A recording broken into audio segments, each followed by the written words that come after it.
gotta dig deep. I'm on top of the mountain, but it's real steep. Been through the valley, now I'm at the peak. Yeah, I higher learning every time I speak. And when kings collide, they expect to fight. But I know the truth, yeah, we the light. Don't believe the hype, nothing's overnight. Views from the top like a satellite. Yeah, I don't care what the nays say. I live without it for my namesake. I do what I want and not what they say. Now I'm in a position for a big payday. Chris, did you never envisage the day that you'd be taking on Durham in a first-class game? Absolutely not, never. Durham, it was part of my life since I was 9-year-old. I played under 11s there, grew all the way through the age groups, joined the academy, and then obviously played professionally for 13 years. So it's a strange feel, I'm not going to lie, but when the fixtures came out in December, it was the first one I looked for. Like you say, there's a few guys who I've sort of spent a lot of time with. Majority of the squad I've played some form of cricket with, whether it's for a long period or shorter periods. People like Scott I've known for a long time, since we were both kids. So I'm hoping I've got a little bit of inside knowledge and a bit of an extra, I guess, push. But now I'm looking forward to it. And tell us a bit about your relationship, friendship with Ben Stokes. Obviously you saw him come up through the ranks there at Durham and spend a little bit of time at your place. Yeah, now we spent the summer living together. We were both quite young at the time, which was interesting. We both kind of broke into the first team around a similar time. So it's obviously careers have gone, I guess, slightly different in terms of he's, captain of England now, his career he's had. I'm hoping he doesn't play this game, but you never know who turns up. But now, look, like I say, I'm just really excited, and hopefully we get the weather to get the game on and have a good match. Absolutely. And just give us a bit again about your move down to Warwickshire, Chris. You've spoken before about how you couldn't really have hoped that it had gone much better. A few wickets again on first day of the season. You still feeling really yourself? Yeah, I love it down here. Like I say, it's not something I imagined a few years ago leaving the club. But like I said a few weeks ago, Warwickshire is like a new home for me down here now. I love the place, love the people. I love playing at Edgbaston. So I'm now fully a Warwickshire player. And things are going to get a little bit more crazy as of this week when Hassan Ali returns. Yeah, can't wait. Apparently he turns up sometime tomorrow, so hopefully we're on the field at some point and we get the U-Bears call from the dressing room. I'm sure he'll put a smile on everyone's face when he turns up.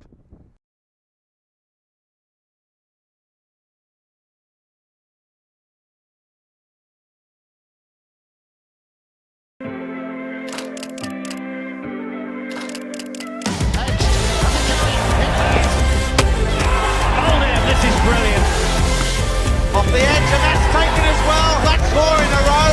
Shout to catch, there's no on that.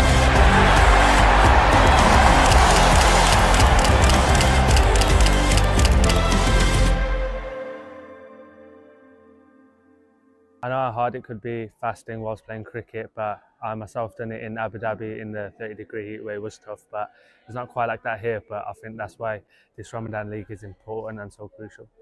Yeah, I think like coaches and players was a massive part. I think with me fasting there, like in general, I think all the players were keen on how I was doing it. Asked a lot of questions, which was nice as they were getting involved and stuff. So that was brilliant. And even like in training, when I've like batted or bowled, fielded, they were just asking if I needed 5 or 10 minutes. I could go just chill, just sit in the shade a bit. So in terms of that, like I couldn't really ask for more, like the support and everything that Warwickshire had given me. We started the game and then there was a couple of minutes they had given us a break where people who fasted could just have drinks and water, get some food in, get some dates in, just to give that time where the fast broke, just to fuel us a bit. So to take time out of the game, to give everyone a couple of minutes, it was unbelievable.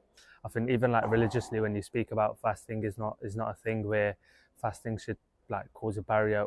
Fasting's there as a challenge for people to get disciplined in that month, to focus on yourself a bit, to be privileged in a way, because when you look at like different countries that have facilities like water and food, and to have that, not to take it for granted. I think like Ramadan League over here, it's unbelievable. Like the time that the indoor centre's open, the time that Warwickshire's given to this tournament late in this day, from I'd say 9 o'clock to 1 o'clock in the morning. it's unbelievable to give these lads that love cricket an opportunity to play the sport that they love, and to play for a long amount of time in this month.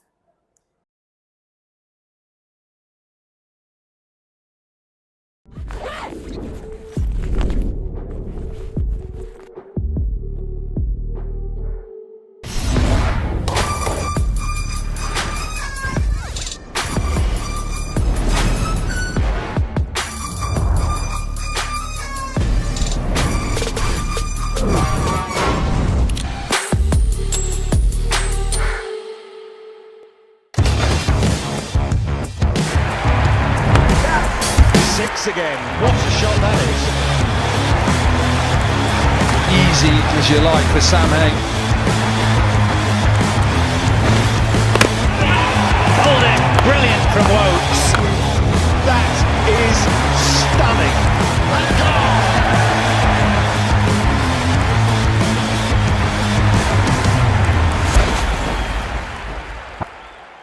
Welcome to David Eats With. Coming in here, looking at all the memorabilia and the uplift it's had, it looks fantastic. It's a great facility for you members to come and enjoy during the summer and have a wonderful time and watch Warwickshire win.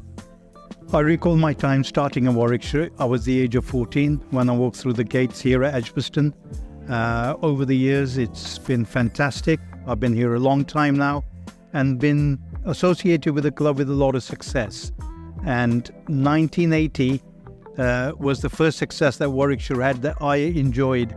As part of the squad, I was on the Lord's ground staff, but still playing a lot of second team cricket for Warwickshire. And the two guys here, David Brown and Bob Willis, lifted the John Player League, which was absolutely fantastic. And it gave us all the lift that future's going to look good. So just going forward from the 1980s, 1980, I joined the staff in 1981. And our first success really, winning a trophy, was in 1989. And I recall the semi-final here at Edgbaston. It was a packed house against Worcestershire. And it's the first time I appreciated how magnificent this stadium is to play in when its capacity is full. The best thing about it was about 2,000 Worcestershire fans and the rest were ours. A great atmosphere, and when we walked out, it was fantastic. And even better was that we beat them by 100 runs. You couldn't have asked for any more. But then we went on and we won the 1989 NatWest final against Mike Getting's Middlesex, which again, I was lucky enough to be there at the end, and Neil Smith hit a magnificent six at the end in the last over, and we got over the line and won that game. 1994, we come to that magnificent year where we won 3 trophies, runners-up in the last one. And then 1993 was the NatWest final, which I suppose everybody remembers me for. The 100 at Lords, chasing 320 to win. And we did, Dermot, myself, put a big partnership on. And to be honest, there's members, every time I walk into the ground, still remember me for that day.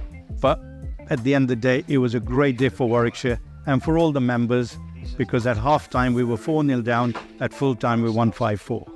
I've played and viewed cricket from many grounds over my years watching cricket, playing cricket. There isn't a ground better than Edgbaston to view your cricket from.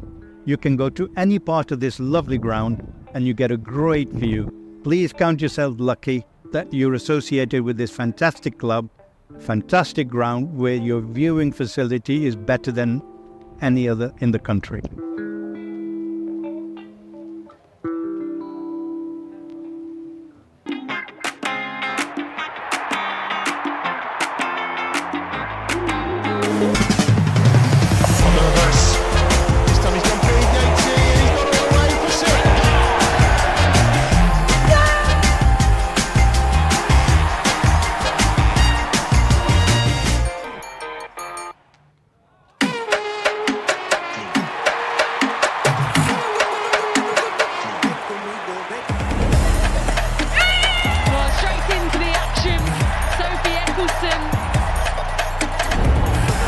Inside edge and dragged on, knocked him over.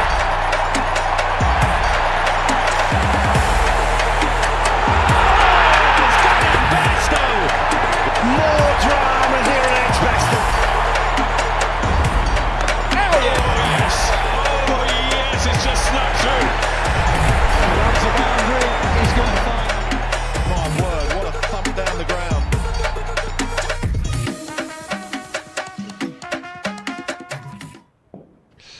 Potts comes in to bowl, and Yates has clipped that away for 4 to backward points. Well, that is that short boundary that I was talking about. So when you've got runs in, rumbles in, that big strong figure, it's full first up, sticks out a foot as the ball is driven straight past him, but doesn't get it to it, and it's going to be a boundary first up.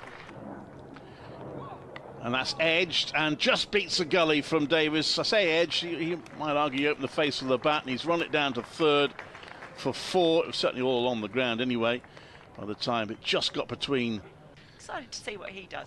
He is around the wicket and driven firmly, beautifully by Yates. That's 4 runs, so both Boland's opening overs, the first ball has gone for 4. As Boland is in a shorter ball, and that is just cracked away through the covers. 4 runs. The short boundary makes that all the easier for Yates.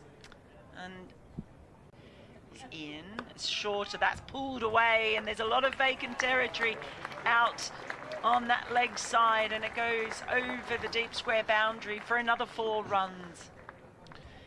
In comes Boland. And that one is just creamed over the top of the fielder at point. One-day games in rugby in the One-Day Cup, and that's short and it's pulled by Davis. That could be all the way, is it? Just waiting for the umpire signal, and there it is. Here's Boland over the wicket, and that's just a really wristy slap behind point from Davies. Gets 4 runs. Boland is in, and that's just a heave across the line. Shorter ball, punished. 4 more runs to Davies, who's zipping along now. Results from that. In comes Cars, and that is slammed beautifully. On drive, quite straight. Is it going to get all the way? And yes, it is. There was a good attempt. Yates waits.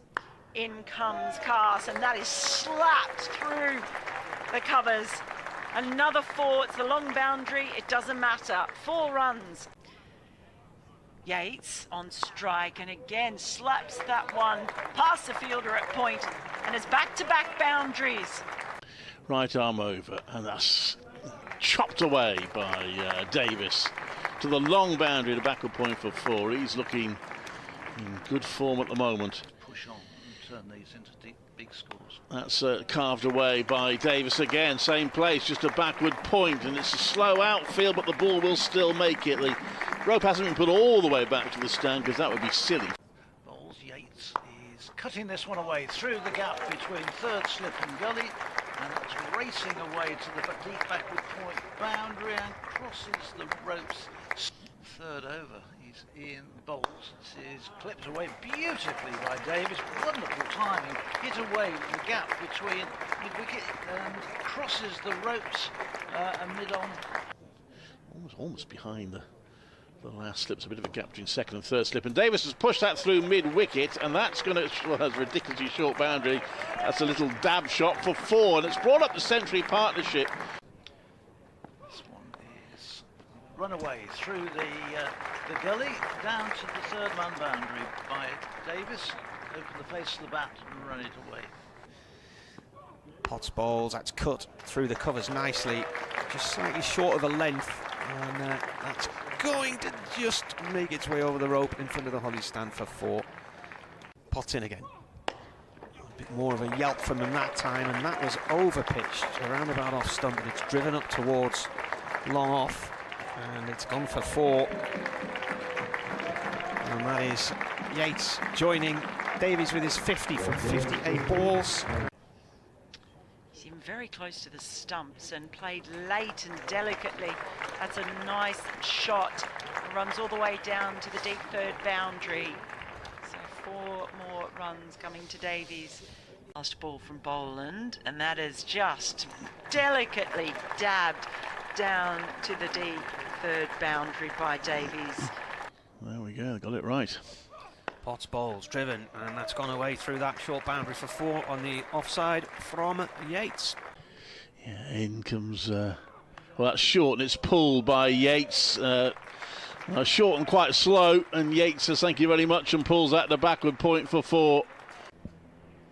In comes Rain once more, and a very wristy shot behind point by Davies. As Rain is in, it's a full ball, clipped nicely through mid-wicket, all the way to the boundary for another 4 runs for Yates this time. That finishes Rain's over. Most popular, which disappear quickest. That's driven by Davis, and that's going to go through the offside for 4, I think. Is the ball going to get there? It is. And Alex Davis has his 3rd century for Warwickshire, his first as captain. He gets a hug from Rob Yates. Has come off just 102 balls, and it's been a really in-command innings from Davis. He did survive one sharp chance. Davies waits and drives at. This time he gets it past the bowler, and it's travelling quickly. It's a short boundary. It's going to go all the way.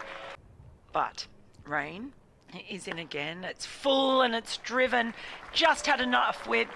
Slightly over pitched, and that is yet another boundary for Yates. The next one is a swept shot by Yates.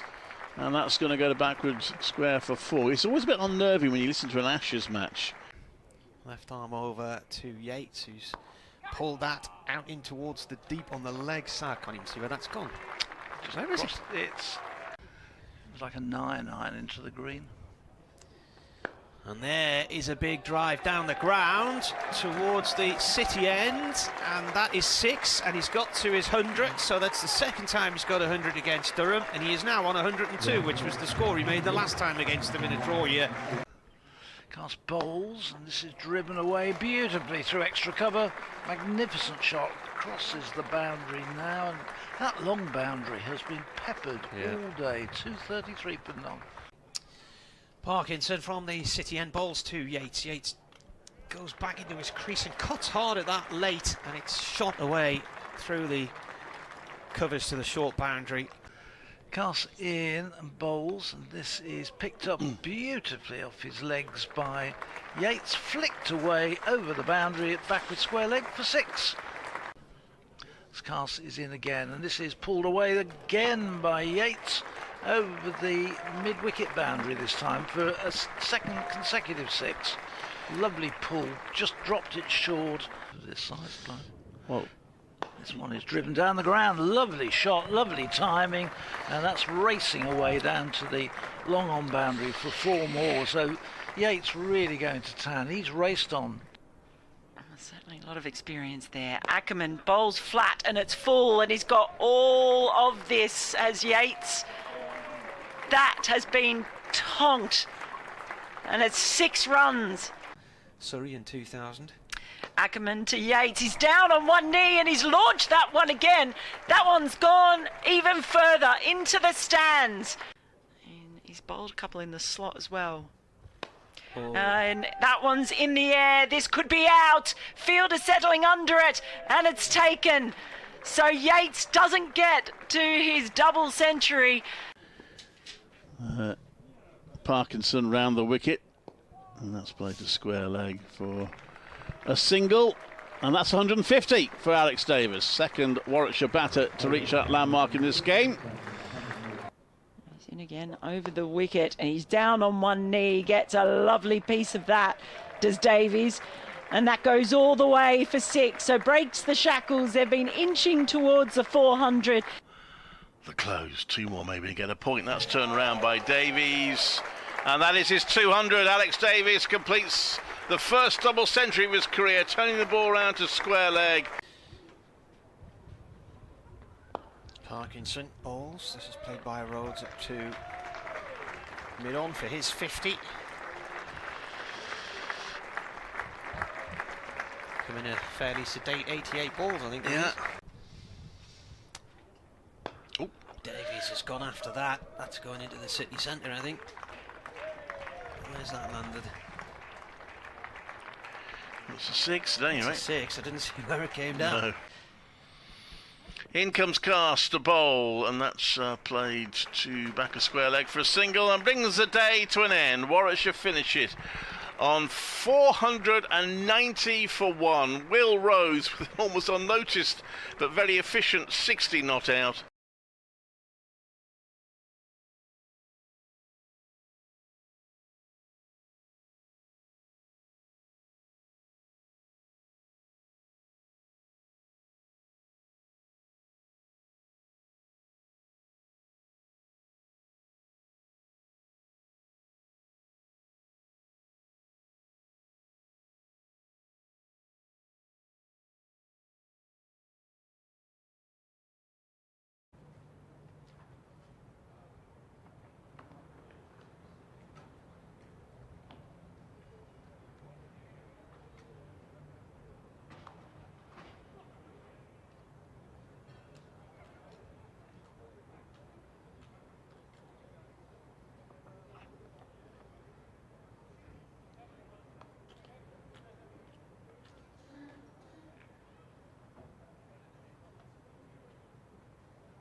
Ladies and gentlemen, welcome to Edgbaston, where who knows what awaits today after an extraordinary first day in the championship match between Warwickshire and Durham. Warwickshire ended it on 490 for 1. Robbie Yates a sparkling 191.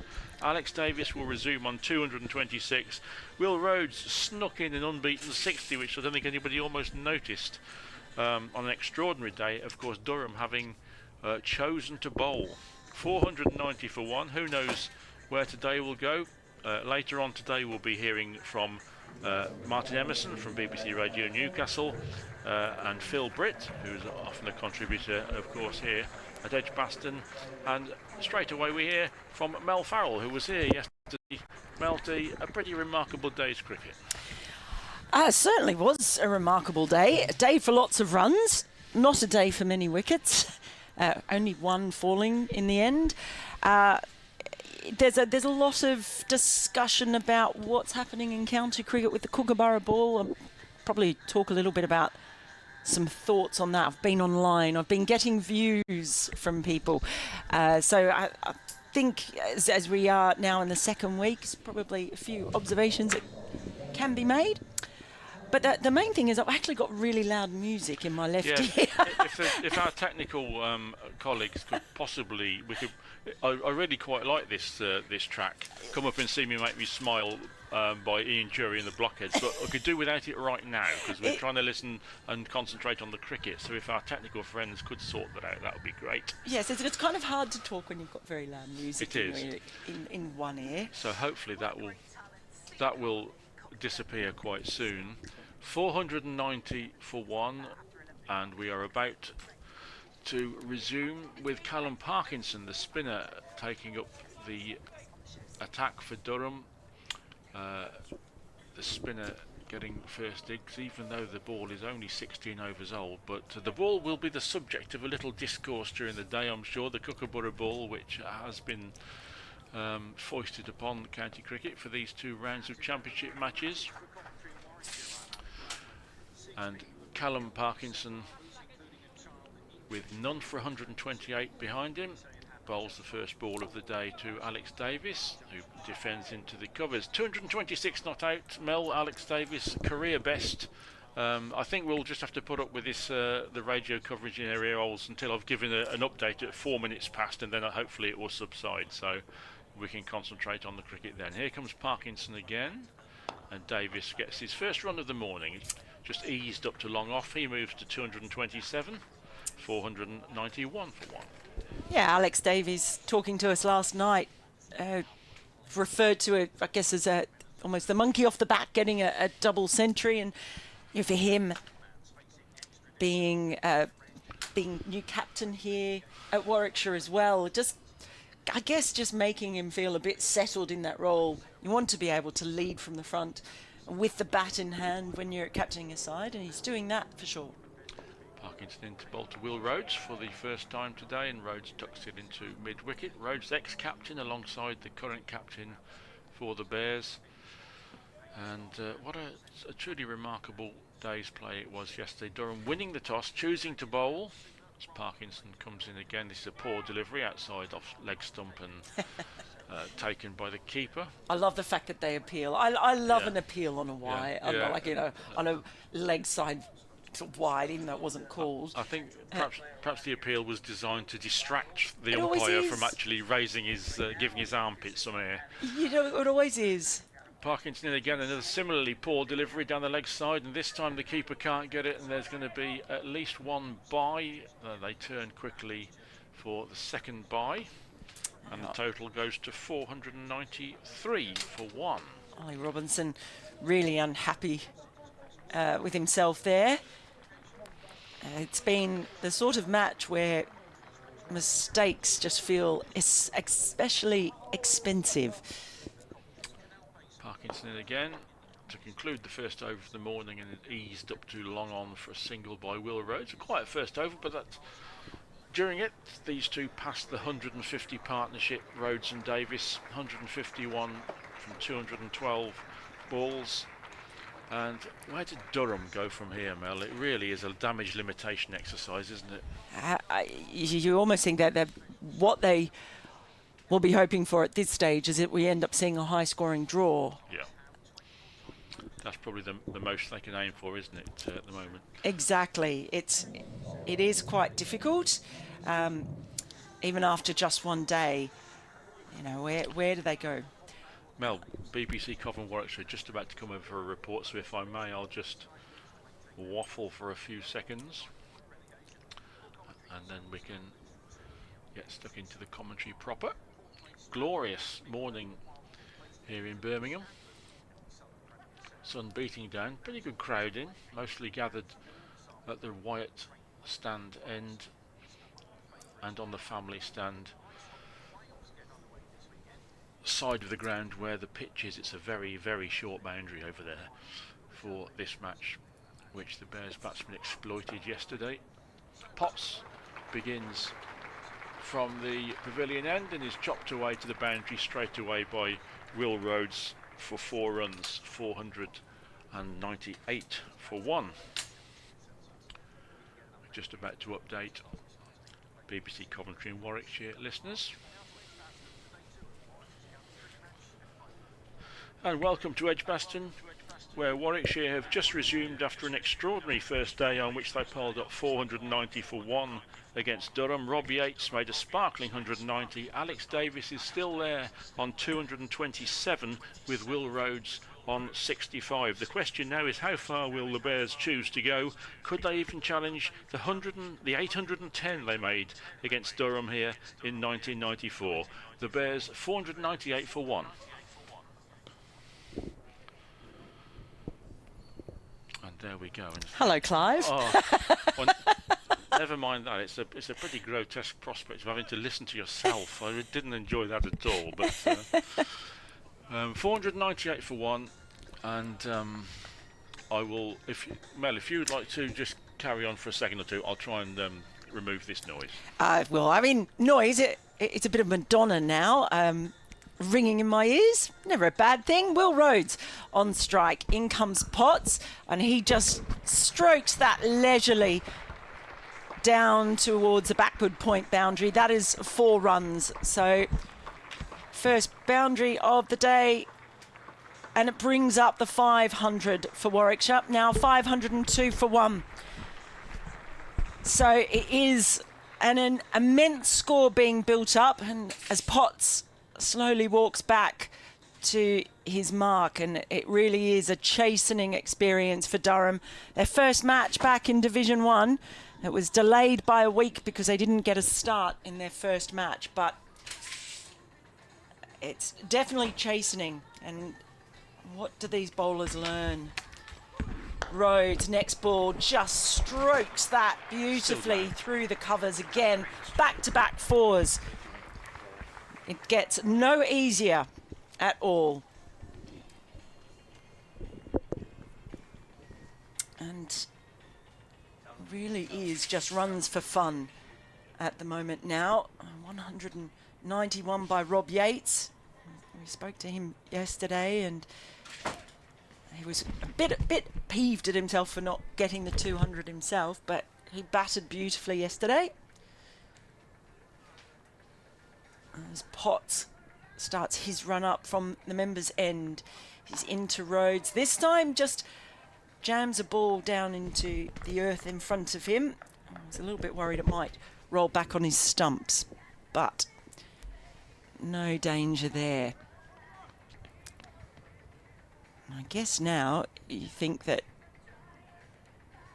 Durham this far behind in the game on just the second morning have to perhaps go back to basics, to dig deep and just start from scratch in working out how do they apply pressure.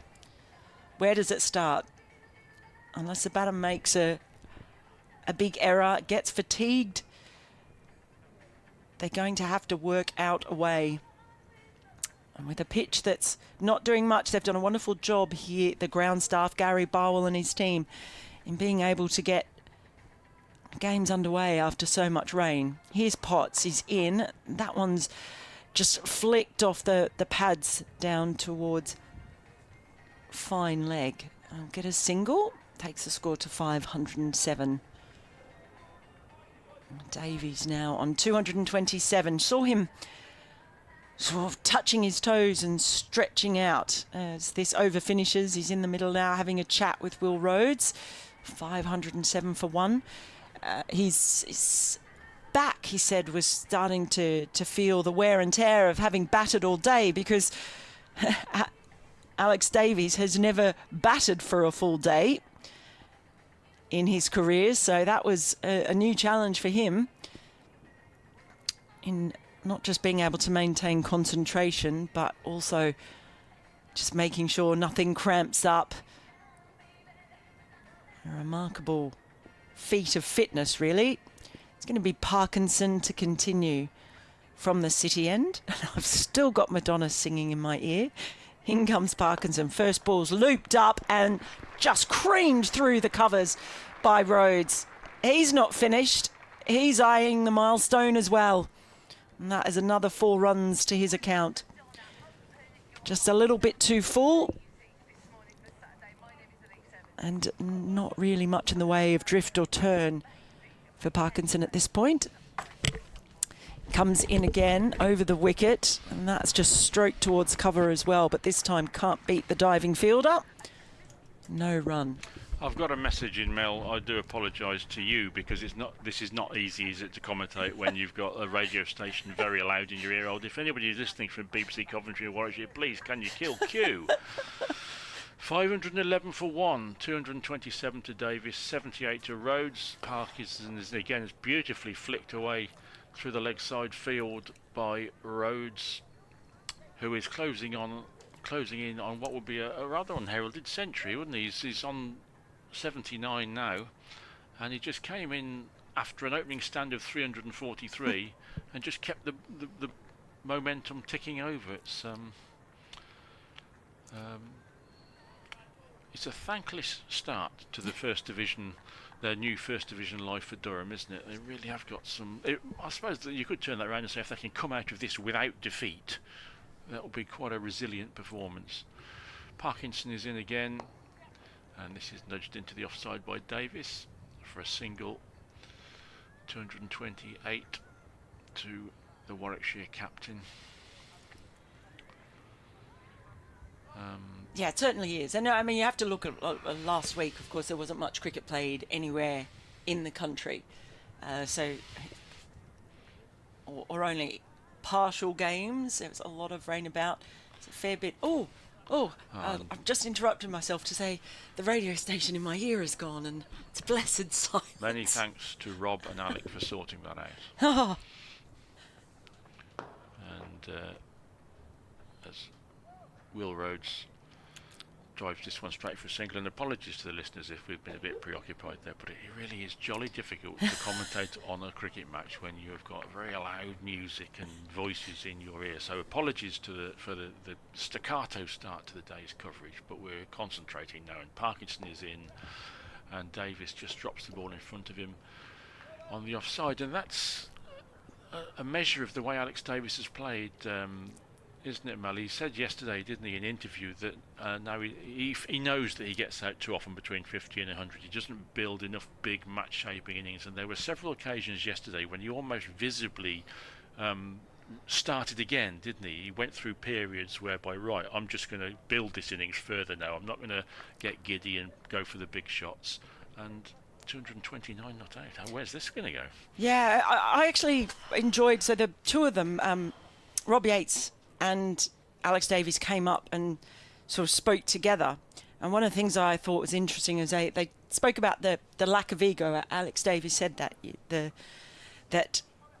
they were quite happy to hand the reins over to each other and they both had periods where the runs were just coming very easily, and they were striking it beautifully, scoring very quickly.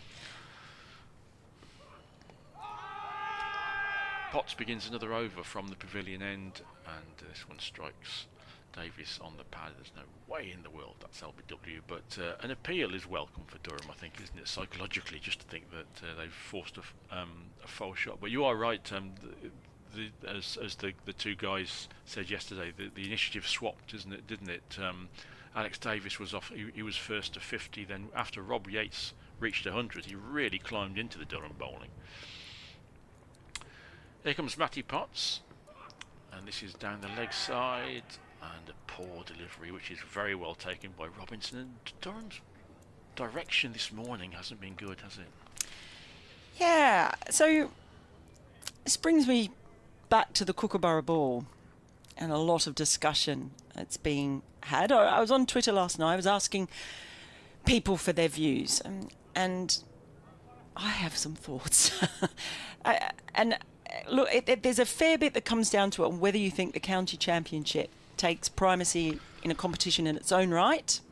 There comes Potts, delivers the Kookaburra ball very straight on that occasion, and Davies fits forward in defence. Or whether you think, you know, it's there to be a platform for the England cricket team. And those two things don't have to be mutually exclusive. I think that's probably what you have to look at as well. It's not an ideal time of year to be playing with a Kookaburra, obviously, because it's so wet more than anything else. And the Kookaburra swells, becomes quite soft when it's wet. So that's not ideal. Very few things in cricket are ideal. Here comes Potts, and this is a good straight delivery. He's got his line right now in Davies' defence. I find generally in life you learn more about yourself when you're out of your comfort zone than when you're in it. And certainly if I was looking at things from an England perspective, Matthew Potts is out there bowling now. Cass has been bowling as well, but all around the country, all of these bowlers who are perhaps on the fringe of England's interest. There's Potts again, leg side, flicked away by Davies for a single. I want to know how they walk away from this game. I want to know if they go back and if they walk away thinking, God, can't wait to get a Dukes back in my hand. Thank God next week we've got it back. Or are they walking away from this game going, do you know what? I need to have plan B, C, D, E for when I don't have a Dukes in my hand and when the ball's not swinging. What have I got? Do I need an extra bit of pace? Do I need to work on my accuracy and control? Do I need to work on my bowling plans and think about where I want fielders set? And again, that comes down to accuracy. Potts is in again, and this is a good delivery which is left on length by Rhodes. I think they went over the top of off stump, but this is actually Potts is bowling much better over here, or he did bowl a much better over. Yeah, how does he respond from that? I look at the best swing bowler with a Dukes in hand in the world, probably in the history of the game, in Jimmy Anderson, and I think about him in Pakistan when he was bowling with a Kookaburra. He was coming on first change. Ben Stokes asked him to bang it in short, and he does it, and he's doing that as he's approaching the age of 40. So someone like Jimmy Anderson, I don't think he's not going to walk away and go, oh, I can't wait till I've got a Dukes back in my hand. So for me, it's going to be very interesting to see the bowlers who walk away from this and think they've got things they need to work on. Parkinson is in now, and that ball's just clipped through to mid-wicket, and they'll take a single. And for the spinners as well, because remember, the Kookaburra experiment, if you like, isn't just about the seam bowlers. It's supposed to be about the spinners as well. What can they bring into the game? So there are definitely challenges here. Some people aren't going to like it because for them, county cricket is the prime reason for its existence is as a first-class tournament, as Parkinson is in. And I get that, and I can absolutely respect that. But I don't think those two things have to be mutually exclusive. And in Australia, I put this out on Twitter last night. Sorry, I'm coming off my long run on this because I have been thinking about it. I've actually been contacted by bowlers in Australia as well. In comes Parkinson, and that's just turned around the corner. They'll scamper through for a quick single. Takes it to 518. Brings Davies back on strike. But if in Australia, I can tell you now, if they thought that it would help them win the Ashes in England if all the players wore tutus and fielded with one hand tied behind their back, there would be a one-armed tutu round of the Sheffield Shield like that. clicking's not quite on, and no one would really care. I don't think there'd be some against it, but people don't care about the Sheffield Shield in the same way that they care about the county championship. Parkinson in again, beats the outside edge of the bat as Davies presses forward, no run. I just think that's a difference between the two countries. People here care about their counties, they care about the championship. In a way, in Australia, I think it's a bit more ruthless, and while it exists as a first-class competition in its own right, Parkinson in again. That's just carved away down towards deep cover point. I'll get a single. I just don't think it would cause the same kind of disruption. They've played with pink balls, orange balls, yellow balls, all sorts in the Sheffield Shield in the past as experiments. And it's seen as surface ball. So there you go. There are some thoughts, but I do want to. I'd be very interested to hear what some bowlers go away from these 2 rounds thinking about. Yeah, it's an interesting point you make about if.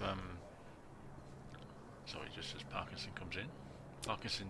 Is it me or you this over? I don't know. I've got discombobulated. I think it was me, but I think we swapped. But that ball's just turned around down to deep square leg. They'll take a single to finish. I think Parkinson is starting to get a little bit of turn too. He is, which is encouraging for the match anyway, at least, because we need the pitch to offer something if this game is going to have too much mileage left in it. But it's an interesting point you make about if it was felt that bowling in 2-2s with one arm tied. I mean, that I totally get the point you're making. Of course, the point is, how would they, if it was absolutely 100% certain that bowling in 2-2s with one arm time your bat would help you win the Ashes? Similarly, is it absolutely certain that bowling with the kookaburra is going to help? I think that's the doubt that some people have. I haven't really got a view on it, to be honest, but I don't think people are convinced that this is actually going to help that much. Potts begins another over from the pavilion end, and Rhodes defends 520 for 1. And I agree. There's no, you can't know, and you can't know from 2 rounds in April. And that, as I said at the start of it, it's this time of year when it's so wet, you can understand why people aren't convinced. But having said that, are we learning things about bowlers that we wouldn't have learned if we just played with the Duke's ball in these first 2 rounds? Potts is in again, and Rhodes defends. I spoke to Scott Borthwick at the end of play yesterday, and I thought he showed a lot of class. I thought yesterday, because I gave him the nice easy question, because you don't know how a captain is going to be. It could be quite after a day like that. And I said, not a good day at the office, Scott. And he answered for about a minute, and he said, the pitch, and didn't do that.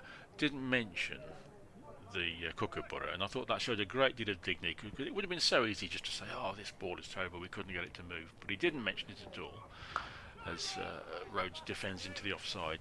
And then when I did mention the kookaburra to him, he just says, well, it is what it is, we've got to bowl with this thing, and we didn't put it, whatever you bowl with, you've got to put it in the right place. And he said, he said one of the factors why it wasn't a great day is, of course, that he did choose to field, and he said his team had given him a few thoughts on that decision.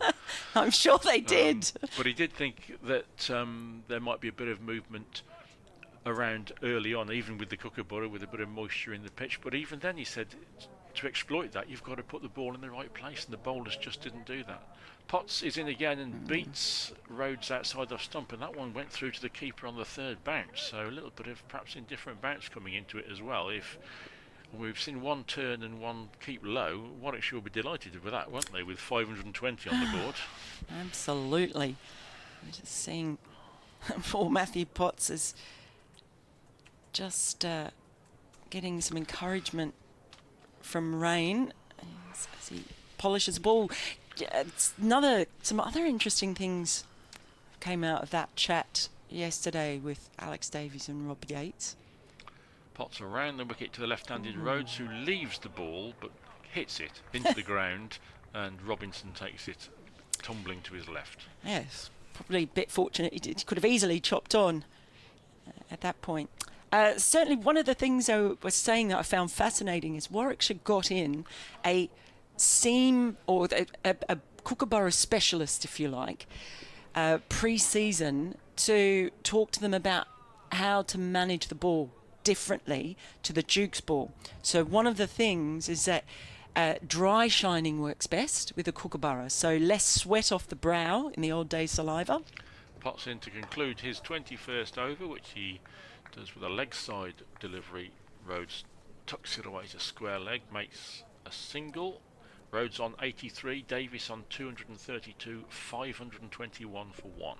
Yeah, so because I asked, it was Brett D'Oliveira last week that told me that Nathan Smith had been sort of teaching them how to manage the ball differently to the Dukes, and that's why I asked Alex about that. And yeah, so they actually got a specialist in. I'm not sure who it was, but you might notice they're using less sort of sweat off the brow to shine one side of it than they would normally do with the Dukes, because it doesn't work as well. It's not as effective with the kookaburra. But it's fascinating. I hadn't really thought about that. Parkinson is in now, and Rhodes just presses forward and tucks that one to mid-wicket. They won't get a run there. I think it is possible to overthink these things, isn't it? And the more, I'm not talking about you, I'm talking about, I mean... for sure. There's enough to think about as a professional cricketer, and enough things that can give you problems. As Parkinson is in, and this is just tucked away to the leg side. Sorry, I've got discombobulated. This is my over, isn't it? Sorry, Brian. I've got myself so worked up on this, haven't I? I love that passion. I do get passionate. Look, Rhodes is here, and he just tucks that ball. It's going down a leg side anyway. Tucks it around the corner. One thought that did occur to me when all this debate about the ball is, I remember days playing club cricket when sometimes you wouldn't even have a new ball to start with, and it would be an oval, and oh dear, and I'd like to see them perform with some of those balls sometime. Absolutely. In comes Parkinson, and that is just clipped down to mid-on by Rhodes. I will take a single, takes them to 522 for one. And of course, the thing about the best bowlers is, the best English bowlers, is they're going to have to bowl with a kookaburra a lot in their international career. In fact, apart from India, they use the SG ball. In comes Parkinson, is around the wicket, and just a forward defence by Davies, no run. They're going to have to bowl with that an awful lot. So it is something, if bowlers have aspirations to play for England, it's something to think about. In comes Parkinson, and that is just defended off the back foot this time by Davies. Happy to defend that one, and it's the end of Parkinson's over. 522 for one. Rhodes on 84. Davies still trucking on 232. I did ask yesterday, you weren't on commentary, we're talking about daddy hundreds. What number do you think a 100 becomes a daddy 100? 174. Ooh, I like the definitive answer. 174. Yeah. So 173, just 100. No, I haven't really established yourself, but that 174th run changes everything. Potts is around the wicket, and this straightens up Rhodes just a little bit, but he gets the middle of the bat on it, plays it up to mid-off. Yes, so at what point then does it become a granddaddy 100, I guess? That's, oh, wow. 348, I guess, but... is it? I don't know. That's a bit harsh on double centuries, isn't it? Yeah, well... Although granddaddy... Well, why... Yeah, I don't know. Your grandmother? Is the grandmother 100 any different? That's a good call, yeah. We should be talking about mummy hundreds, shouldn't we? Potts is in again, leg side delivery, which takes Rhodes on the pad. There's a yell. I think it was an appeal, or if it was the most quixotic appeal ever. It was miles down the leg side, but this is a tough call for Durham, isn't it? Now, they really can do little more than just plug away, isn't there? I mean, Warwickshire at the moment are just content just to milk singles. There's no great urgency to score quickly. I guess they the weather is set fair.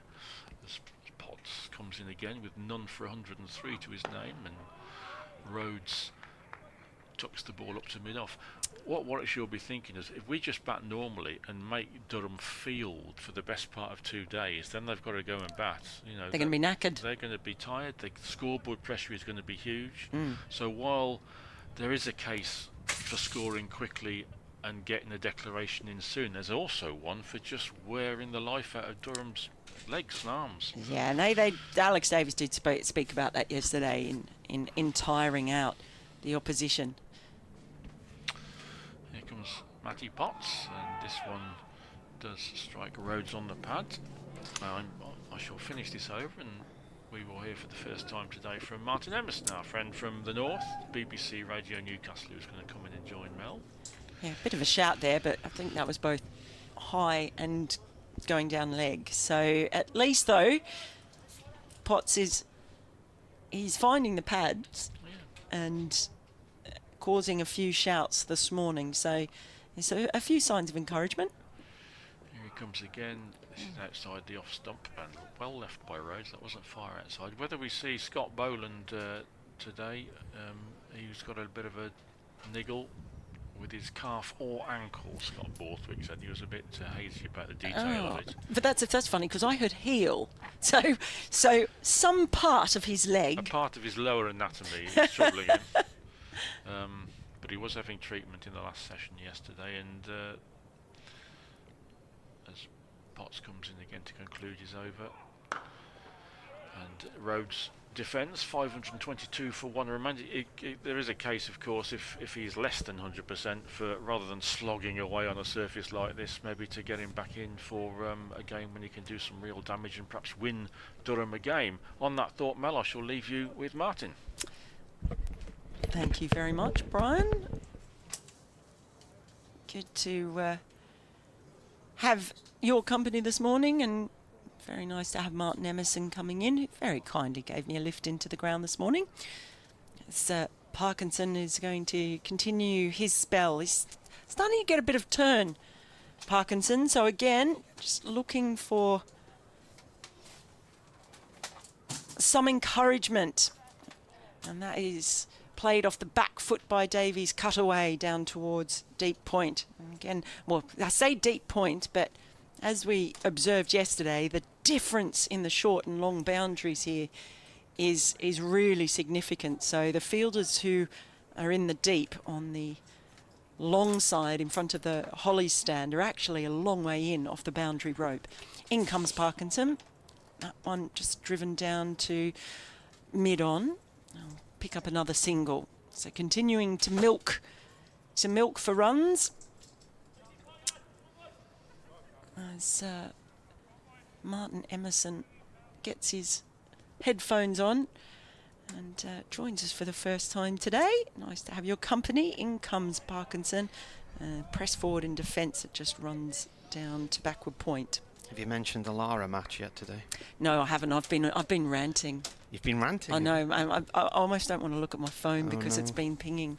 I've just been having thoughts. Parkinson in, one slap down to the fielder coming in from deep cover point.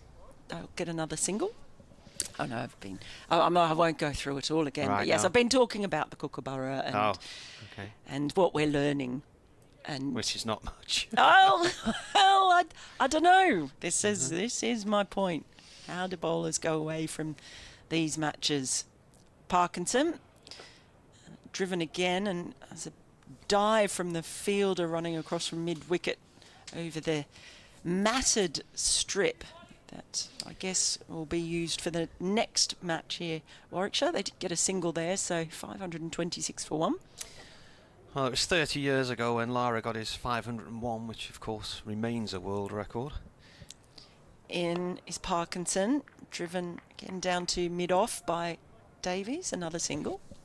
And Warwickshire's innings total on that occasion was 810 for 4.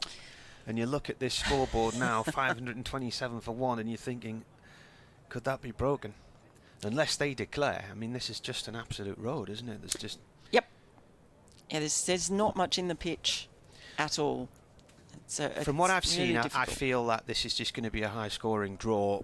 What would be horrendous from a Durham point of view is if they were to keel over twice with the bat, because there's no sign of anything like that at the minute, is there, here, that we've seen. That's where fatigue can come in as a factor as well. And you've been out in the field. If they bat all day today, here's Potts. Potts bowling to Davies, who plays that down towards long leg. He's on 236 now, so he's way beyond his previous best, which was 147 for Lancashire against Northants in 2019. Enjoys playing Durham because he got 147 for Lancashire against them in a one-dayer in 2018, which remains Lancashire's highest score in a one-day game at Old Trafford. And this opening stand yesterday for Warwickshire was the highest opening stand here by them as well. As Potts comes around the wicket now to bowl to Rhodes. Rhodes turns that to the square leg boundary where the tunnel is, where the ground staff are sitting in a dugout, and it's fielded by Parkinson. 1 run. I do have some exciting news though for our listeners. That a certain Hassan Ali is going to come and join us after lunch in commentary. He was on an aeroplane yesterday, wasn't he, I think? Yeah, landed yesterday, got a warm welcome. Potts bowls, and that's pushed away by Davies to backward square leg for 1. Fielded by, I think that's Paul Coghlan down there. Substitute. Is that him? We haven't seen Scott Boland on the field at all today, have we? No. That's Baz Deleder over there. Yeah. Yeah, well, we haven't really established. We've heard rumours about a knee, a calf, or a heel, or an ankle. Was there some part of a leg where there's a bit of a niggle? Which goes back to the lack of luck Durham had with bowlers last year. With yes, you were telling me about this. Fracturing his back very early in the season. Potts round the wicket here. It's played defensively out to short extra cover to Lees. And Craig Miles came on loan from Warwickshire and damaged his hamstring after 1 match and returned to Warwickshire. What are you doing to them up there? I don't know. You keep telling me it's a lovely welcoming place. It's like all these footballers this year who are getting knee injuries. I mean, they weave a lot of plastic into the grass surfaces and football clubs now, don't they? So I'm wondering if that's having an impact. But Potts balls, it's a full-length delivery, and it's played to Borthwick, who dives down to his left at short mid-wicket to stop that one running away.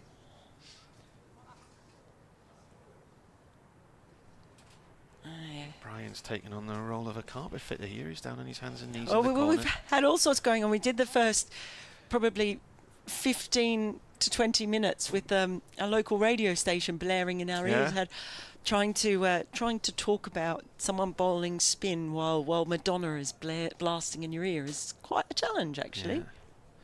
Don't preach about it.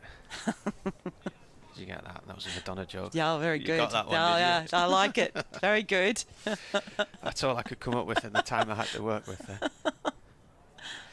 530 for 1, the scoreboard. That's a great if you're a vast Warwickshire amount, fan, isn't it? Yeah, great if you're a Warwickshire fan. Not so much if you're a Durham supporter. Potts round the wicket to Rhodes, who's on 87. Rhodes defends, bat and pad. Oh, he's got to the unlucky Australian number, the Australian unlucky number. 13 away from 100. Yeah. It's a few That's just players. silly, isn't it, really? Yeah, it is really. It's sort of like, it's quite Australian, though, in that a good nickname in Australia is one that has more than 1 steps to it. So, I don't know if you've got to, it's got to be 1 removed. It can't be too obvious. So I can kind of see how that's quite Australian. So rather than just 13 being the unlucky number, no, let's go 1 step beyond and make it 100 minus 13. Yeah. Silly, of course, as all superstitions are. Here we go. I've got a fielding change now for Parkinson as he comes in over the wicket, clipped to mid-wicket, but it's got a very straight sort of catching cover in there at the moment, or he did. Of course, we've got left-hand, right-hand combination, so there's lots of changes. So, time for more funky fields, perhaps. Parkinson's tinkering all over the place with fielders, gesturing for them to come in, go out. He's into Rhodes, and that has firmly driven through the covers. Doesn't matter where you put your fielders if a batter's able to carve through them like that. Lovely shot for 4. He's gone past 150 runs now, none for 153 in 30.2 overs, and no maidens. It's always going to be tough for a spinner with a short boundary like this as well. And there have been times when, certainly yesterday, where it felt like Parkinson was the most likely to actually find the breakthrough. And it's a tough ask. He's in now, big effort over the wicket.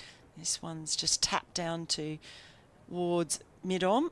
No run, with 1 run rather. Just stroll through for a single. Well, he's climbing up the list here. There's quite a few players have gone for more than 150. Otis Gibson actually did it at Yorkshire in that Darren Lehman innings. Davies slaps this one from Parkinson through the covers towards a long boundary, but there is a fielder, I think that's Baz Salida out there, and he's taken a few divots as he's fielded the ball. This ground very, very soft. He's just walking around and plugging them as all respectful golfers do. Yeah, Parkinson's bowled the majority of the overs in this innings as well, but just work this out. Yeah, it's been a bit of a thankless task as well for Parkinson. He's had to work very hard. 30.4 overs. He's in again, and this time the ball tucked away through mid-wicket for another single to Rhodes. He's edging closer. He's now 93. And no doubt eyeing the fact that he would be the 3rd centurion in the top 3 for Warwickshire. Parkinson in again, and that's watched carefully by Davies as it goes past the stumps and into the hands of Ollie Robinson to end Parkinson's over. 538 for 1 with Rhodes on 93. Davies 239. Graham Bridge went for 180 runs against Northamptonshire in Northants in 2003. And Liam Travaskis 173 in Nottingham 2 years ago, and Notts just piled. I think they had 4 centurions in one innings. Nottinghamshire won by 462 runs. First innings 662 for 5 declared. Travaskis none for 173 in 34 overs. Durham then bowled out for 207. Bizarrely, Nottinghamshire batted again, 121 for 2 and declared, before bowling Durham out again for 114. Scott Borthwick's on that list. Current skipper, 158 against Lancashire in 2014 at Old Trafford.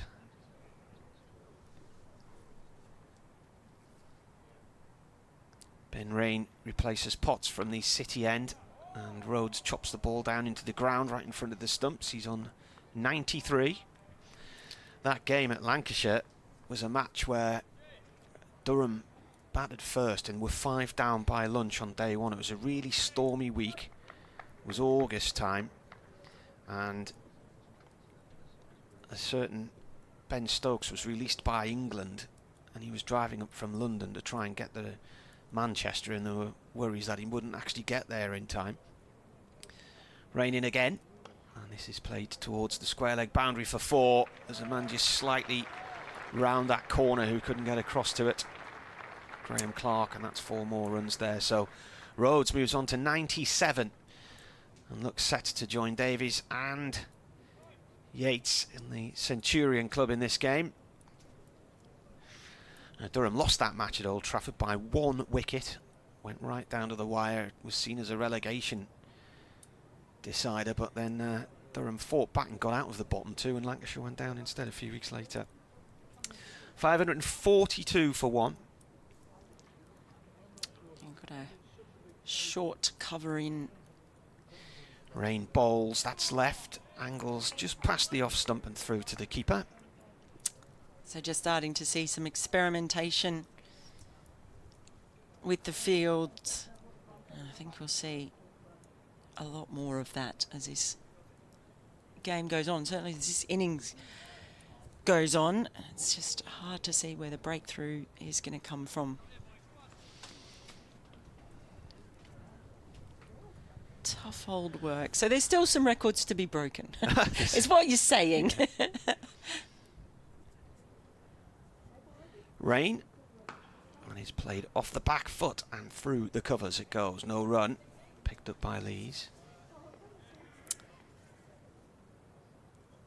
Yes, it's luckily Rain is only bowling today and not falling from the sky. I don't think there's any rain forecast. Don't think so, no. And got a lot of high cloud again, so the sun not really breaking through, but it's all set fair. The forecast has improved dramatically from tomorrow from what I saw a few days ago as well. A few days ago it looked like this was just going to be another really rainy affair. One thing I've learned in this country is to be very sceptical about forecasts. Rhodes plays this to Borthwick, short mid-wicket, no run there.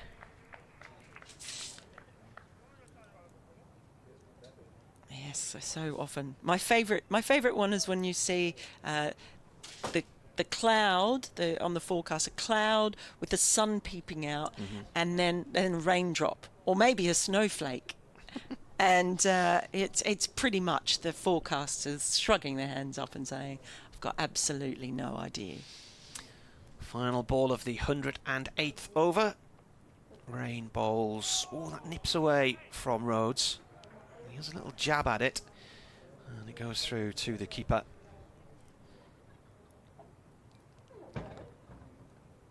So 4 runs from the over, which came from the second delivery. So Warwickshire 542 for 1 against Durham on day 2 here at Edgbaston on the BBC. Yeah, 100, really big 100. By the way, I asked you yesterday what a daddy 100 was.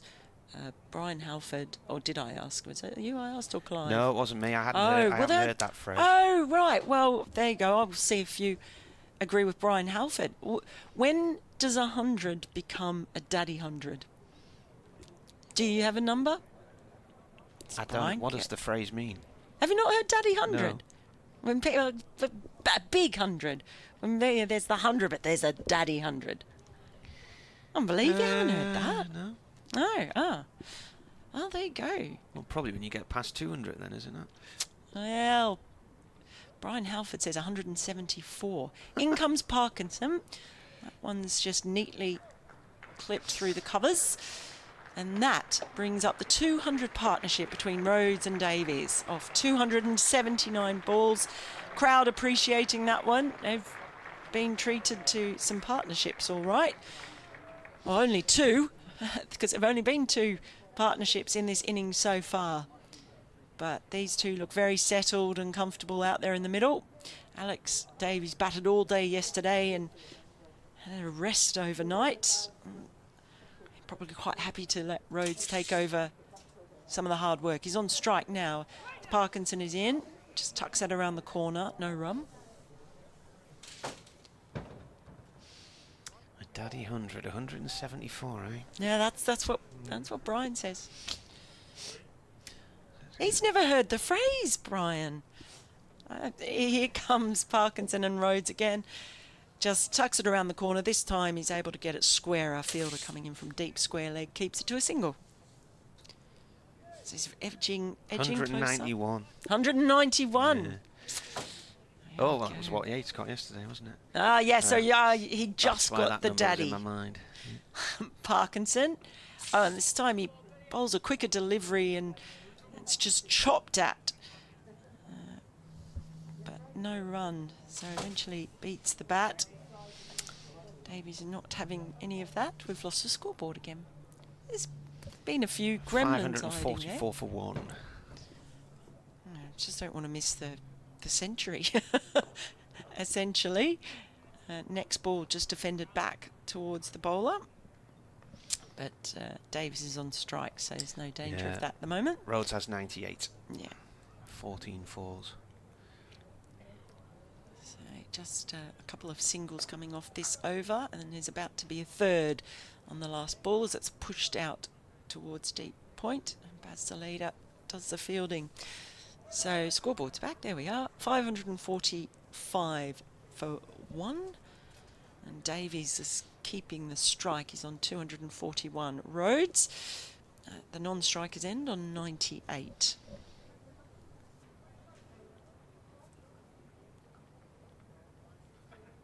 And the search for a wicket goes on for Durham.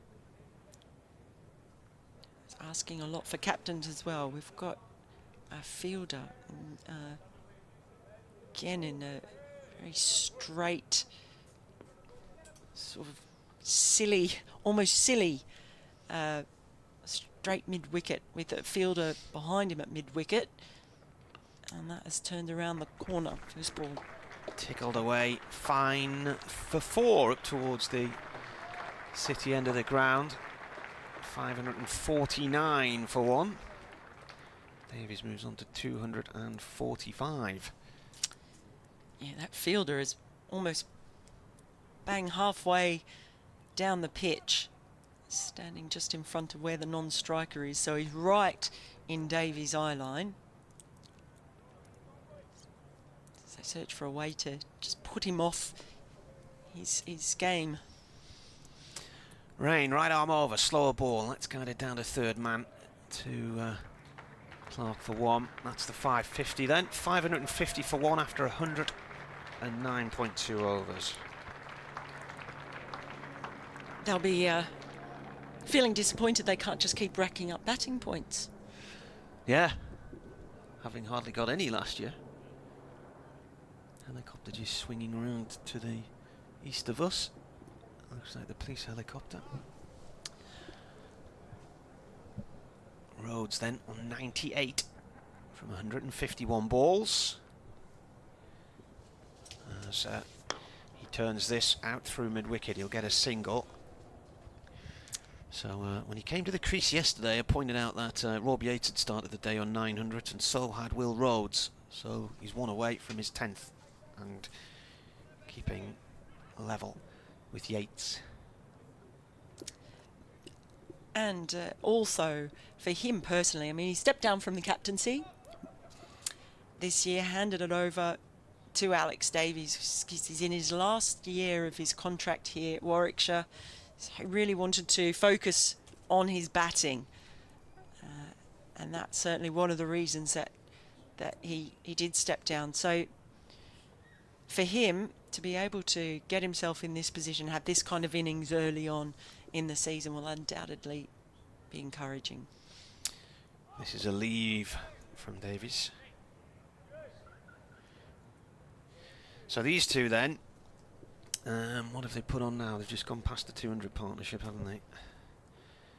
So the partnership is currently 208. So the next significant milestone to get to 220, there will be Ian Westwood and Kumar Sangakkara in Chastity Street in 2007 for the highest second wicket stand for Warwickshire against Durham. Rain bowls. Davies with a little cut shot, and that is away, whipped away to that tiny boundary for 4 behind point. And Davies reaches his 250. Virtually every ball there's something going on here, isn't there? Well, there is, and unfortunately, if you're given width to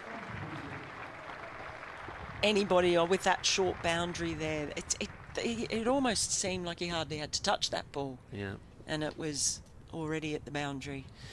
So he's got the 250 and 305 balls, 26 fours and 3 sixes. Rain bowls again. And this is played off towards square leg this time for 1 by Davies. Yeah, it really is. What is happening, certainly in this game, and we saw it last week, is I think the Kookaburra is it basically they've got less room, less margin of error, and anything that is a poor delivery, a poor spell, a poor over is kind of, I guess, treated more harshly by the batters. It certainly can be. There's just no room for error. And the players I spoke to yesterday sort of said that was pretty fair in how they saw it. There's just no room for error, very little anyway. It's going to be punished perhaps more severely. I've got to go and do an update next door, so I'll see you all a bit later on. Okay, well, Parkinson is in, and it's a giant stride forward by the diminutive Davies. No run as he presses that into the covers. A milestone's coming, so 250 past. Again, presses forward in defence. And just goes out to point. But Rhodes is being very patient, hasn't tried to hurry to get to the milestone. Davies waits as Parkinson is in, and he just cuts that one beautifully. Great placement. He's beaten the fielder, he's beaten everyone, and it's another 4 runs to the captain as he just keeps piling them on. He just waited, he played that late, and it was really just all about the timing and the placement. As we welcome back Brian. Nothing much has changed. Mel, we're working you hard this morning, aren't we? Well, me and Martin pop out to do our bulletins. Where's Phil? Phil is around, and he will be joining us, I think, quite soon. There we go. In comes Parkinson. He loops that one up a bit, and it's just tucked around the corner. There's a shy at the stumps that misses. The end result is they get a single, and it does bring Rhodes on to strike. So is this the moment? He's got 2 balls. He's on 99. He's been very patient, as Will Rhodes. He hasn't tried to race to get to the century. Happy to milk it. He's still found the boundary. On strike now. In comes Parkinson, and he just clips that one forward of point, and that brings up the century for Will Rhodes. Off 153 balls, he's been a wonderful foil for Alex Davies. He's the 3rd centurion, 3 out of 3 for Warwickshire in this run fest at Edgbaston. And if it's a great effort from Alex Davies in his first or second game as captain, this is a real good statement from Will Rhodes as well, who's gone back into the ranks this year and started with a century. Oh, and he's bowled him. Parkinson has bowled him. Alex Davies has gone for 256, went on the back foot. I'm guessing that turned a little, but it's hard to see with the wicketkeeper in the way. But Alex Davies's vigil is over. Callum Parkinson has struck in his 33rd over, bowled Alex Davies, who is walking off to a standing ovation. 256 from 310 balls. Magnificent work from the Warwickshire vice-captain, and I think he'll be quite annoyed about that. You know, he got out, he was clearly determined to bat all of today as well as yesterday, but 256, I think he'll be happy with. Yeah, he should be incredibly proud of that effort. As much of stamina of the mind as well as the body.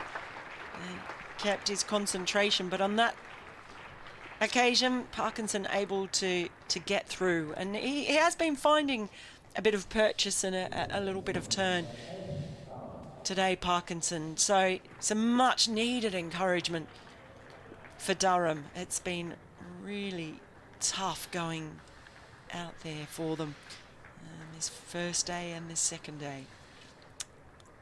But what a time to come in and bat if you had Barnard. Well, where does the innings go from here then, Mel? Are they going to have a little bit of a dart and try and move things forward? Are they just going to continue, which has been quite an attritional strategy this morning, hasn't it? There's been no expansive shots. They've punished bad balls when they've come along, but they haven't really chased runs, have they? Are they just going to grind Durham into the dirt, or are they going to put the foot on the accelerator a little bit? I mean, they're only 2 wickets down. Could bat all 4 days. So you wouldn't mind it either way if they did have a bit of a dart. I mean, they've got Mosley to come in. Plenty of batting still to come. As well, right? So they've got some. You could imagine Mosley coming in and having a proper dart. Why not? And indeed Burgess, of course, can play very aggressively. So they have got batsmen that can come in, and really they now do have license just to come in if they wish and have a go. Yeah, you sort of wouldn't blame them either way. I guess they will want to tire them out. Ben Rain begins another over from the pavilion end, and Will Rhodes, freshly to 100, tucks it into the leg side for no run. Shades of 1896 here, I think, Mel, when Yorkshire came here and under Lord Hawke batted in. It was a 3-day championship in those days. I wasn't at this match. You're speaking from memory, Brian. but Gee, you must use good moisturiser. But they batted into the 3rd day of 3 for 800 plus, largely because Lord Hawke, batting at number 9, was still batting, and he got himself a big century in the lower order. But of course then they had to try and bowl Warwickshire out twice in less than a day, and it didn't work. So the Bears have just got to factor in the fact that if they're going to win this game, they've got to take 20 wickets, and that ain't going to be easy on this in these conditions. Rain is in again, and Rhodes defends. We've had more music in our ear holes, but I'll be giving a bulletin shortly, Mel, so it won't be long, and then I think you might be able to go and get a break for your first one of the morning when Martin joins me. When would you bat till, Mel? Well, you know, I'm thinking about this. I do wonder if conditions being the way they are, if your best chance of taking 20 wickets is to tire them out. This one's down the leg side again from Rain and flicked away for a single by Rhodes. Brought in the 2 short mid wickets now, and that did work for Warwickshire. Well, and Worcestershire, I think, benefited from trying something similar as well. But it's, you know, it's almost throw some spaghetti against a wall and see what sticks at this stage, isn't it? We welcome listeners to Sports Extra, where the dramatic news at Edgbaston is that a wicket has just fallen. Durham's second in well over a day's toil now. Warwickshire 563 for 2. Alex Davis has just been bowled by Callum Parkinson for 256 as Rain is into Barnard, who just tucks it to short mid-wicket. Rhodes is on at 101, so Warwickshire's 1, 2, 3 have all got centuries. Robbie Yates 191, Alex Davis 256. I wonder, Mel, how many times in the county championship for any county the 2 openers together have scored that many runs? 447, I think it is. That's not a bad effort from your openers. And then your number 3 gets a century as well. So it's been tough going for Durham. Rain on the leg side again, and Barnard tucks it away for a single and is off the mark. And it won't be great news for Durham that Ed Barnard's just gone in, because he started off in splendid form last week as well, didn't he? Batted really well. He got around 80, I think, in the first innings. It looked very good. Unsurprisingly, there are no attacking fielders. Well, there's 2 short mid-wickets, but there's no attacking fielders behind the stumps, as Ben Rain starts his, or concludes his 22nd over with a leg side delivery, which Rhodes paddles away to long leg for a single, and Rain has none for 99. I think there is an air of, I don't mean this in a disrespectful way, but there's an air of resignation about the Durham work at the moment, simply because what can they do really? It's a sort of perfect storm of events against them, isn't there? It is a slow pitch, Kookaburra ball, really short boundary. There's a bit of rust in there, isn't there, because their first match was rained off completely. It's a big ask for them to hang on in this game, and then they've got to bat for probably the best part of 2 days, maybe 2 and a bit days to stay in the match. Certainly not easy. One of those weeks. But Parkinson has made a breakthrough, so there's been some encouragement for him. Perhaps finding a bit of purchase, a bit of turn. He is in now, and that first ball is swept firmly by Rhodes, but there is a fielder down at deep square leg, so they'll just get a single. Brings Barnard on to strike. So is there a vulnerability here with the new batter at the crease? They've got to slip in for Barnard, and they're just moving a field around. Parkinson is gesturing wildly, actually. He's very firm about where he wants to field, mostly in front of the bat. He's got a fielder just at backward point, and he's got one at backward square leg, sort of on the circle. First ball is just a press forward and defence by Barnard. Having a bit of a look. Yeah, all the other ones kind of in an umbrella around the front of the bat. Here comes Parkinson, and he plays forward, and he's got another wicket, so there is the breakthrough. Parkinson, all of a sudden, he's just ripped out the off stump. It's lying about a metre away from the other two. You don't always see that when you've got a spinner bowling, but Parkinson, after so much hard toil, to not have any reward for it, suddenly has his second wicket. And there is some encouragement for Durham. I'd say also, Mel, there's some encouragement for Warwickshire there, because if it's going to start turning, they've got 566 on the board. I think Danny Briggs will be noting that, and also the young fella just going out to bat now, Dan Mosley, who can turn the ball as well. Well, I think that was a bit of a ripper. That was a super ball from Callum Parkinson. I'll just continue to waffle, if I may, Mel, because BBC Coventry and Warwickshire are coming over for a report in a minute, and I can report the clatter of wickets at Edgbaston, but this will, this is a lovely ball from Parkinson, and this will encourage Warwickshire, because very little deviated at all for the seamers or the spinners yesterday. But if the pitch is going to start to turn, then the taking of 20 Durham wickets may become slightly less difficult. Just about to update BBC Coventry and Warwickshire. And at Edgbaston, Warwickshire's remarkable first innings grows and grows. They're now 566 for 3, having spent the first hour largely milking a pretty resigned-looking Durham attack. They have just taken 2 wickets. Alex Davies has finally gone, bowled by Callum Parkinson for 356. For it's 256. Will Rhodes has reached his century. He's still there on 103. And Warwickshire's record ever total, the Brian Lara-driven 810 in 1994, is under threat. Warwickshire 566 for 3. So Parkinson continues to Mosley, who just pushes that first ball out towards point. A slip in for Mosley. Really impressive young player. Enjoyed watching him go about his trade. On strike now, he's down the track, and he's just sent that ball straight past the bowler, and 4 runs to get off the mark. 6 runs, in fact. Didn't realise it had gone all the way. What a start for Mosley. He's not going to hang around, he is going to have a dart. Well, even in conditions when his side is under pressure, Dan Mosley likes to attack. He's got a licence to attack now, hasn't he? Coming in, reaching the crease at 566 for 3. But that's a statement of intent, isn't it? Socking your third ball for 6. So how does Parkinson respond to that? He's a real bat twirler too. There's Mosley.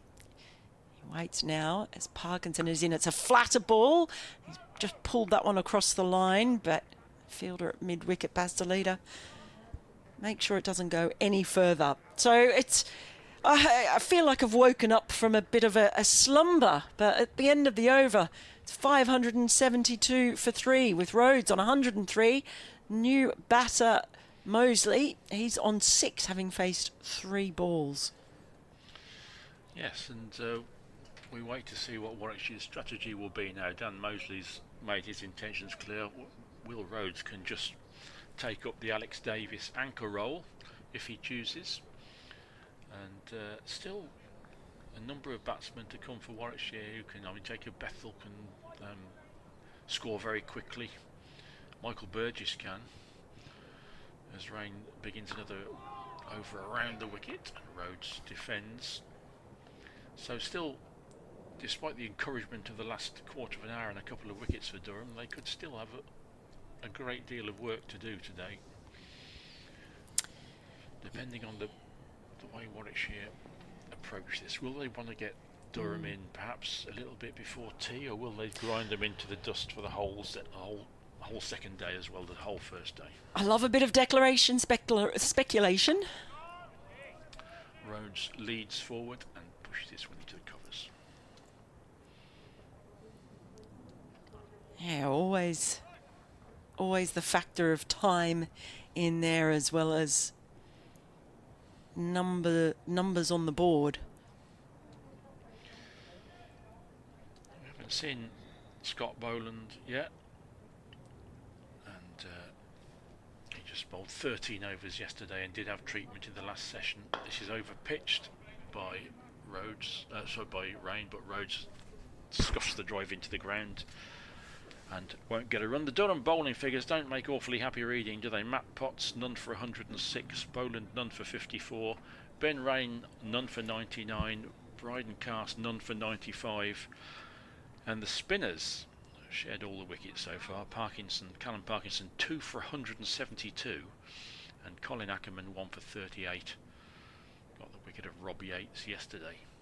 In comes Rain, and he will reach his century off this delivery because Rhodes chops it down to third man for a single, and Rain has none for 100. The third Durham bowler to post a century in this innings, and Bryden Cast is just 5 away from making it a fourth.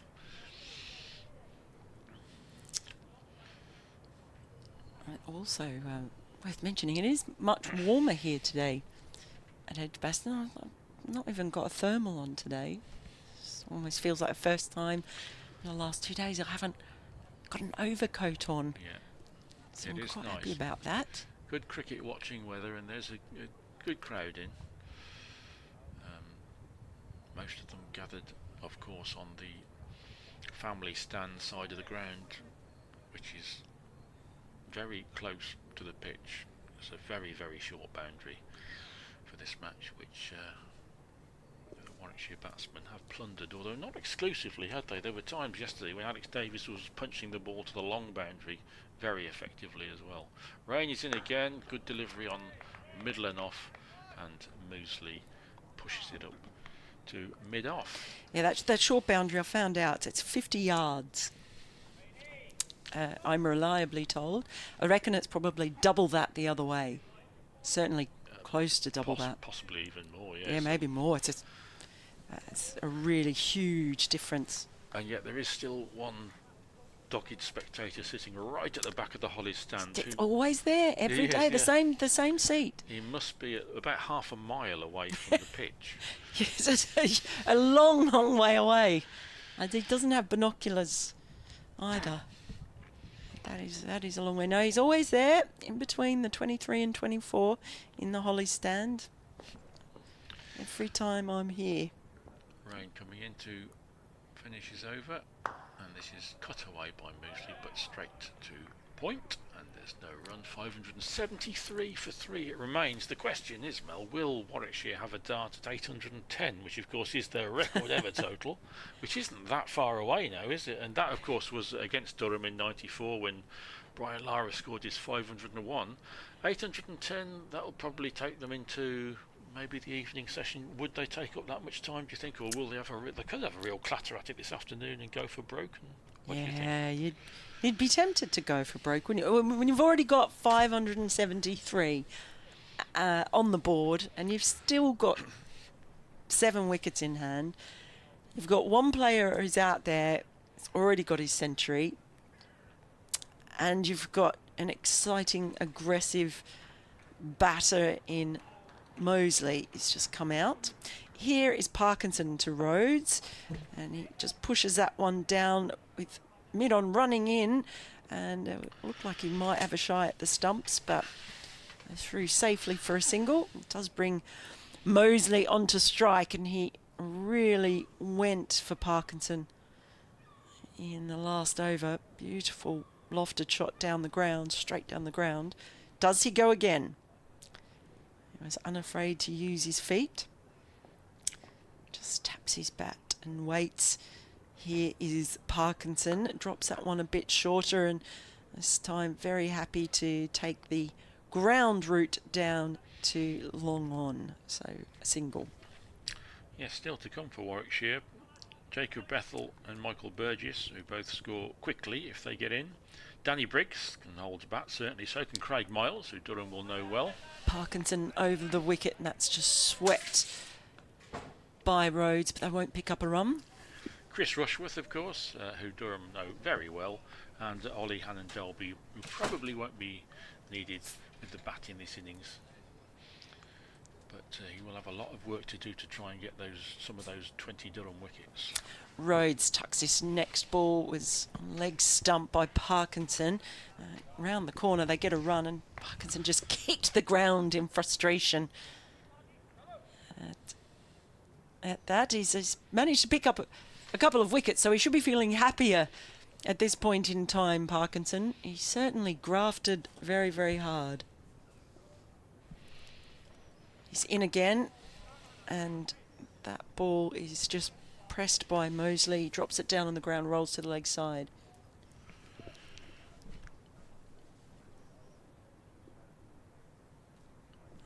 Just being handed some notes by Martin Emerson.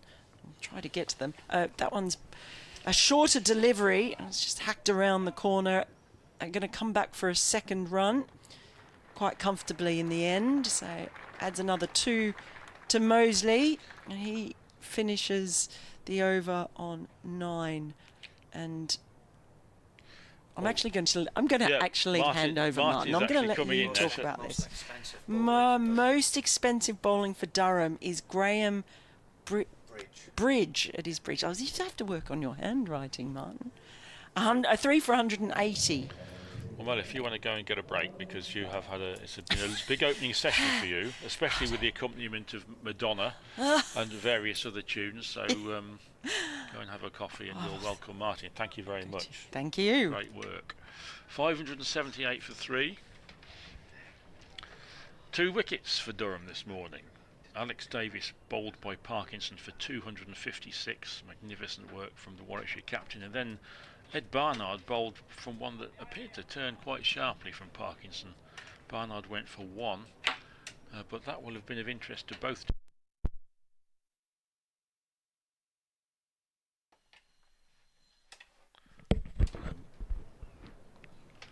Because if the ball starts to deviate, all of a sudden the possibility of 650 plays 600 may diminish. Welcome back, Martin. In a moment, as Cars returns to the attack from the pavilion end for the first time today.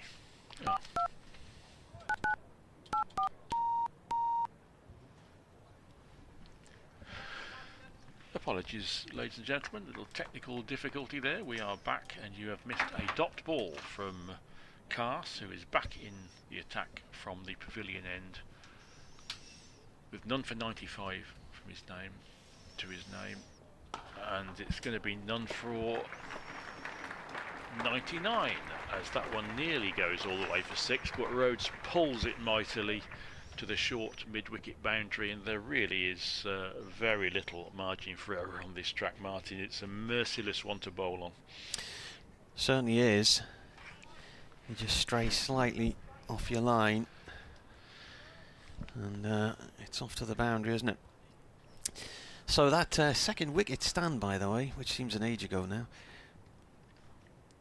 So Cast bowls. It's turned out towards deep mid-wicket. Stopped by Parkinson in front of the hover cover. 1 run. It ended up on 219. So it was a joint second highest wicket stand for Warwickshire against Durham, equalling Ian Westwood and Kumar Sangakkara in Chesty Street in 2009. And you know, when you choose to field, you don't want the first wicket to put on 343 and the second one to put on 219. It hasn't gone well, has it? It hasn't. Now on that occasion, Durham won by 9 wickets, but my colleague on air, when I mentioned that stat a few minutes ago, said I can't see that happening this time. So anyway, I was looking earlier, wasn't I? I think it was 18 bowlers I said who'd gone for more than 150 for Durham. So the most expensive, Graham Bridge, 3 for 180, 42 overs he bowled at Northants in 2003.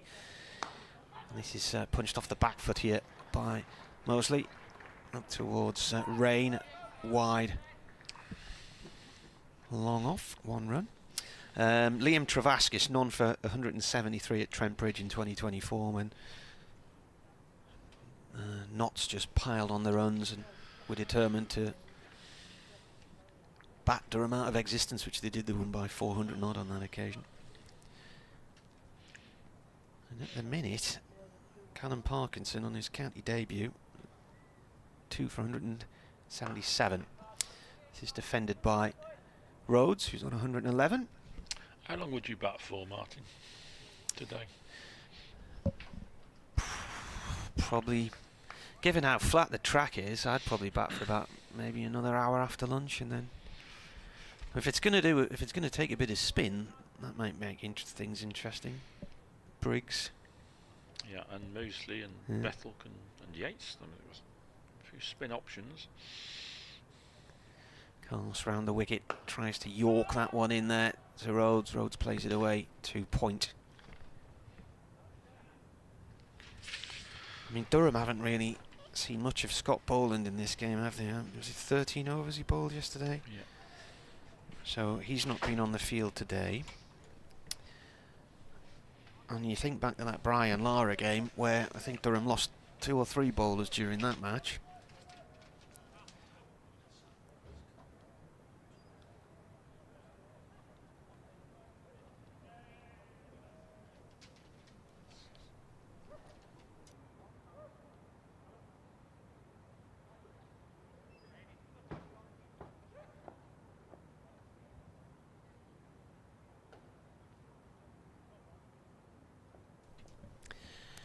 Parkinson left arm over from the city end. The ball loops up into the air off the bat of Moseley and bobbles across towards Beddingham in the covers.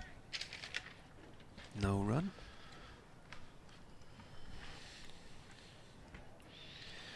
(12:19), Saturday the 13th of April. As Moseley plays this one to Borthwick, short mid-wicket. And the second round of county championship matches this year, but of course Durham had a washout last week.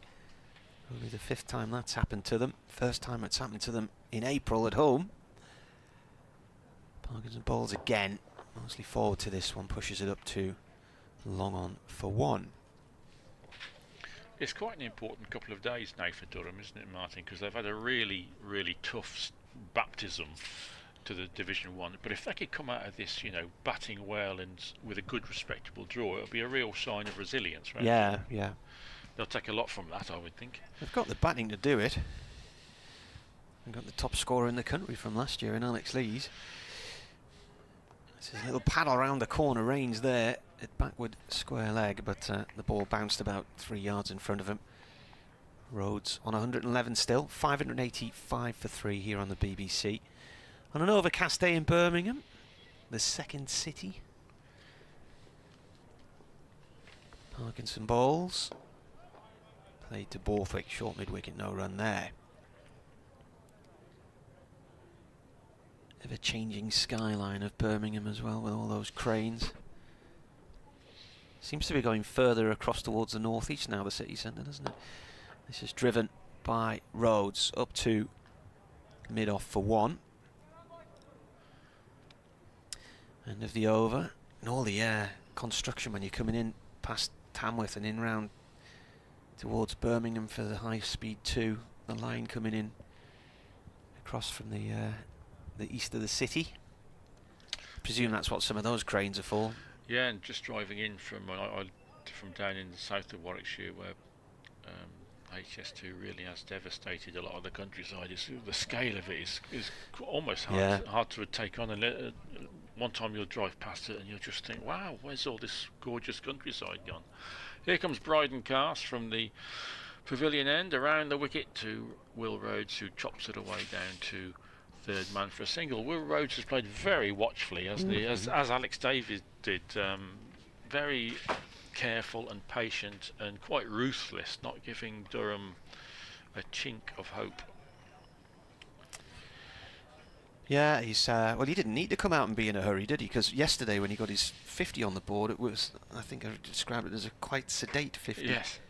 Yes, it was overnight 60 not out, and it really was underneath the radar, wasn't it? Because he came in on the back of an opening stand of 343, but Will Rhodes has quietly accumulated himself a ton and has got power to add.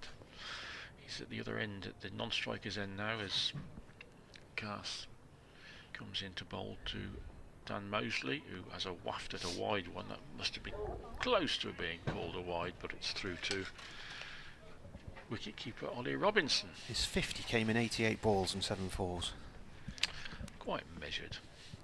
And that's what that describes. Other than flurries, there was a flurry of attacking strokes from Rob Yates on a couple of occasions. Most of this huge accumulation from Warwickshire has been measured. There's been only isolated bursts of out-and-out attack. Cast is in again, strives for the Yorker, but just gets a bit too much on it, and Rhodes clips away the ball off his toes to long leg for a single. 588 for 3. Not the score that a captain wants when he's put the opposition in. It's a Grand National today, isn't it? Is it really? Yeah. It used to always be half time in the football, but then it's been moved around all over the place. That's right. Cast comes in, and this is chopped away to third man by Dan Mosley, and he'll get a couple here. Sorry, by Will Rhodes. He'll get a couple here to move to 115. I've only about one Grand National winner in my life, but it was a good one. Maori Venture about 100 years ago, and I think it might be 50 to 1. There was a horse years ago which was called Red Marauder, and the owner was a businessman from Sunderland, and a pal of mine was at the meeting and knew the jockey and spoke to the jockey that morning, and the jockey said, "Don't put any money on us, we're never going to get round this course." Cast is in again, a slower ball which Rhodes spots and tucks up to extra cover. And it won, and I think it was one of only 4 finishes that year. Hi Marty and the gang. Paul Wilson emailed earlier today, actually 8 o'clock, just after 8 o'clock when they sent this one in. Greetings from an overcast but fairly mild Costa del Hartlepool. First email of the season, just got in from work. It should be with you until around 6 just before going out to watch an 80s soft rock trio called Say What at Richie's Club in Hartlepool. Garth concludes over another slower ball which Rhodes reaches for outside off stump and laps it down to third man for another single. Really gentle over that. Milked really. There was nothing sensational with the batting, but the total just keeps slowly, quietly ticking upwards. Rhodes has 116, Mosley has 12, and Warwickshire 591 for 3. Bit of soft rock, eh? 80s soft rock. You like a bit of soft rock, Brian? Huh? Yeah. Bit of yacht rock. Now then, that's interesting. Callum Parkinson, 2 for 179, so he's 2 runs away from being the most expensive Durham player in a first-class game, and he's been replaced by Colin Ackerman. Maybe he's done his bit. He's turned his arm over for 36 overs. He's bowled way more than anybody else. Next nearest Ben Rain with 23 and Potts with 23. Ackerman 1 for 38. Got the only wicket to fall yesterday when Yates skied him on 191. He bowled 8 overs.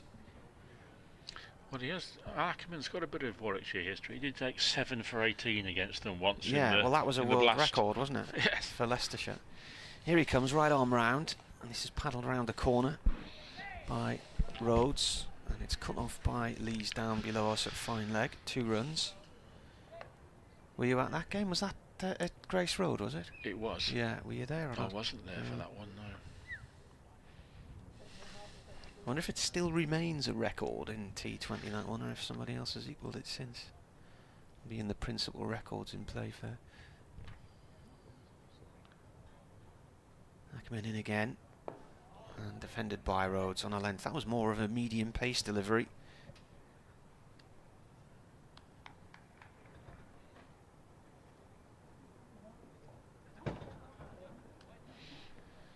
Rhodes on 118, plays this up towards mid-off, but it's intercepted by Scott Borthwick running in from close cover.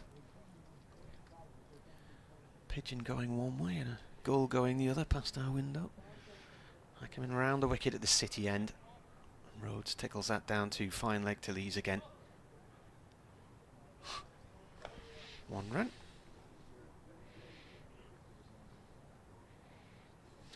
Mervyn says, I'm going to make a bold prediction. Durham will not win this game. Thanks as always for your commentary. I think it could end up being a really high scoring draw, and we might be looking at match aggregate figures in 2 days' time.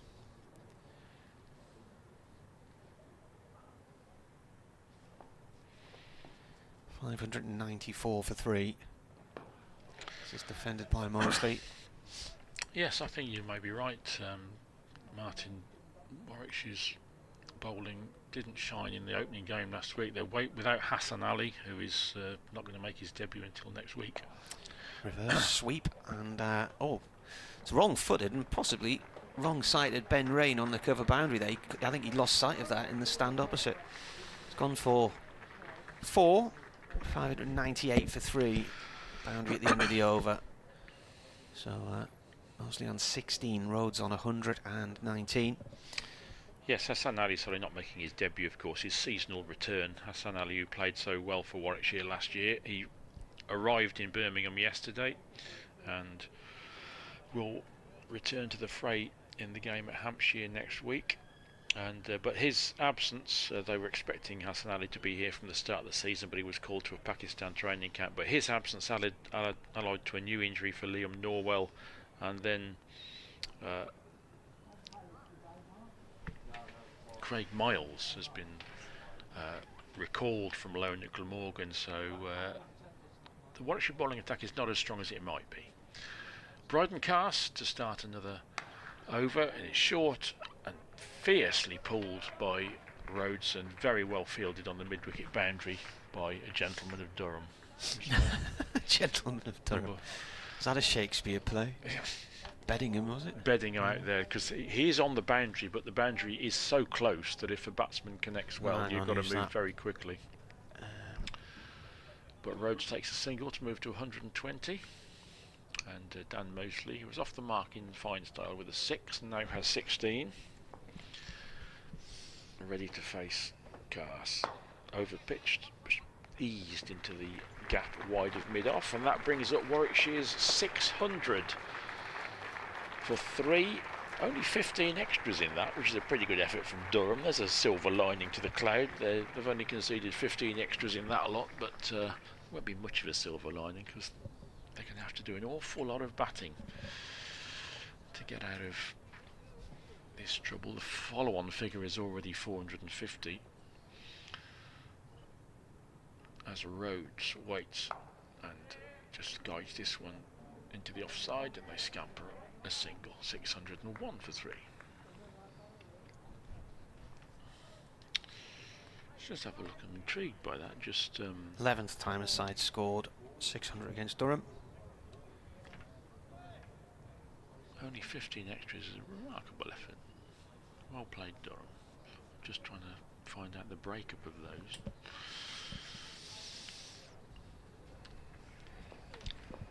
Unsurprisingly, no slip. 5 men saving 1. The rest scattered around the boundary as Cast digs this one in, and Mosley is watchfully on the back foot, just guiding it out to point where there isn't a run. The makeup of those extras, 2 byes, 6 leg byes, 6 no balls and 1 wide, so over the course of 120 overs, that's a good effort from Durham. The Durham bowler's direction perhaps has not been quite so impressive. There's been quite a lot of wide bowling, but there is rust to be chipped off as Cast comes in. He drifts to the leg stump, and this is just flicked away by Mosley for a single. 602 for 3. I shall just describe one more ball from Bryden Cast, and then we'll be joined for the first time today by Phil.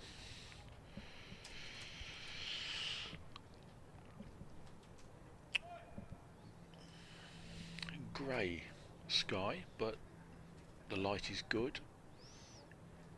The air is warm. Nice cricket watching conditions. Cast is in again. Chopped away down to 3rd man for a single by Rhodes. 122 to the former captain. 18 to Dan Mosley. And Durham's ordeal goes on. Warwickshire 603 for 3.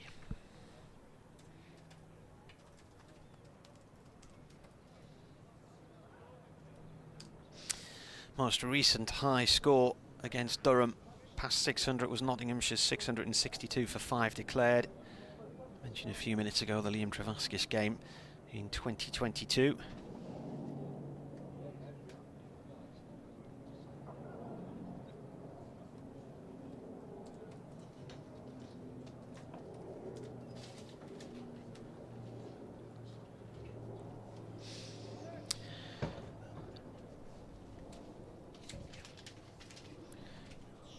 Ackerman round the wicket here, bowling to Rhodes, who's on 122, plays that up to Jones, who's on as a substitute fielder, far end of the ground, long off. Good afternoon, Martin. You all right, Good Phil? afternoon, everybody.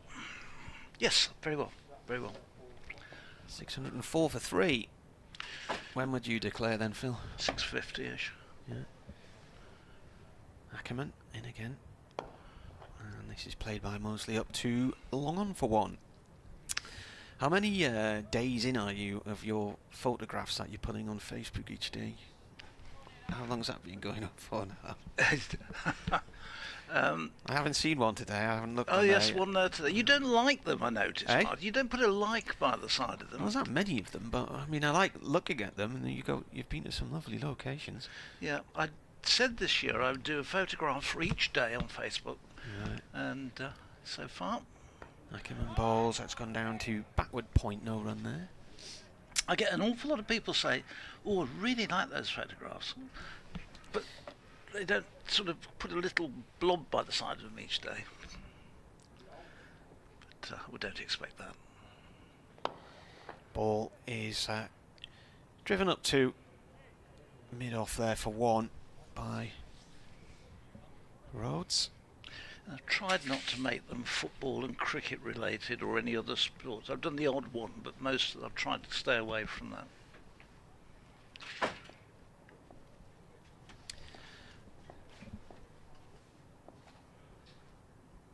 Ackerman in, and this is defended by Mosley. Wicket's the fall today, and then Davies bowled by Callum Parkinson for 256, a career best.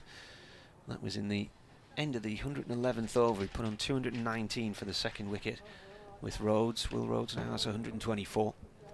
Mosley, plays and misses at that one. It bounces out the keeper's gloves. Now, did he get an edge or not? I reckon he did. I think he did. Judging by the reaction Yeah. of both the bowler and the way the wicket keeper sort of is not making eye contact with the bowler just yet. They can't avoid each other because one's at slip and he's going to be stood next to the keeper. But I think he got a little nick to that. 606 for 3. Rhodes 124. Mosley has come in and been. Well, you can, if you can't be aggressive with 600 on the board, Yeah. you're never going to be, are you? So he's on 19. Warwickshire have got 25 minutes here, I think, to push on. Perhaps take the score up towards the 650 mark, and I don't know, but I wouldn't be at all surprised to see a lunchtime declaration. Yeah. They might want to go on to 700, but I'm not sure why. Here's Cast from the pavilion end. He's in and bowls. This is driven by Rhodes, and they scamper through for a quick single. I was out, took some photographs of both Rhodes getting his 100 and Davis getting his 250, and then I got up, and then the very next ball, having sat there for a while, he was bowled. So I missed the ball, missed that. Casts again, blonde hair as he runs away from us. He's in, and this is full. It's that's hurt. It's hit Mosley on the leg, and he's hopping down the wicket. I think that must have been on his toe. Yeah, it's come on his toe, I think. Yeah. He'd gone quite a way down the track to try and flick it away down the leg side, and it's hit him on the foot, but the ball was outside the line of leg stump anyway. It was a customary appeal. They've not, to be fair, they've not really had a great deal in this to appeal for Durham.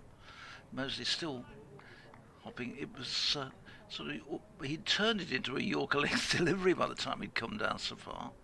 Anyway, Rhodes waits and he drops the bat on that, but and Mosley, despite his toe, is hobbles through for the single, so another 1 to the total.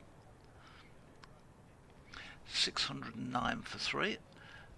So Boland is injured, I gather. He picked up a bit of a heel injury, was it yesterday?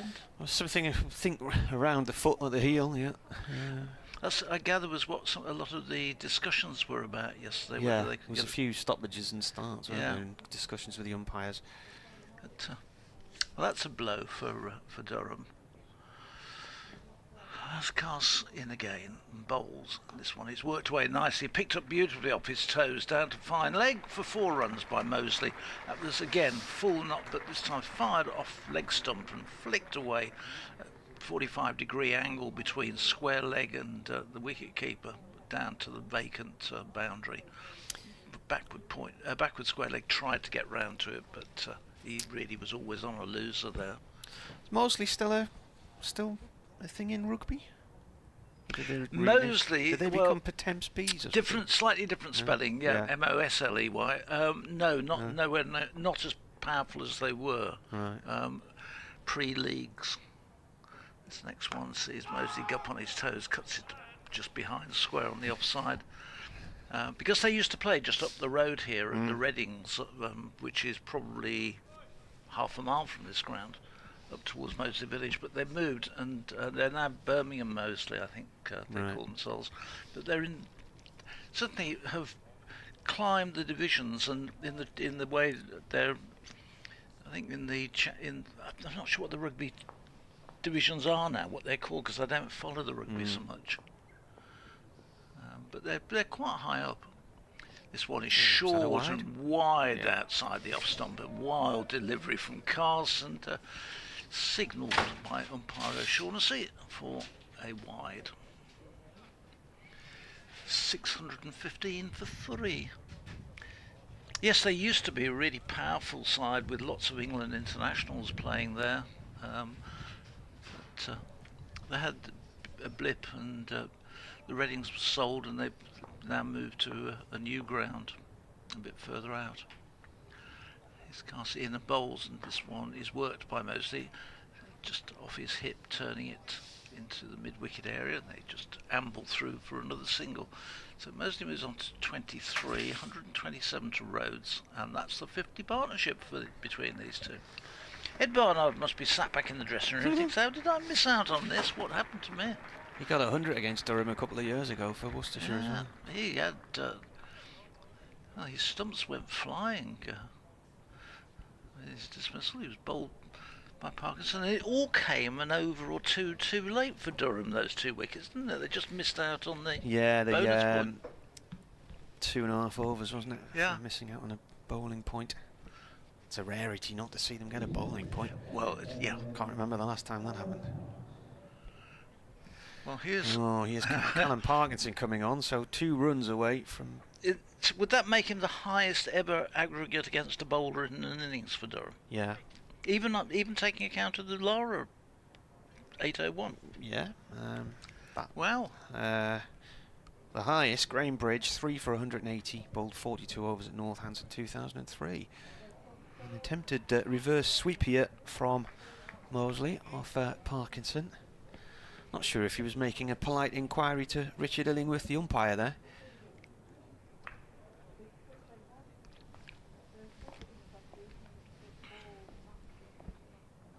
Parkinson left arm over City end, driven up the field, so he now equals Bridge on 180 runs. I should think he'll be happy to see that record disappear, won't he?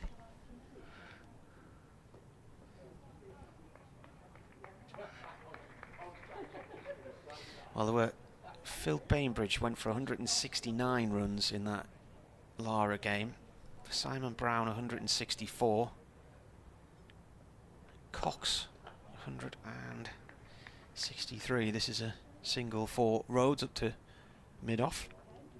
So that was the new record against a Durham bowler in Championship cricket. Well, you wouldn't, if you got hit for that many in limited overs cricket, it probably would have been your last game.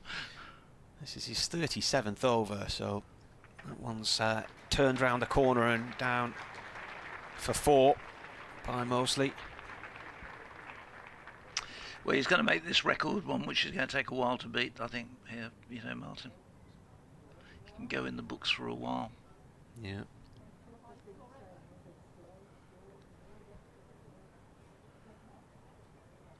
I think he'll find wickets which give him a bit more help than this one during the course of the summer.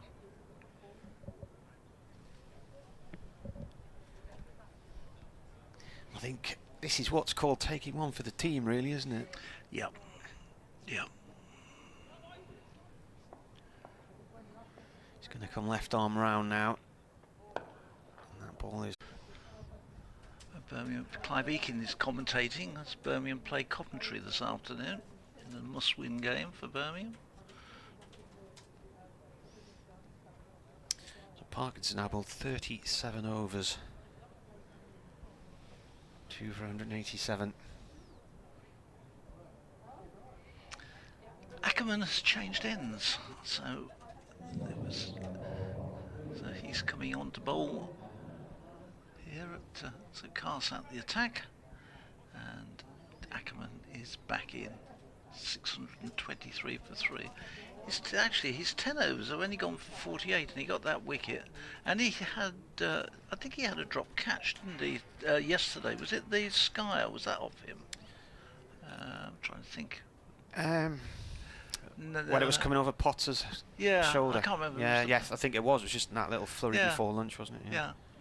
Anyway, here he is at the pavilion end, bowling to Rhodes. He's in and bowls. Rhodes pulls this first one away and down to the groundsman's hut for 4. Just sweeps it off leg stump and retrieved by one of the ground staff. It's gone right up the tunnel where all the machines and equipment are. So it was lobbed back. I think they probably sent, looking at it, they sent Davey to go and get the ball. So another 4 to Rhodes. Warwickshire move on to 627 for 3. In he comes again, and this will be certainly a couple here. It's punched away through extra cover. It's picked up, and the batsmen are home comfortably for a couple of runs, so 2 more to the total. 134 to Rhodes now, 30 to Mosley, 629 for 3. Warwickshire's second highest behind the 801 they got against Durham is twice they've got 653. So they're not that far away from their second highest ever score, as this one is pushed to short third man, and they decide not to take a run. Rhodes stays there on 134. Ackerman in again. Round the wicket, bowls short and pulled away. A couple of bounces, really well stopped down on the boundary. It saved 3 runs. Was that? Let me just see who that was. Oh, it was Clark. No, not Clark. Bellingham. Sorry, Bellingham.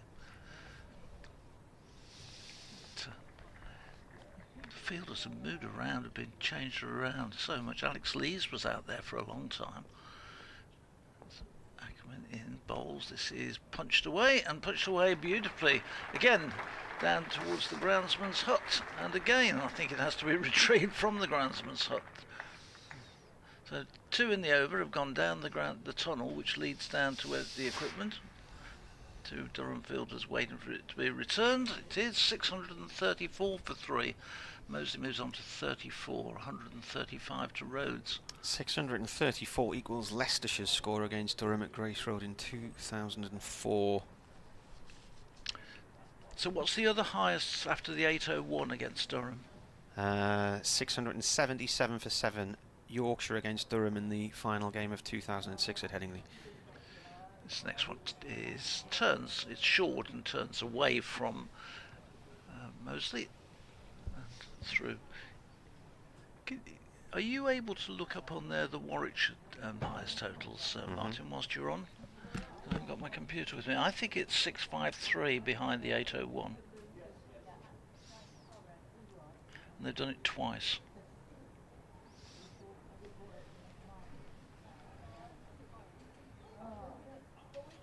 657 and 657 against Hampshire and Glamorgan. Okay, sorry, it's 657, not 3. You might have been at the first one, 1899.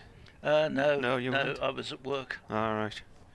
The next one against Glamorgan here, 1994. And who was? Remind me who the biggest Hampshire, one was against. The biggest one was against whom? I don't know. I can't read that. What does it say? Where's my glasses? Parkinson bowling here. I'm going to jump off air now and bring Brian back in. Thanks, Martin. Back this afternoon. 634 for 3. Here's Parkinson in. Rhodes is hit on the pad and the ball loops up in the air and runs just behind square, and there's no run. It's a rarity of a dot ball. Parkinson continues from that Birmingham end. He's in to the left-handed Rhodes, who reverse sweeps it for 4 and cuts it away through what to the left-hander would be backward point, but the way he played the shot, it was backward square leg.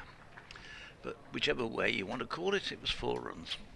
The total races on to 638, and they must, I think, Brian Halfer's rejoining us in a second after he's got everything plugged in and wired in. It must be approaching declaration time, I think. Brian's nodding his head. He's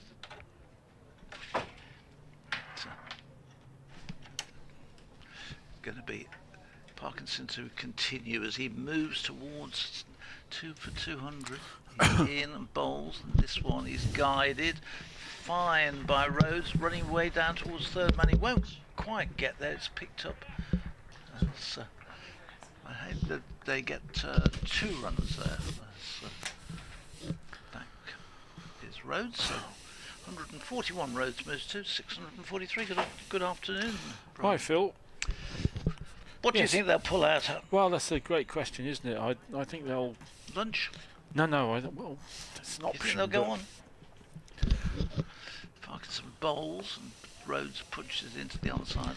There's quite a few factors at play, isn't there? Obviously the state of the pitch and the fact that they've got to find 20 wickets. I'm just thinking that the higher that it will all really come down to whether they can make Durham follow on, won't it? This next one is turned through mid-wicket for a single. So another one to Rhodes. I think as soon as Durham avoid the follow-on, if they do, it's game over, isn't it? It's a draw. Oh, yeah. So there is a case for making that follow-on figure as tall as possible. You've got to balance that, of course, against the time you're taking out of the game to get there. So it's a really tricky one, because Durham have got some fine batsmen, haven't they? So they could do this, effectively, if Warwickshire don't bowl well and the conditions remain the same, although there's just a bit of turn, isn't there, today? There's a bit of suggestion that the pitch might start to assist Danny Briggs perhaps in the spinners later on, but it's a dilemma. It'd be interesting to know what Alex Davis is thinking. I wonder if they might come out and have an attack for an hour after lunch and see if they can put pressure on as Ackerman starts another over from the pavilion end, and he's chopped away for a single by Dan Mosley, who's moved almost imperceptibly to 34 from 32 deliveries. 152 runs they've added in this session this morning, Warwickshire. The scoring rate has been terrific right the way through. It has. Mosley is on the back foot this time. It was Rhodes who took the single in that previous delivery. This time it's a single to Mosley. Yes, the scoring rate has been crisp, and yet there's been relatively few big shots, hasn't there? It's been real accumulation. There are very few dot balls, really. And this isn't going to be a dot ball either. The third single of the over as Rhodes chops that into the covers. 644 for 3. Yes, you're quite right, because when there was a period when Davis and Rhodes were both approaching their 250 and their 100, where they slowed down quite a bit, but they kept the singles coming all the time, and they kept the ball ticking over. Mosley leaves this one from Ackerman outside off stump. So if, I mean, we're almost at lunch now, so it's going to be about 650 at lunch. Yeah. As Ackerman comes in and beats an attempted drive from Mosley. If they come out after lunch and have a dart for an hour, maybe score 70, 80, 90. I mean, that would really stretch Durham to even make the follow-on. They're going to have to make something like 600 to make the follow-on then, avoid the follow-on. If this is chopped away for a single by Dan Mosley, he'll keep the strike. That's the end of the Ackerman over. But I do think that is quite a significant milestone, because if they've got to take 20 wickets, if they can make Durham follow on, there is a chance of doing that. I think if Warwickshire have to bat again in this match, it's not going to end in a other than a draw, is it? So, that's right.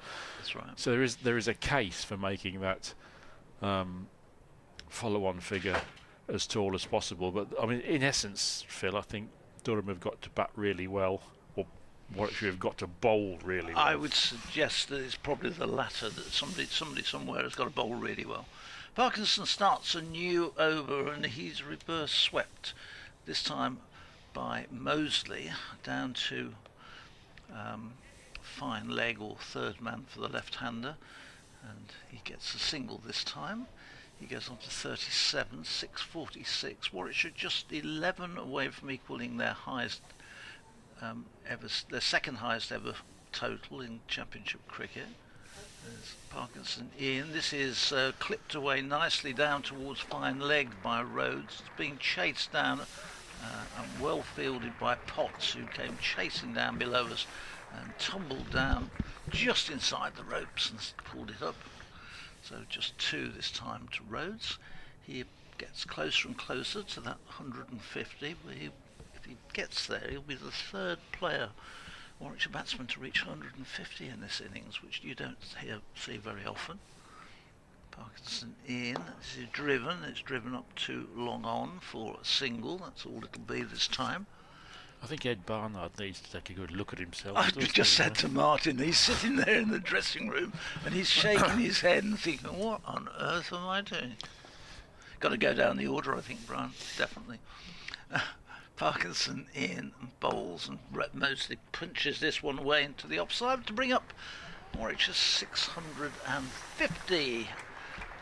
And I think it's, I'm not quite sure on that score, but why Evan needs to say we're 650 for 3 in the first innings of the game, we lead by 650. I think that's a bit of superfluous information.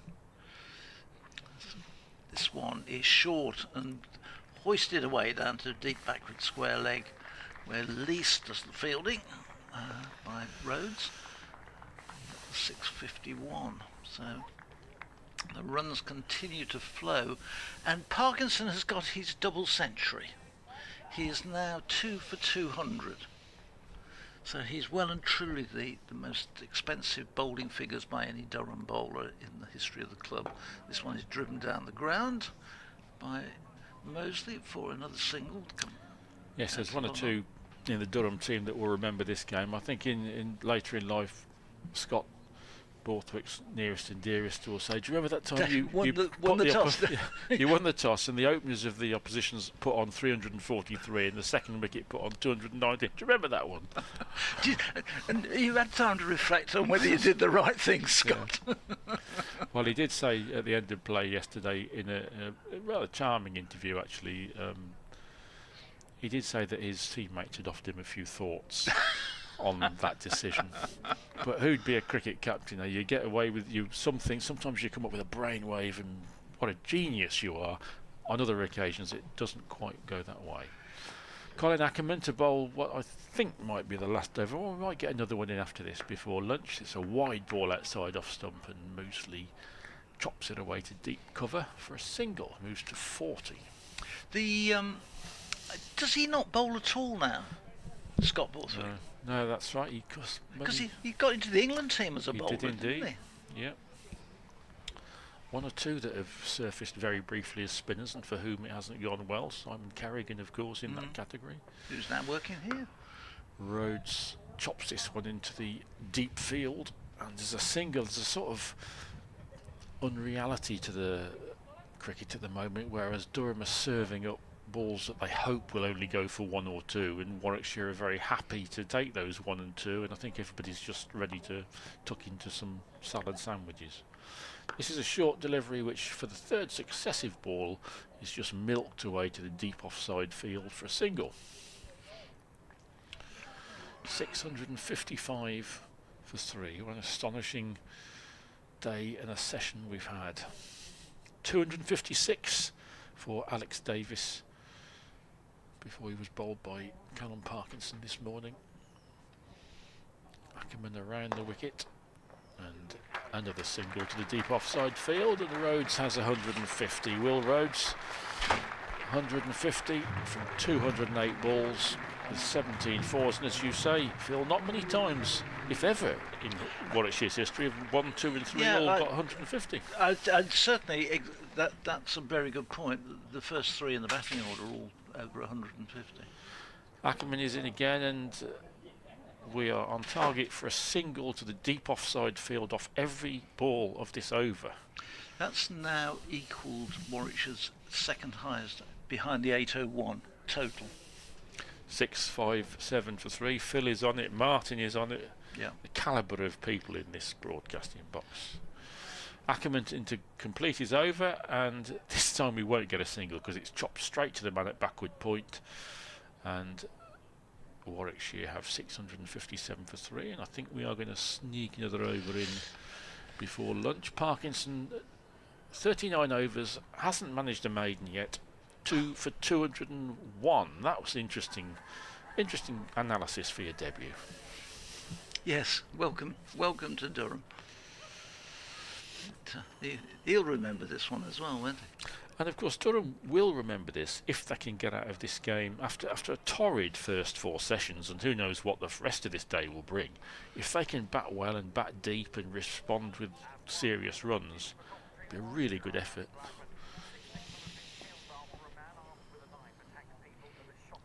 Parkinson in and bowls, and that is hit away out into the offside by Mosley, and that now is the second highest total Warwickshire have ever made in Championship cricket, just behind the 801 they made against Durham in 1994.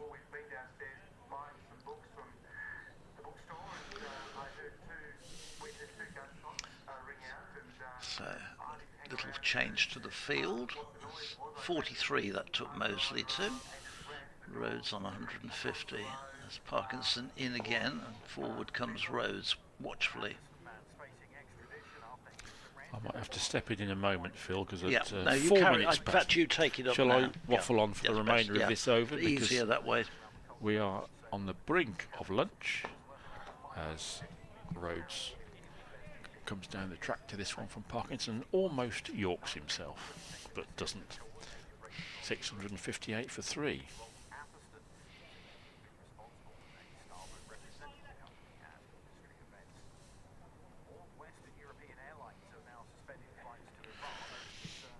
Parkinson is in again, good delivery, which Rhodes goes on the back foot to, and a little uncomfortably keeps this one out, just pushes it to extra cover. Again, no run, just 2 balls remaining in the session.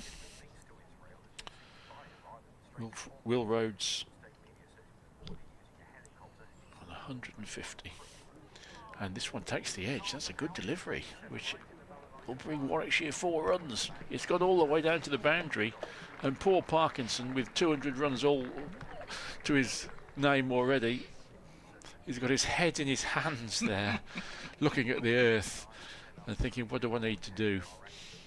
Because that was a great delivery which brought Will Rhodes 4 runs through the slips. When it's not your day, it's not your day.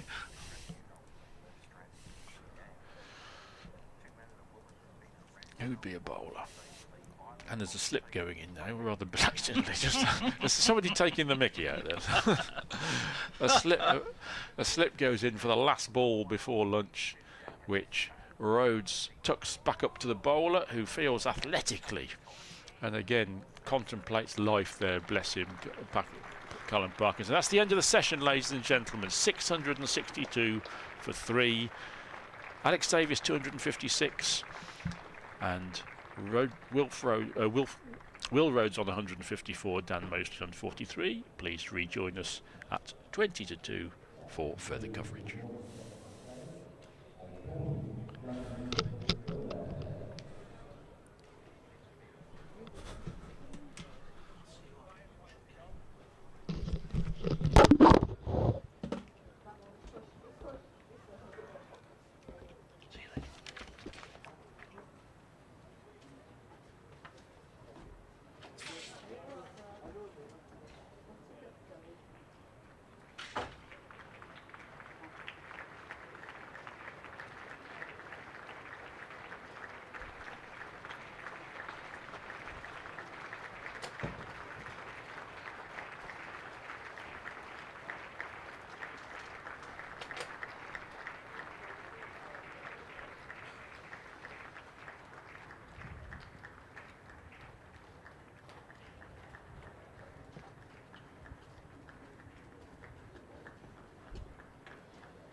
Warwickshire's mammoth first innings continues. They've just gone into lunch at 662 for 3. Numbers 1, 2 and 3 all got to 150. Rob Yates 191 yesterday. Alex Davis 256.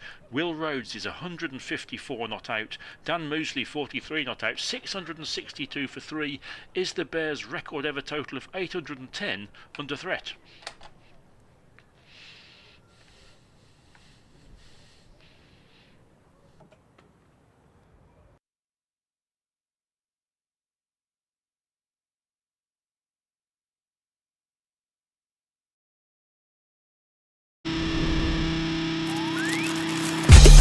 You gotta dig deep. I'm on top of the mountain, but it's real steep. Been through the valley, now I'm at the peak. Yeah, a higher learning every time I speak. And when kings collide, they expect to fight. But I know the truth, yeah, we the light. Don't believe the hype, nothing's overnight. Views from the top like a satellite. Yeah, I don't care what the nays say. I live with honor for my name's sake. I do what I want and not what they say. Now I'm in a position for a big payday. Chris, did you never envisage the day that you'd be taking on Durham in a first-class game? Absolutely not, never.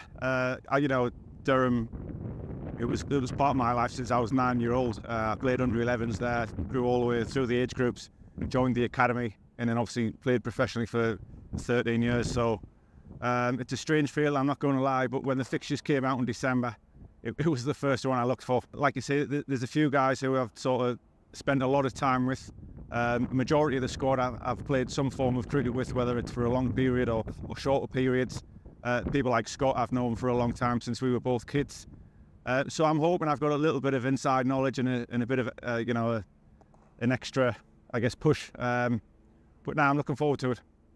And tell us a bit about your relationship, friendship with Ben Stokes. Obviously you saw him come up through the ranks there at Durham and spend a little bit of time at your place.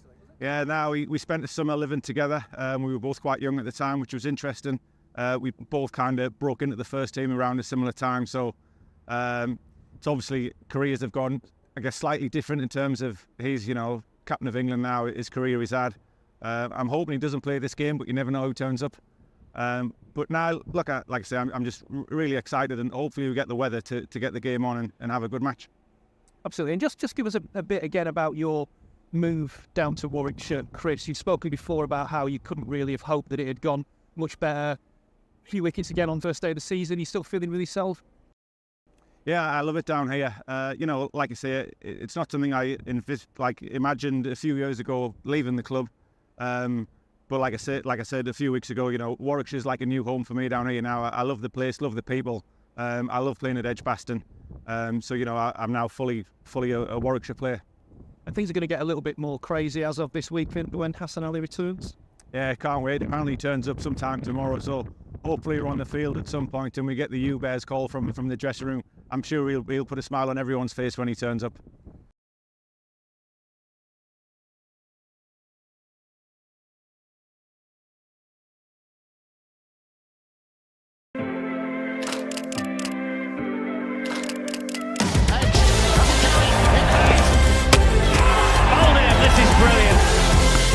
Off the edge, and that's taken as well. That's 4 in a row. Chance to catch, there's no one there.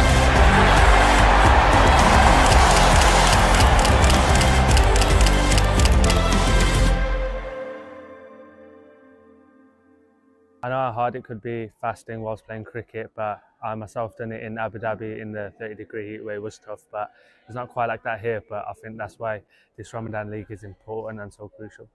Yeah, I think like coaches and players was a massive part. I think with me fasting there, like in general, I think all the players were keen on how I was doing it. Asked a lot of questions, which was nice as they were getting involved and stuff. So that was brilliant. And even like in training, when I've like batted, bowled, fielded, they were just asking if I needed 5 or 10 minutes. I could go just chill, just sit in the shade a bit. So in terms of that, like I couldn't really ask for more, like the support and everything that Warwickshire had given me. We started the game and then there was a couple minutes they had given us a break where people who fasted could just have drinks and water, get some food in, get some dates in, just to give that time with the fast bowlers just to fuel us a bit. So to take time out of the game to give everyone a couple of minutes, it was unbelievable. I think even like religiously, when you speak about fasting, is not a thing where fasting should like cause a barrier.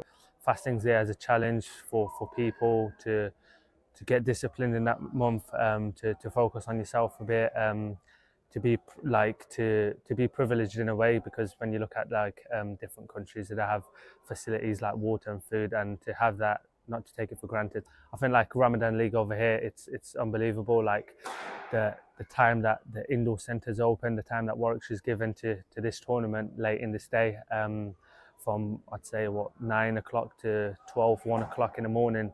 It's unbelievable to give these lads that love cricket an opportunity to play the sport that they love, and to play for a long amount of time in this month.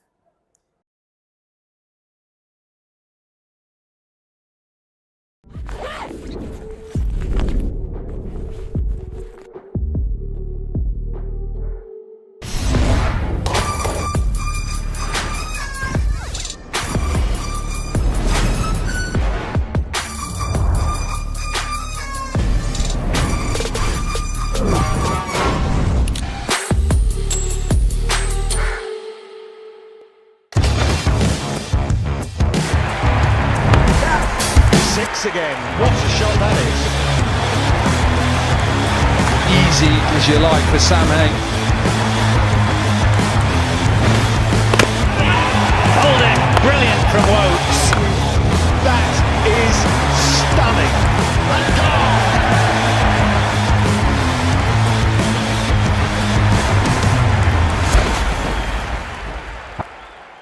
Welcome to David Eats With. Coming in here, looking at all the memorabilia and the uplift it's had. It looks fantastic. It's a great facility for you members to come and enjoy during the summer and have a wonderful time and watch Warwickshire win. I recall my time starting in Warwickshire. I was the age of 14 when I walked through the gates here at Edgbaston. Over the years, it's been fantastic. I've been here a long time now and been associated with the club with a lot of success.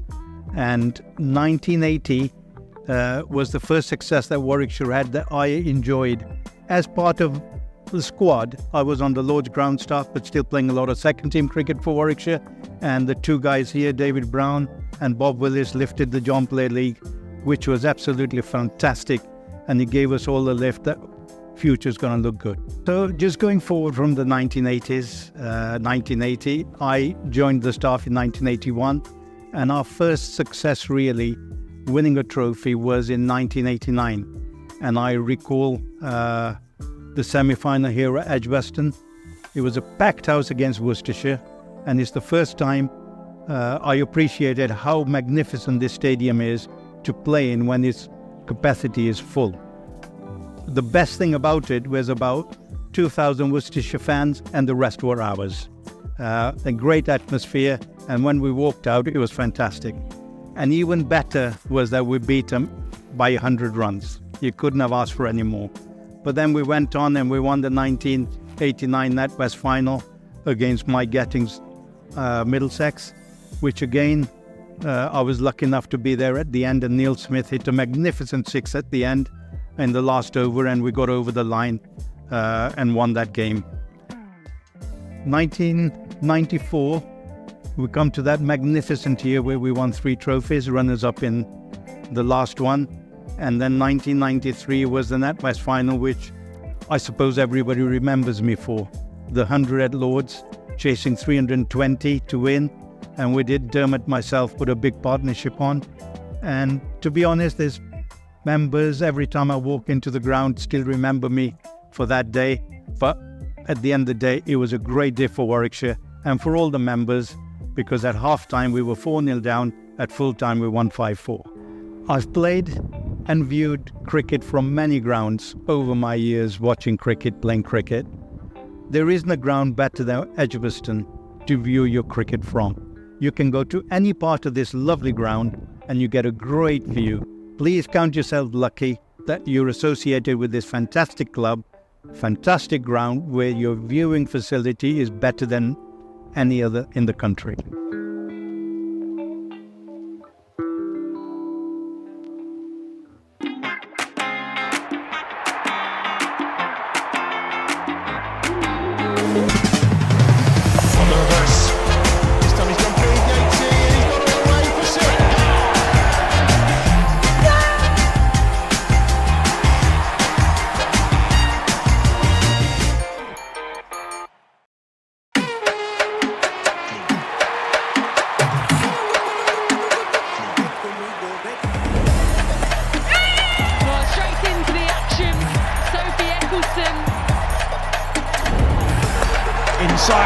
and dragged on, knocked him over.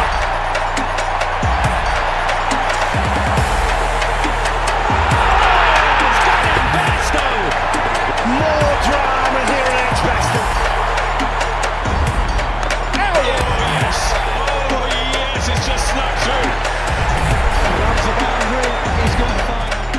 My word, what a thump down the ground.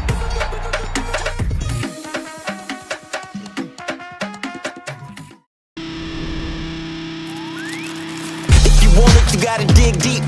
I'm on top of the mountain, but it's real steep. Been through the valley, now I'm at the peak. Yeah, a higher learning every time I speak. And when kings collide, they expect to fight. But I know the truth, yeah, we the light. Don't believe the hype, nothing's overnight. Views from the top like a satellite. Yeah, I don't care what the nays say. I live with honor for my namesake. I do what I want and not what they say. Now I'm in a position for a big payday. Chris, did you never envisage the day that you'd be taking on Durham in a first-class game? Absolutely not, never. Durham, it was part of my life since I was 9 years old. I played under 11s there, grew all the way through the age groups, joined the academy, and then obviously played professionally for 13 years. So it's a strange feel, I'm not going to lie, but when the fixtures came out in December, it was the first one I looked for. Like you say, there's a few guys who I've sort of spent a lot of time with. Majority of the squad I've played some form of cricket with, whether it's for a long period or shorter periods. People like Scott I've known for a long time since we were both kids. So I'm hoping I've got a little bit of inside knowledge and a bit of an extra, I guess, push. But now I'm looking forward to it. And tell us a bit about your relationship, friendship with Ben Stokes. Obviously you saw him come up through the ranks there at Durham and spend a little bit of time at your place. Yeah, now we spent the summer living together. We were both quite young at the time, which was interesting. We both kind of broke into the first team around a similar time. So it's obviously careers have gone, I guess, slightly different in terms of he's, captain of England now, his career he's had. I'm hoping he doesn't play this game, but you never know who turns up. But now, look, like I say, I'm just really excited, and hopefully we get the weather to get the game on and have a good match. Absolutely. And just give us a bit again about your move down to Warwickshire, Chris. You've spoken before about how you couldn't really have hoped that it had gone much better. A few wickets again on first day of the season. You still feeling really yourself? Yeah, I love it down here. Like I say, it's not something I imagined a few years ago leaving the club. But like I said a few weeks ago, Warwickshire's like a new home for me down here now. I love the place, love the people. I love playing at Edgbaston. I'm now fully a Warwickshire player. And things are going to get a little bit more crazy as of this week when Hassan Ali returns. Yeah, can't wait. Apparently he turns up sometime tomorrow, so hopefully we're on the field at some point and we get the U-Bears call from the dressing room. I'm sure he'll put a smile on everyone's face when he turns up.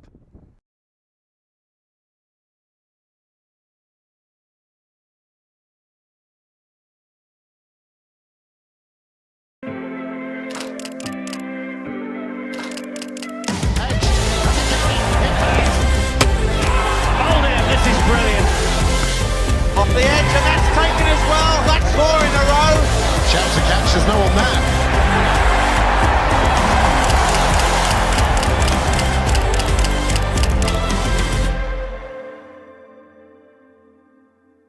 I know how hard it could be fasting whilst playing cricket, but I myself done it in Abu Dhabi in the 30-degree heat where it was tough, but it's not quite like that here. But I think that's why this Ramadan League is important and so crucial.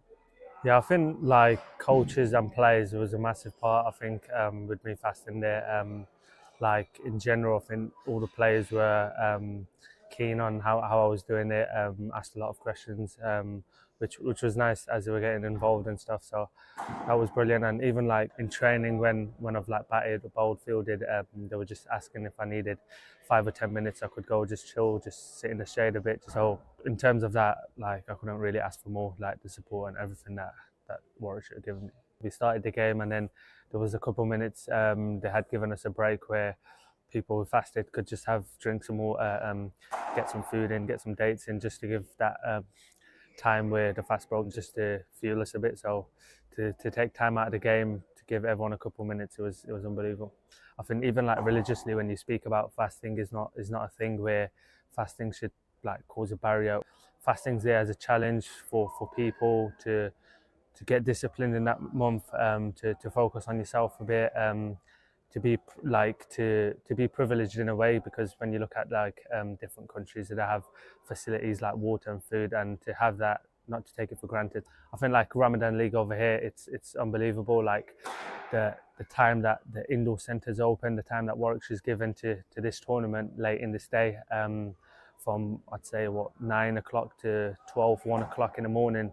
It's unbelievable to give these lads that love cricket an opportunity to play the sport that they love, and to play for a long amount of time in this month.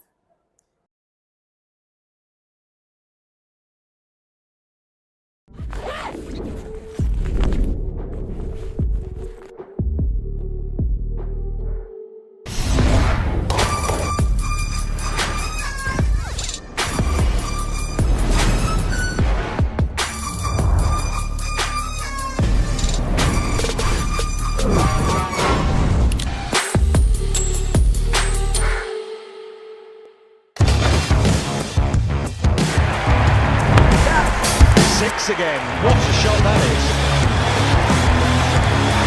Easy as you like for Sam Ali. Holding, brilliant from Woakes. That is stunning.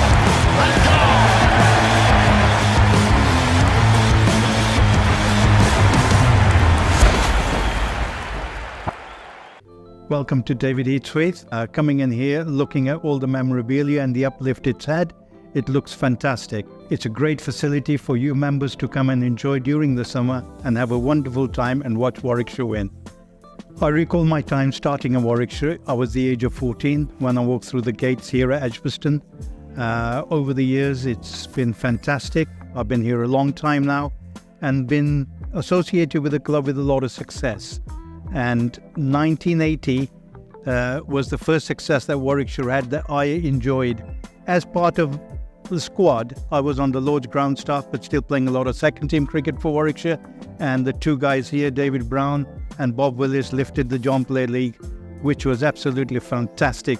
And it gave us all the lift that future's going to look good. So just going forward from the 1980s, 1980, I joined the staff in 1981. And our first success really, winning a trophy, was in 1989. And I recall the semi-final here at Edgbaston. It was a packed house against Worcestershire. And it's the first time I appreciated how magnificent this stadium is to play in when its capacity is full. The best thing about it was about 2,000 Worcestershire fans, and the rest were ours. A great atmosphere, and when we walked out, it was fantastic. And even better was that we beat them by 100 runs. You couldn't have asked for any more. But then we went on and we won the 1989 NatWest final against Mike Getting's Middlesex, which again, I was lucky enough to be there at the end, and Neil Smith hit a magnificent six at the end in the last over, and we got over the line and won that game. 1994, we come to that magnificent year where we won 3 trophies, runners-up in the last one. And then 1993 was the NatWest final, which I suppose everybody remembers me for. The 100 at Lords, chasing 320 to win. And we did, Dermot, myself, put a big partnership on. And to be honest, there's members, every time I walk into the ground, still remember me for that day. But at the end of the day, it was a great day for Warwickshire and for all the members, because at half-time we were 4-0 down, at full-time we won 5-4. I've played and viewed cricket from many grounds over my years watching cricket, playing cricket. There isn't a ground better than Edgbaston to view your cricket from. You can go to any part of this lovely ground and you get a great view. Please count yourself lucky that you're associated with this fantastic club, fantastic ground where your viewing facility is better than any other in the country.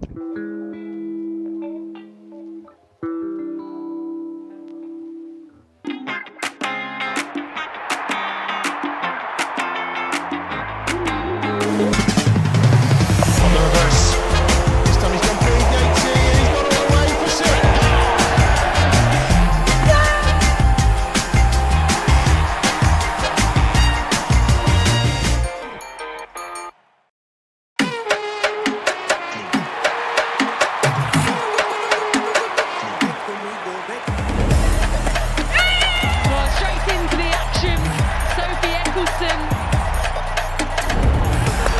inside edge and dragged on, knocked it over.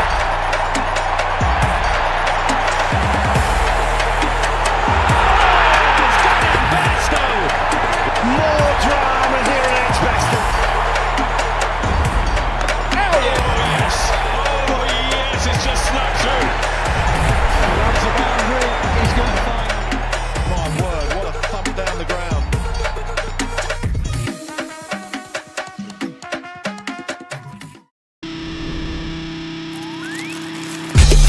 You gotta dig deep. I'm on top of the mountain, but it's real steep. Been through the valley, now I'm at the peak. Yeah, a higher learning every time I speak. And when kings collide, they expect to fight. But I know the truth, yeah, we the light. Don't believe the hype, nothing's overnight. Views from the top like a satellite. Yeah, I don't care what the nays say. I live without it for my name's sake. I do what I want and not what they say. Now I'm in a position for a big payday. Chris, did you never envisage the day that you'd be taking on Durham in a first-class game? Absolutely not, never. Durham, it was part of my life since I was 9 years old. I played under 11s there, grew all the way through the age groups, joined the academy, and then obviously played professionally for 13 years. So it's a strange feel, I'm not going to lie, but when the fixtures came out in December, it was the first one I looked for. Like you say, there's a few guys who I've sort of spent a lot of time with. Majority of the squad I've played some form of cricket with, whether it's for a long period or shorter periods. People like Scott I've known for a long time since we were both kids. So I'm hoping I've got a little bit of inside knowledge and a bit of an extra, I guess, push. But now I'm looking forward to it. And tell us a bit about your relationship, friendship with Ben Stokes. Obviously you saw him come up through the ranks there at Durham and spend a little bit of time at your place. Yeah, now we spent the summer living together. We were both quite young at the time, which was interesting. We both kind of broke into the first team around a similar time. So it's obviously careers have gone, I guess, slightly different in terms of he's, captain of England now, his career he's had. I'm hoping he doesn't play this game, but you never know who turns up. But now, look, like I say, I'm just really excited, and hopefully we get the weather to get the game on and have a good match. Absolutely. And just give us a bit again about your move down to Warwickshire, Chris. You've spoken before about how you couldn't really have hoped that it had gone much better. A few wickets again on first day of the season. You still feeling with yourself? Yeah, I love it down here. Like I say, it's not something I imagined a few years ago leaving the club. But like I said a few weeks ago, Warwickshire's like a new home for me down here now. I love the place, love the people. I love playing at Edgbaston. So I'm now fully a Warwickshire player. And things are going to get a little bit more crazy as of this week when Hassan Ali returns. Yeah, can't wait. Apparently he turns up sometime tomorrow, so hopefully we're on the field at some point and we get the U-Bears call from the dressing room. I'm sure he'll put a smile on everyone's face when he turns up.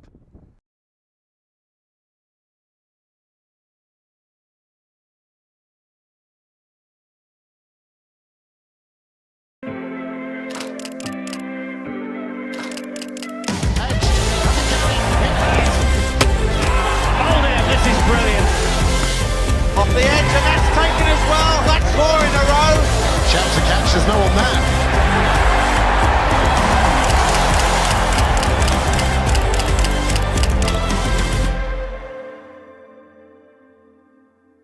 I know how hard it could be fasting whilst playing cricket, but I myself done it in Abu Dhabi in the 30-degree heat where it was tough, but it's not quite like that here. But I think that's why this Ramadan League is important and so crucial. Yeah, I think like coaches and players was a massive part. I think with me fasting there, like in general, I think all the players were keen on how I was doing it. Asked a lot of questions, which was nice as they were getting involved and stuff. So that was brilliant. And even like in training, when I've like batted, bowled, fielded, they were just asking if I needed 5 or 10 minutes. I could go just chill, just sit in the shade a bit. So in terms of that, like I couldn't really ask for more, like the support and everything that Warwickshire had given me.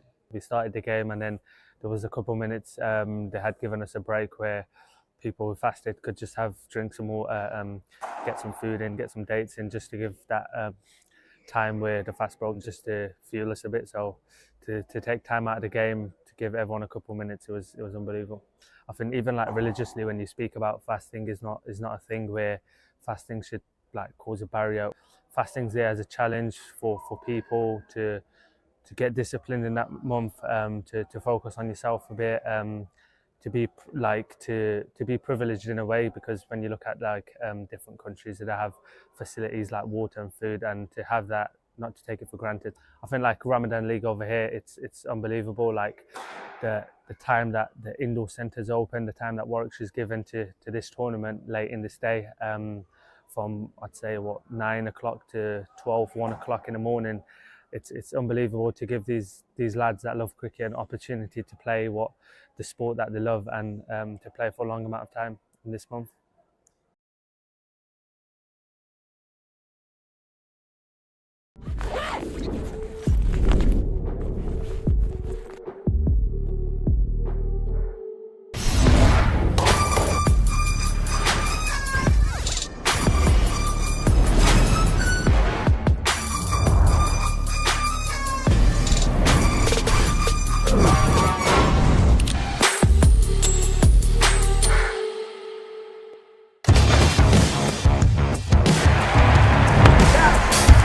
Again, what a shot that is.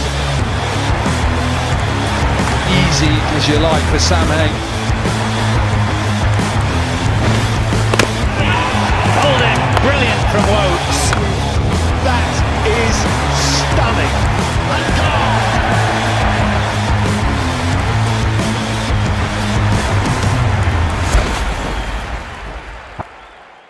Welcome to David Eats With. Coming in here, looking at all the memorabilia and the uplift it's had. It looks fantastic. It's a great facility for you members to come and enjoy during the summer and have a wonderful time and watch Warwickshire win. I recall my time starting in Warwickshire. I was the age of 14 when I walked through the gates here at Edgbaston. Over the years, it's been fantastic. I've been here a long time now and been associated with the club with a lot of success. And 1980 was the first success that Warwickshire had that I enjoyed. As part of the squad, I was on the Lord's ground staff, but still playing a lot of second team cricket for Warwickshire. And the two guys here, David Brown and Bob Willis, lifted the John Player League, which was absolutely fantastic. And it gave us all the lift that future's going to look good. So just going forward from the 1980s, 1980, I joined the staff in 1981. And our first success really, winning a trophy, was in 1989. And I recall the semi-final here at Edgbaston. It was a packed house against Worcestershire. And it's the first time I appreciated how magnificent this stadium is to play in when its capacity is full. The best thing about it was about 2,000 Worcestershire fans, and the rest were ours. A great atmosphere, and when we walked out, it was fantastic. And even better was that we beat them by 100 runs. You couldn't have asked for any more.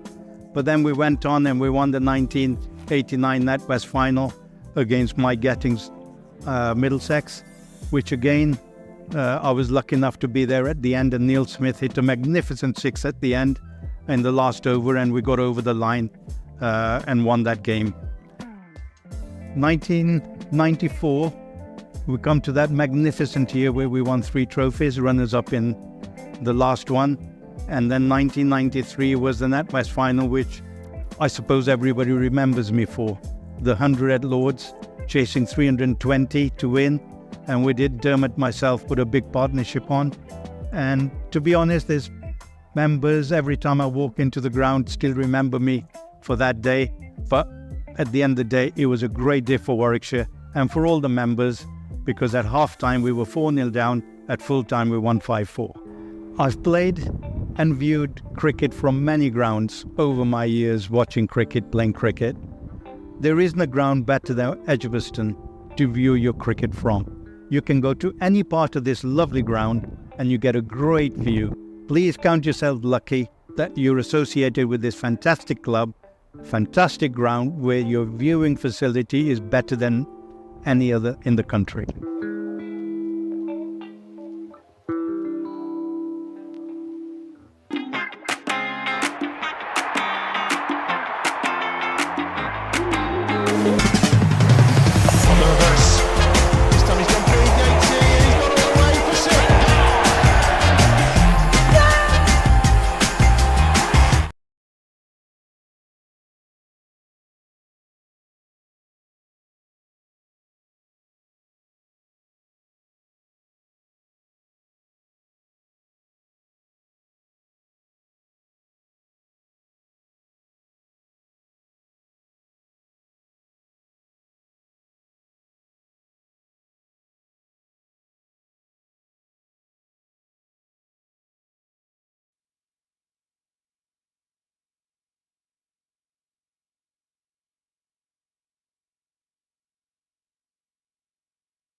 Good afternoon, ladies and gentlemen, and welcome back to Edgbaston, where the weather is set fair, not sunny but bright, and I think we've got plenty more cricket left in this day and this match. And Warwickshire went into lunch on the second day at 662 for 3.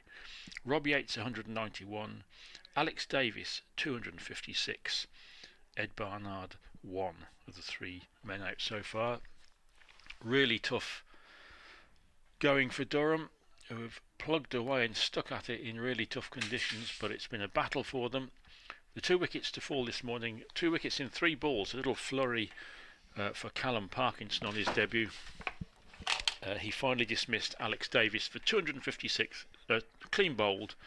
Davis 256 from 311 balls, 28 fours and 3 sixes, and he was bowled through a defensive shot. Alex Davis, I think, had his head down and still fancied a few more, but a career best maiden double century for the Warwickshire captain. The other wicket to fall this morning, Ed Barnard, bowled by Callum Parkinson for just 1. A really good delivery that from the spinner, which will encourage Warwickshire a little bit to think that the ball might start to turn, because although they are, of course, dominant in this game, they have still got to find 20 Durham wickets if they're going to win the game. And to advise on where Durham might go from here in this match is BBC Newcastle's man Martin Emerson. Well, why are they batting on, Brian? Are we going to see 700 play 700 or something here?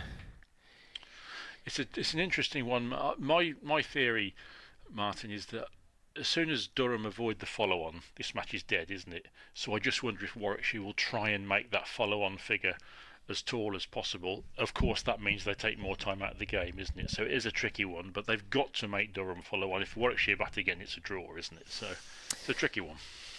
I've been looking through players to go for more than 200 in first-class cricket. I think there's been 37 occasions in this country in county matches.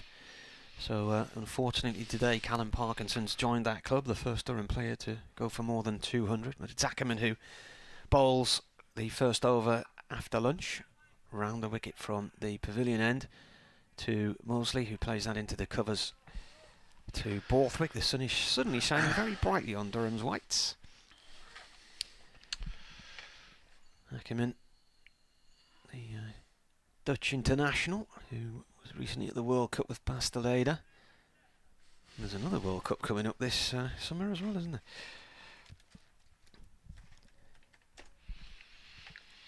Next ball's a dot ball.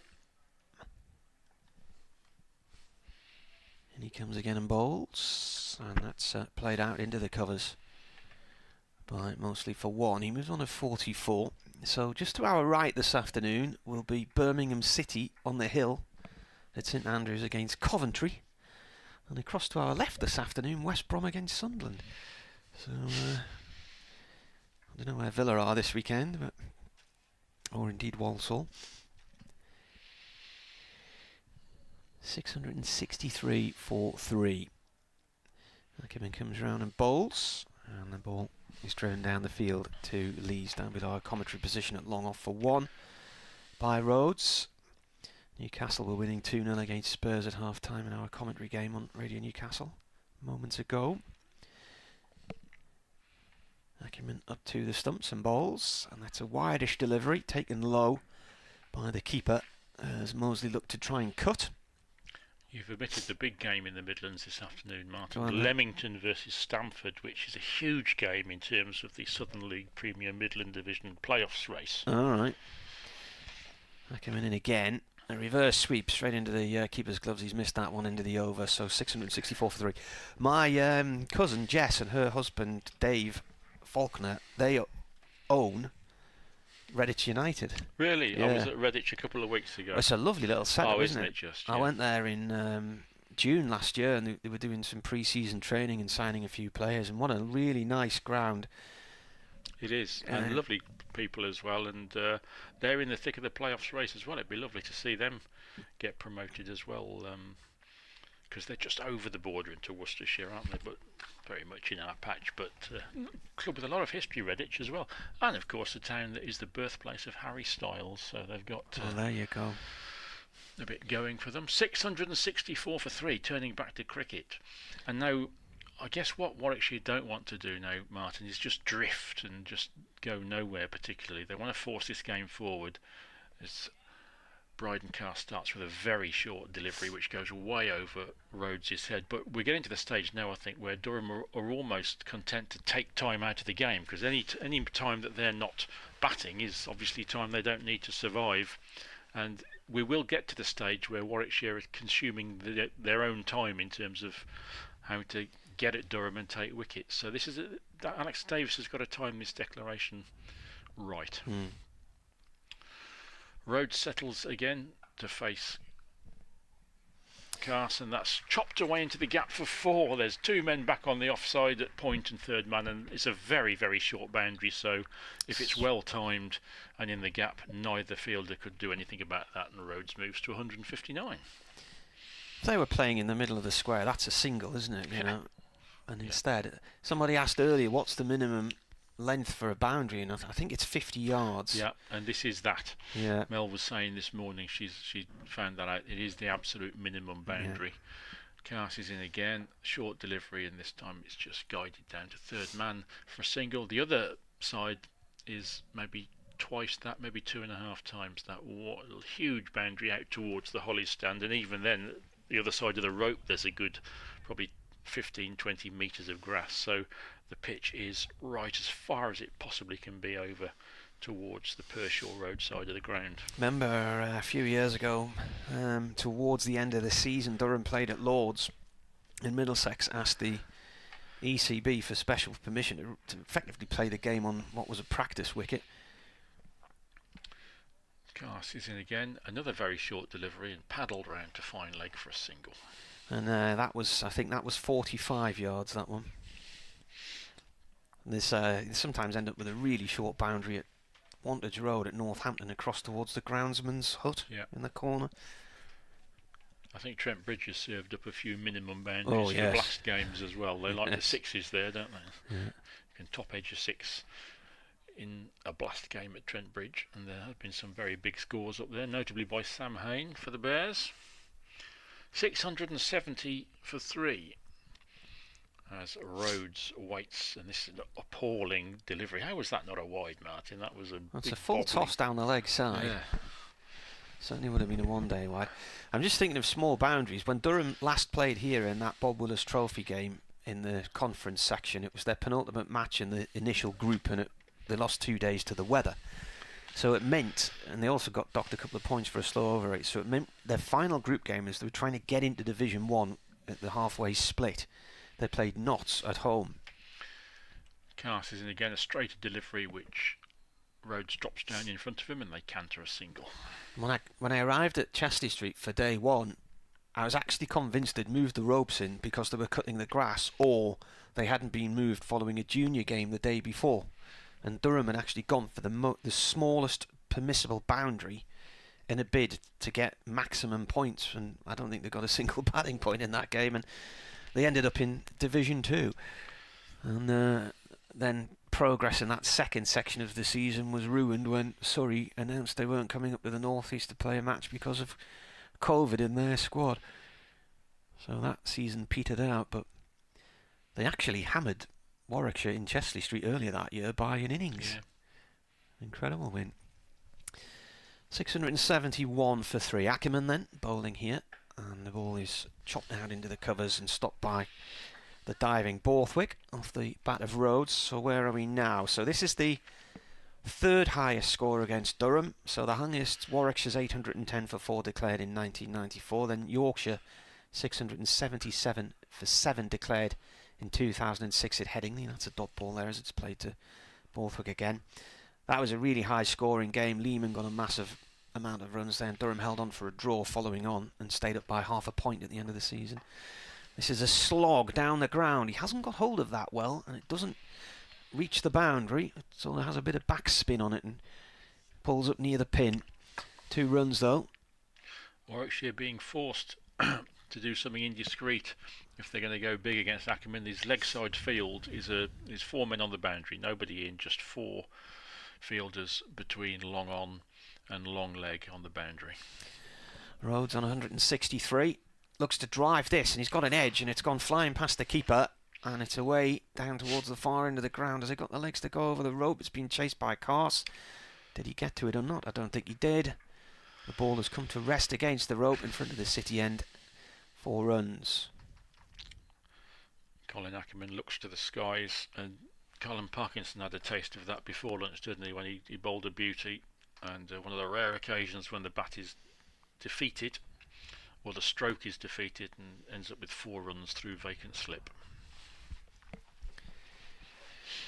Rhodes on to 167. Next ball is delivered by Ackerman, and returned to him. The one that went for 4, I think, was a bottom edge through the keeper's legs, actually. Ackerman's just altering his field here. Now that, I don't know how that last delivery wasn't a wide, because it looked mean as if it had gone outside the line, but this is a slog. That's 6 straight over mid-on and into the tier of the stand just down to our left-hand side. Well, 4 men on the leg side rope, but the boundary is that short on the leg side that for the left-hander from this end, that if you connect with it, a good clean hit is going to clear the field comfortably, and that's what happened. Rhodes 173. 12 from the over, a 2, a 4 and a 6. So 683 now the score. And Bryden Cast. So that's now the second highest score against hang on. No, it's not. Yes, it is. Second highest score against Durham. 683 for 3. And how long will Warwickshire advance? Here comes Cast around the wicket to the left-handed. Moosley clips it away to mid-wicket for a single. Cast one of 7 centurions already in this innings. We've had Rob Yates 191, Alex Davis 256, Will Rhodes 173 not out, Matthew Potts none for 106, Ben Rain none for 100, Callum Parkinson 2 for 206 on his debut, and Bryden Cast none for 126.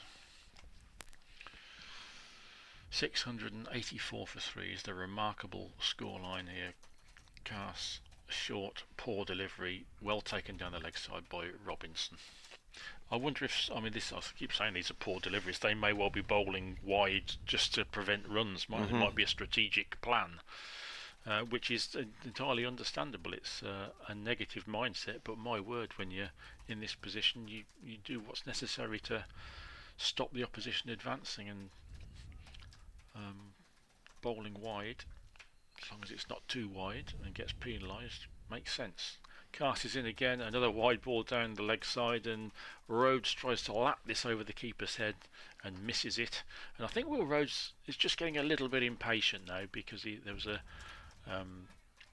couple of impatient shots against Ackerman in the last over which he didn't get away. And I'm sure he feels quite rightly he's got the right to take a few risks now, and if he gets out, he gets out. There's plenty of others to come in and have a go. Warwick should have got a decent platform at 684 for 3. In comes Cast again, way down the leg side. I'm a little bit surprised that the umpire's not losing patience here, because that was a long way down the leg side as well, but not signalled. So Warwickshire certainly aren't going to score many against deliveries like that. It was a one-day wide all day long. I think another one of those from Bryden Cast might get the umpire giving his armpit some air. Here comes Cast again from the City end, short, and an attempted pull, not quite so far down the leg side this time, but still leg side and through to Robinson again. Alan Hall emailed at lunchtime. He said, what do you think of a lunchtime declaration? Well, that's been and gone now. He said, enjoying the chat and the cricket from the sunny southwest of France. It's been a frustrating start to the season from a Durham point of view. Here comes Bryden Cast, trying to give a glimmer of hope or glimmer of joy. It's flicked away to the leg side there, and Rhodes takes a single. It will be interesting, Martin, to see what Warwickshire's bowlers make of this track. I mean, is there anything in it? Is it going to deteriorate at all? Because if it doesn't, and if the if batting remains pretty straightforward, then it will be 700 plays 500 probably. But how well have Durham bowled? Well, it was pretty blunt yesterday, wasn't it? And there's not been much in it for them today either, to be honest with you.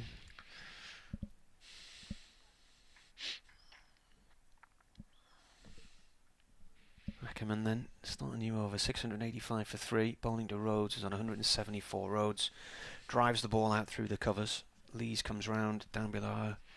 Commentary position at a deep, wide, long off position to field that one. They run 3. What's that noise? I don't know. It's for the 122 partnership, perhaps. Not quite sure what that ripple was for. Rhodes what's that noise? There's a noise. In comes the bowler again, and it's a reverse sweep, and it's played behind the keeper down towards a long stop position, and that's gone for 4. They're nearly at 700 now. 692, and Mosley reaches 50. Another person getting to at least 50. So he's got the 50 and 51 balls, 5 fours and a 6.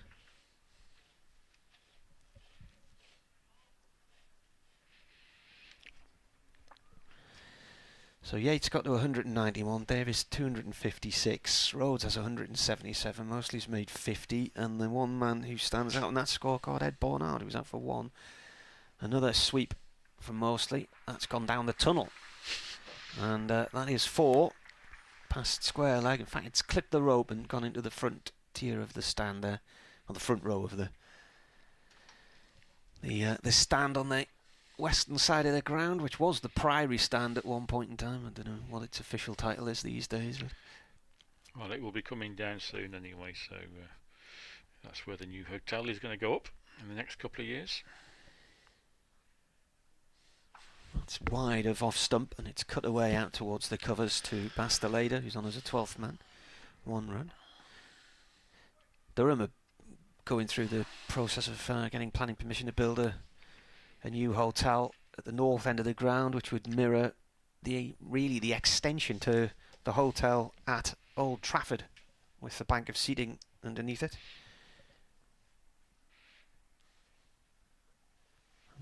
Be used for corporate hospitality and that kind of thing as well. Playing a miss. Keeper has the bails off, but Rhodes' feet firmly entrenched in the crease.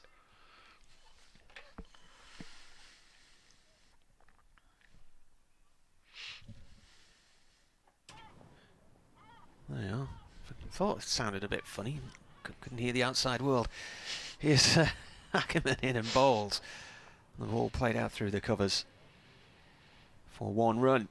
The comforting sound of seagulls comes through. The common gull. 698 for 3, and that looks like the declaration. Are they coming in? It looks like they have declared. So a couple of late boundaries from Mosley, just a bit of impetus there. Strange little session from Warwickshire after lunch. Actually, they just had another 36 runs, but Warwickshire have declared on 698 for 3. Will Rhodes 178 not out. Dan Mosley 55. Leading wicket taker for the poor beleaguered Durham attack, Callum Parkinson 2 for 206. The follow-on figure then is 449. Why are you looking at me? I'm not meant to know the answer to that. I look at my 2 colleagues for assurance and help, and I think it's 449. I'm going to put it out there, but it's certainly lots anyway. Durham have got a lot of batting to do, and Warwickshire have pulled out. I must admit, I thought they might go on a little bit further and just try and get more fielding in the Durham legs, but this will move the match forward now, won't it? If they can knock 549. over 549 is the follow-on figure, and Durham will embark on their chase for it in 10 minutes' time, and we will resume commentary then. Please join us then.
Welcome back, ladies and gentlemen, where Durham are taking to the middle to embark on the first objective, which is the follow-on figure of 549 after Warwickshire declared their first innings on 698 for 3, Rob Yates 191, Will Rhodes 178, Alex Davis 256.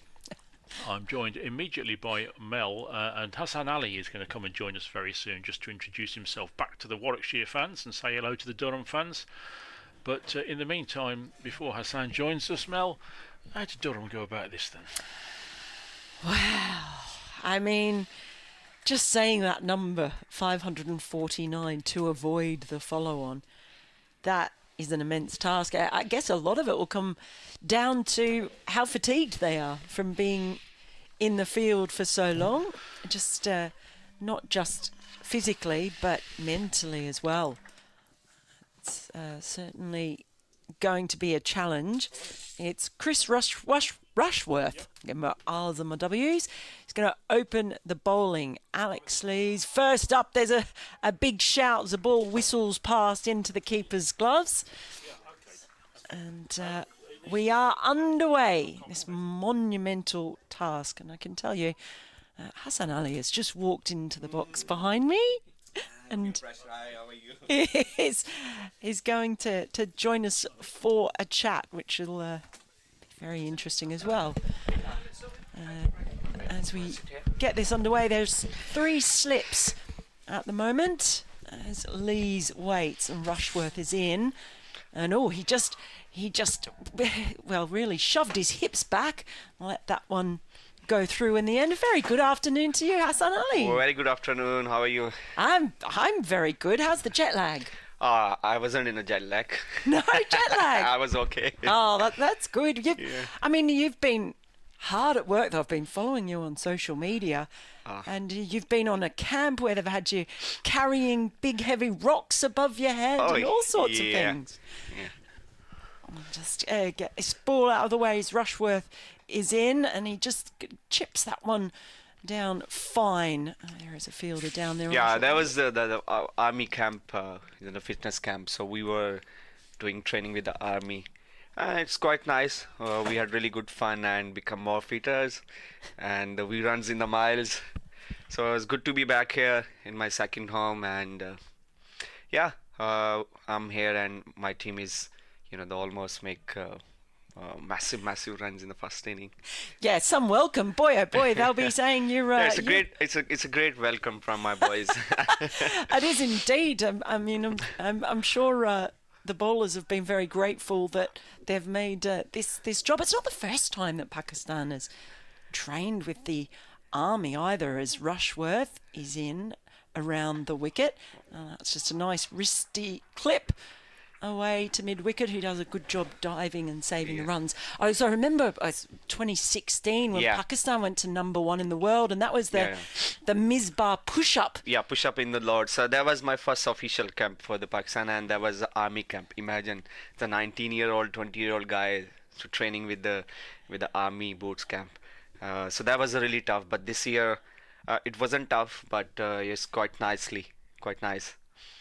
Certainly remembering seeing that. Here's Rushworth, ball hit straight back to him by Borthwick. Never forget seeing Misbah do those push-ups, and then the whole team did it. Whole team, because we decided when we're gonna win, we're gonna give you the tribute to the Pak Army, because they help us out in the fitness. So we did that. That was nice gesture from the Pakistan team. But now coming back here and seeing your Warwickshire teammates certainly having done so well with the bat, as Rushworth is in. Squirted off the outside edge of the bat. And it's split the fielders. They're running down. It's a long part of the boundary. I think everyone here has been talking about the Kookaburra ball. That's the end of the first over by Rushworth, by the way. 3 for none. Someone who has certainly bowled a lot with it. I guess wondering what your thoughts are sort of coming over here and seeing this. Regarding Kookaburra. Look, Kookaburra is a tough ball in the world to bowl, honestly.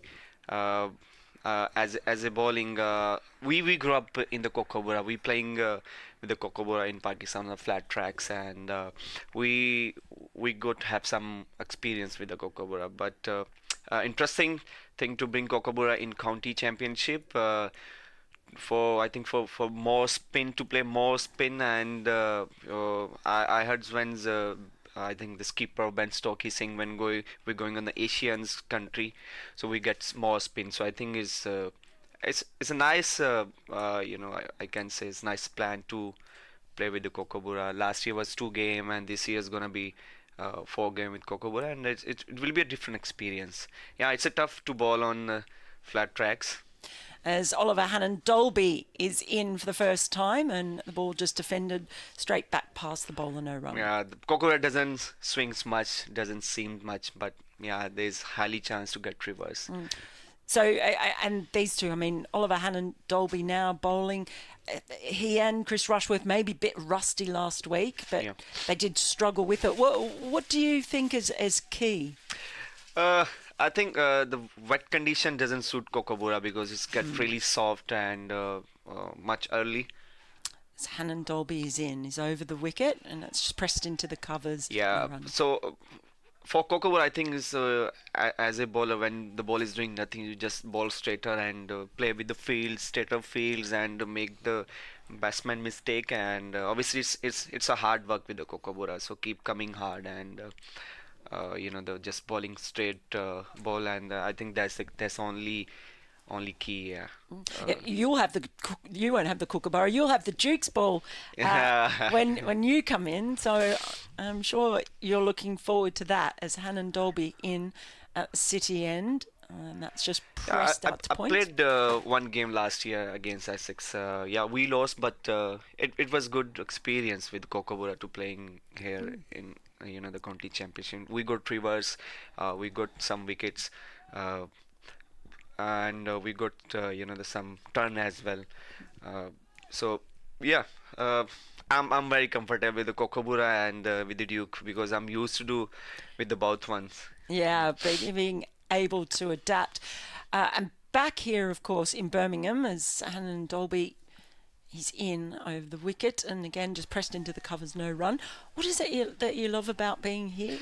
It's a great environment, and the good bench of guys, and I love that. And the last year was a great experience, and I said that in my interviews when I arrived in the last time. I was a bit nervous how it's gonna be, even though I'm playing around the world in the leagues, but the boys and the management didn't feel me where I am. They welcomed me like a family member. Hannon-Dolby is in, and again just pressed down to mid off, no run. Yeah, so I feel like I'm on my second home, and that's what I'm saying all the time. The Warwickshire is my second home, and I love to play the red ball. The red ball is my hot favorite format, and yeah, these kind of things make you the more hungry, I would say, to make you run.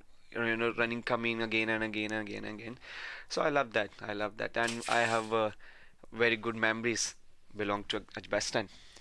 Here is Hannon-Dolby. This time it's turned in past a diving mid-wicket, so they'll get a run there to finish the over, and just 1 run coming from it. So it's a better start with the new ball for Hannon-Dolby this match than it was last time. And obviously loving that. I'm quite interested that you say you're a bit nervous coming in, because that's probably something that doesn't occur to people. Someone like yourself played so much international cricket, so much experience everywhere. But whenever you go in the new place, and there's always the how it's gonna be and how it's gonna be gel with the boys, and even though we are all professionals and we all playing around the world, but still for the new place is always some I can say some butterflies to me. In comes Rushworth, and that's driven straight, and thank you for the Stumps who saved the boundary. Stumps have saved the boundary. It was a die. Is there anyone in particular who sort of took you under their wing here? Is there anyone you'd like become very good mates with? Everyone, every single person, but I have more close with the Burgess and the Longfellow, Dan and Hulby. Yeah. So they are more close to me, but every single person, they love me and I love them. That is fantastic to hear, as Rushworth is in, just a forward defence in reply. And what about Birmingham itself? Have you got to see much of around the place? Is what do you like about it? Yeah, I move, going around the, the Birmingham, even though it's been 8 years I'm coming every year, 16, 17, 18, 19. I just miss 2020, then 21, 22, 23, and I was 24. So it's quite 7-8 years. So I know about the, I'm not going to say 100%. Yeah, I know about the 50-60% about the England now. As Rushworth is in, just defended to the offside. I like Birmingham because Birmingham is the middle of of the England city, so you can go anywhere. That's why I live here. Almost every major cricket ground, you can get to it in 2 hours. And the other thing is, here's more Pakistani community here, and I can get easily Pakistani food. Aha! Which do you go to the famous Balti Triangle? That yeah, that's where you go there. So you've found. So here's quite the couple of Rushworth in. Just again driven straight back past the bowler. Nice restaurant over here, so I love that. I love this place. Oh, that's great to hear, because you're right. There certainly is a lot of great choice for food. Yeah. And what about your thoughts on Warwickshire this season? It's a great bench of the boys, and we have really good talent in this team. If we look on the batting side, so we have Devo, the skipper, become a skipper, Rodsey and Samhain. Even he's not playing this game. Rushworth in, that's just tucked off the hip, beats the fielder, and that's the short boundary down there, deep mid-wicket. 4 runs, the first boundary coming of the innings. Yeah, we have Jacob Bath, we have Dan Mosley, and one of the good all-rounder we have. So it's quite a balanced side. If we look on the bowling, Rushworth, then on Hulby, myself, then on some point maybe we will have Chris Woakes, and we just signed one more overseas, Amit Jamal.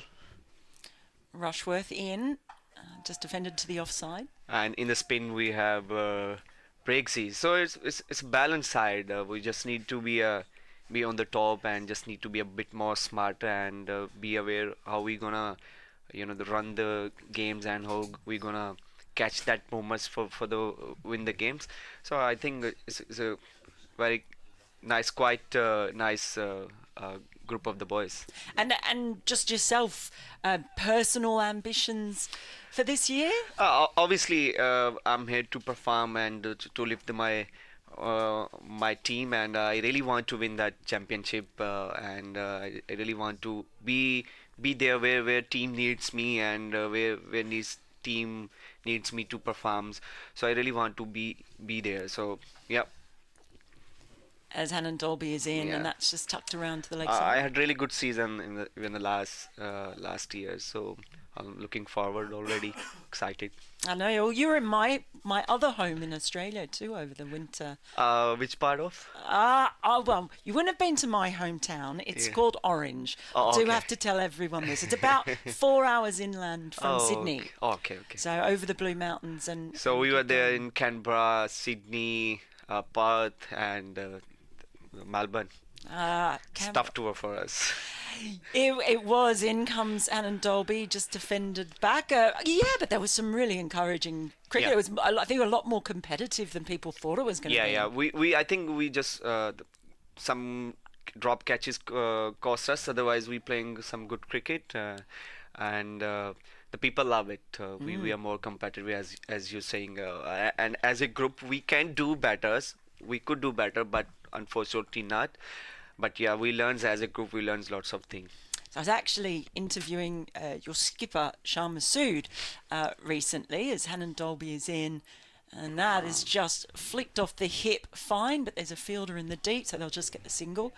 And we were discussing the whole influence of perhaps the way England's been playing in the last couple of years, and that seems to be very much what Pakistan wants to do now.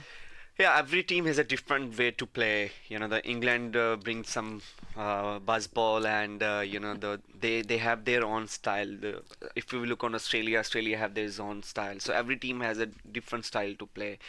Yes, we want to improve and we want to bring some excitement in the game, and it will take time. So it's not gonna be the change in one night or 2 nights. It's gonna be take time, and Hannon Dolby is in, just defended again. And we just need to back our boys and to give them the clear message and clear, the way how we gonna play the game. So I think every as I'm saying, every team has a different way, and there's always the improvement. There is always the way to how we can improve, and we as we know, we played really good in Australia as well. Yeah, and just watching Hannon Dolby is running in again over the wicket, and that has just carved away, but straight to the fielder in the covers. No run. And it's been really great to talk to you and hear that. Now, have you got? Seeing as I'm here, I want to tip. Is there anywhere I should go in Birmingham, because I'm still discovering. I think just go, and as I'm saying, I don't know about the much, but move around. I'm going with the friends, and because when you got here, so the schedule is very tired and very hard. So you just play games, and then you have a couple of days to rest, then travel everywhere. So I think better to ask someone else. In comes Hannon Dolby. I could ask him. He goes straight to mid-wicket with a throw back. Well, thank you so much for joining us, Hassan. Lovely to talk to you. Lovely to speak with you, and all the best for the season. We look forward to seeing you out there. Yeah, thank you. So, Hassan Ali, very kindly joining us. Interesting to hear about that army camp and everything that they've been doing over in Pakistan. Warwickshire will be very happy to have him. Phil's taking photos of him behind us. Did you enjoy that, Brian? Yes, a very fine cricketer and a very engaging fellow as well, isn't he? Yes, he is. Rushworth starts another over from the pavilion end, and this one's down the leg side. Borthwick makes no contact, and it's through to Burgess. Yes, and Warwickshire would quite like him to be out there this afternoon, wouldn't they? Well, somebody's got to dig some life out of this placid pitch. Yes, and that it was certainly well thought last week. I thought, gee, that's what's missing. You need someone like that to be spearhead. Rushworth is in, and that ball just pinged out to the fielder running around from mid-on.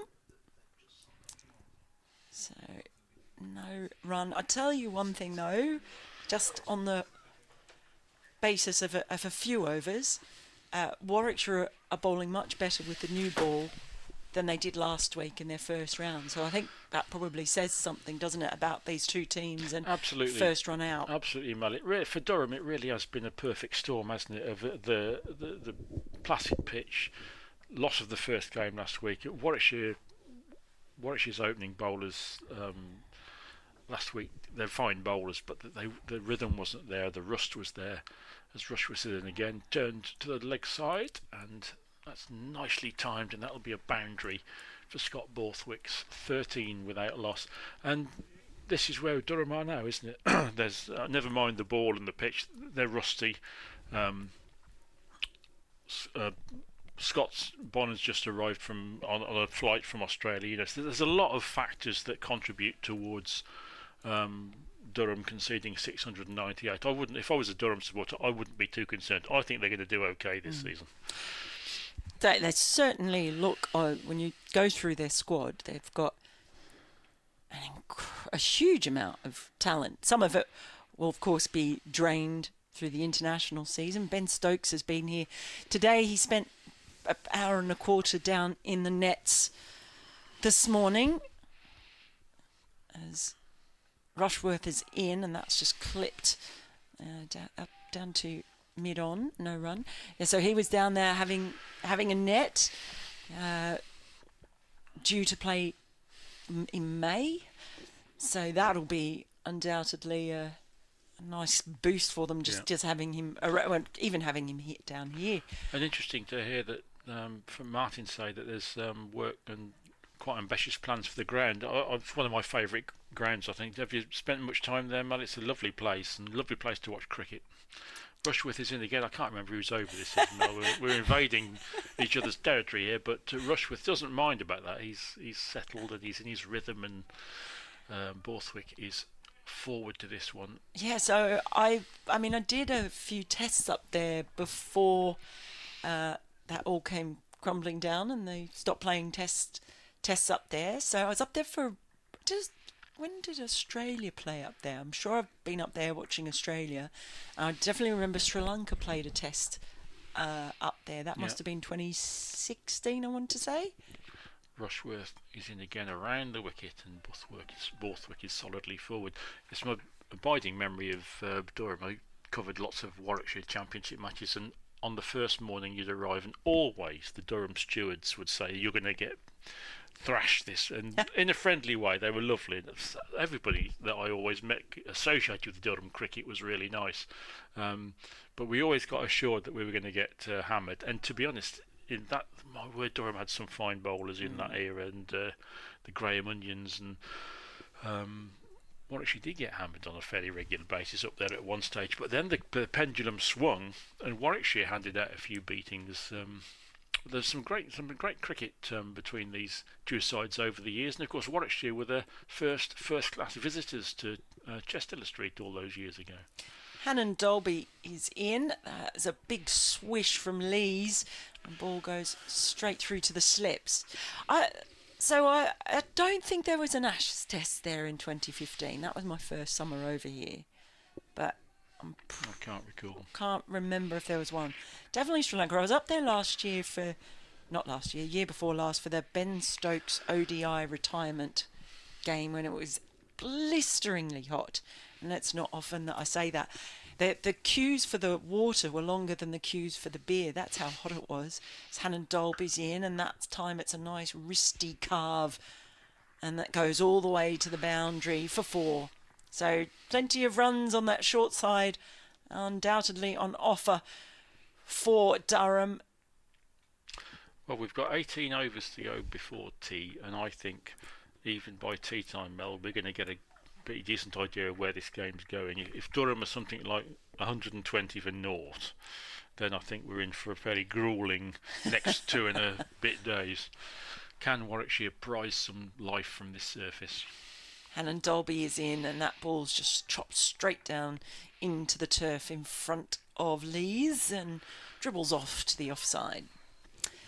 And so up to 17 for none. I mean, it's just such an extraordinary number for the follow-on, isn't it? 549. Yeah. And fair play to Lees and Borthwick. You know, they've been fielding for 9 or 10 hours now, but they're out there. They've hardly made a false shot so far. Well, they're battered positively. Yep. So far, early days, but undoubtedly they're just relieved to be on the other side of things. In comes Hannon Dolby, and that's just played off the hip of Lees and to the leg side. So it was a bit off balance as he played that on. Might have bounced a little bit more than he thought, perhaps. But yeah, Durham, I think, has got to be. I always, the first time I went there, I realised I think it's got the prettiest approach by train of any city I think I've been to in England, because it's just lovely when you pull up on the train and you see there's Hannon Dolby's in for the wicket and just played with a nice straight bat into the covers. As you come in on the train and you see the bend in the river with the cathedral, the university, it's a beautiful place. So when I went up there for that ODI, I stayed sort of for the next day just to reacquaint myself and wander around and go up to the university and the cathedral again. Very, very lovely it is. It is. It's a great outpost of English cricket, isn't it? It is. Hassan Dolby is in. It's a full ball, straight back to the bowler who gets a hand on it. And at the non-strikers end, Borthwick was suddenly mindful that he was out of his crease and did a massive dive to make sure his bat was back there. That's the end of Hassan Dolby's over. It's 17 for none with Lees on 10 and Borthwick on 12.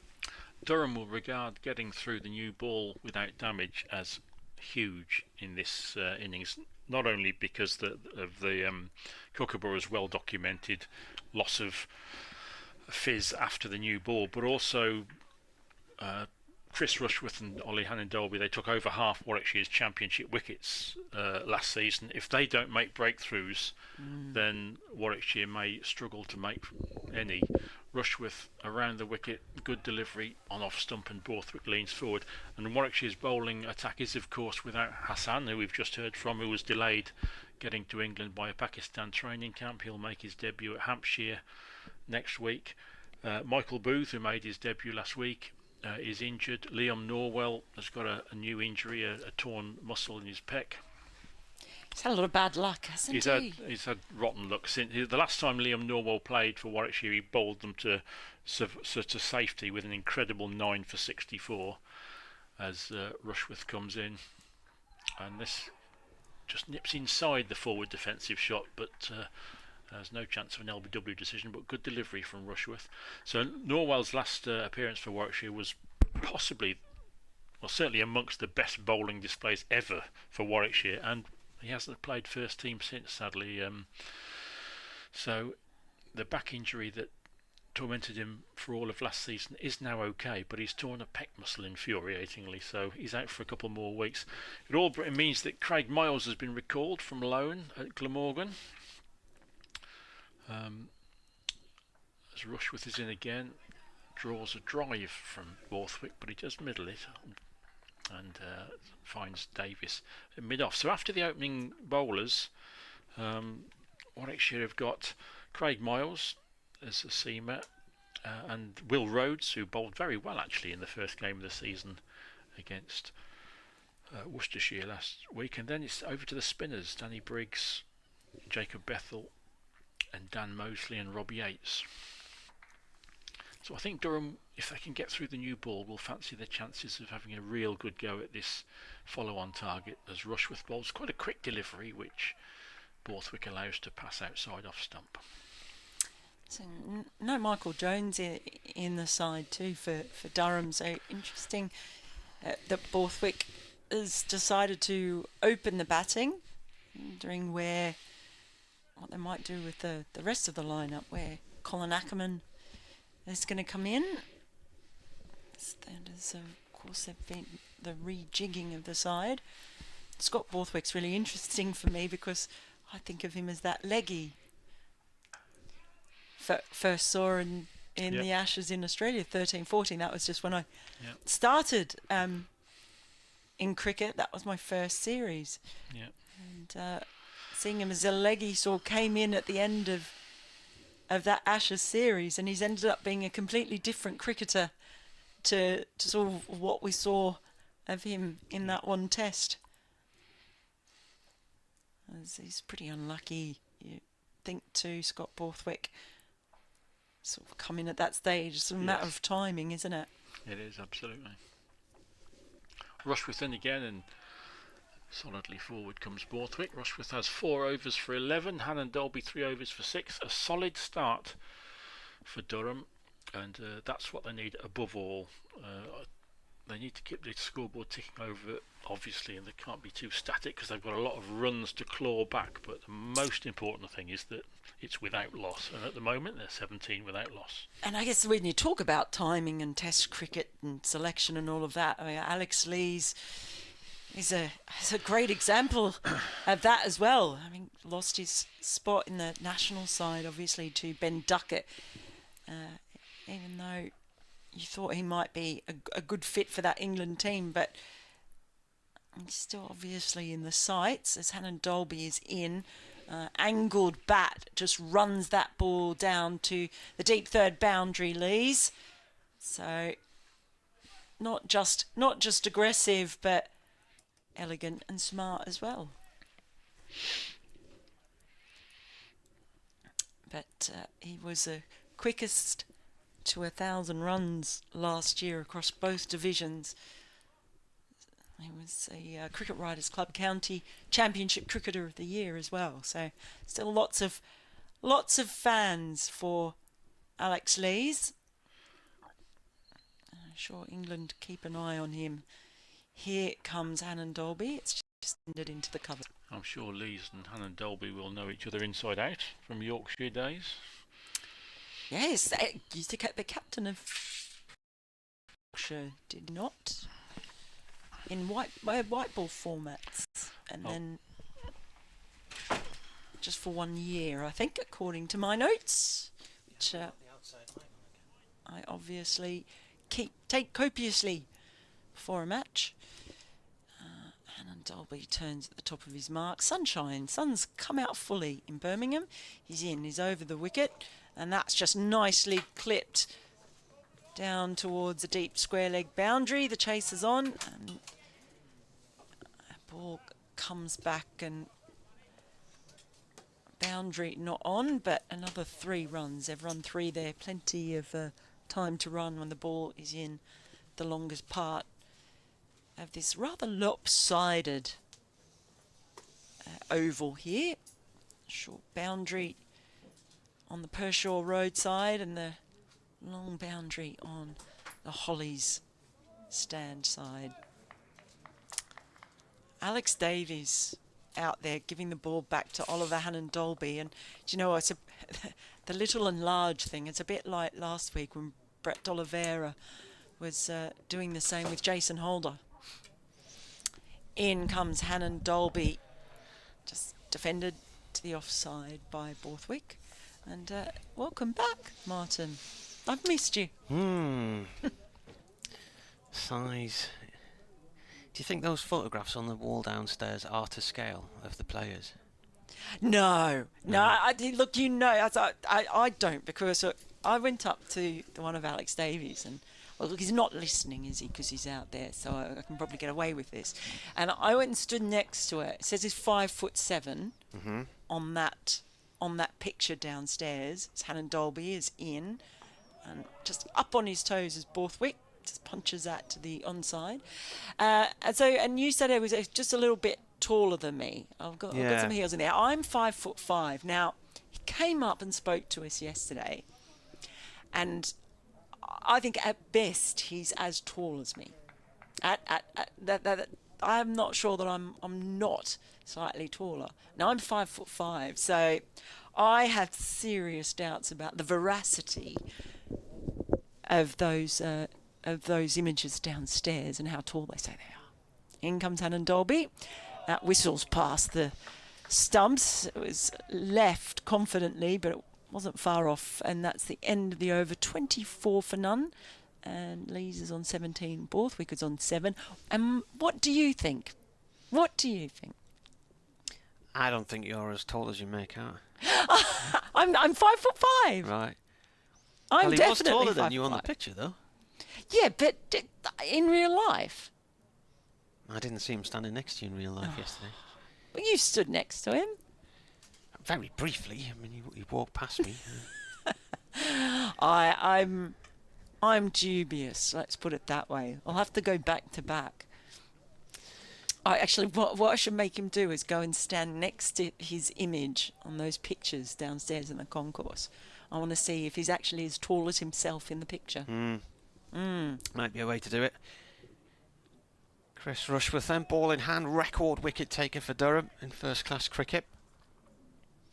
7 seasons now, he's managed at least 50 in a season. Coming in round the wicket from the pavilion end, played away by Lees out through the covers.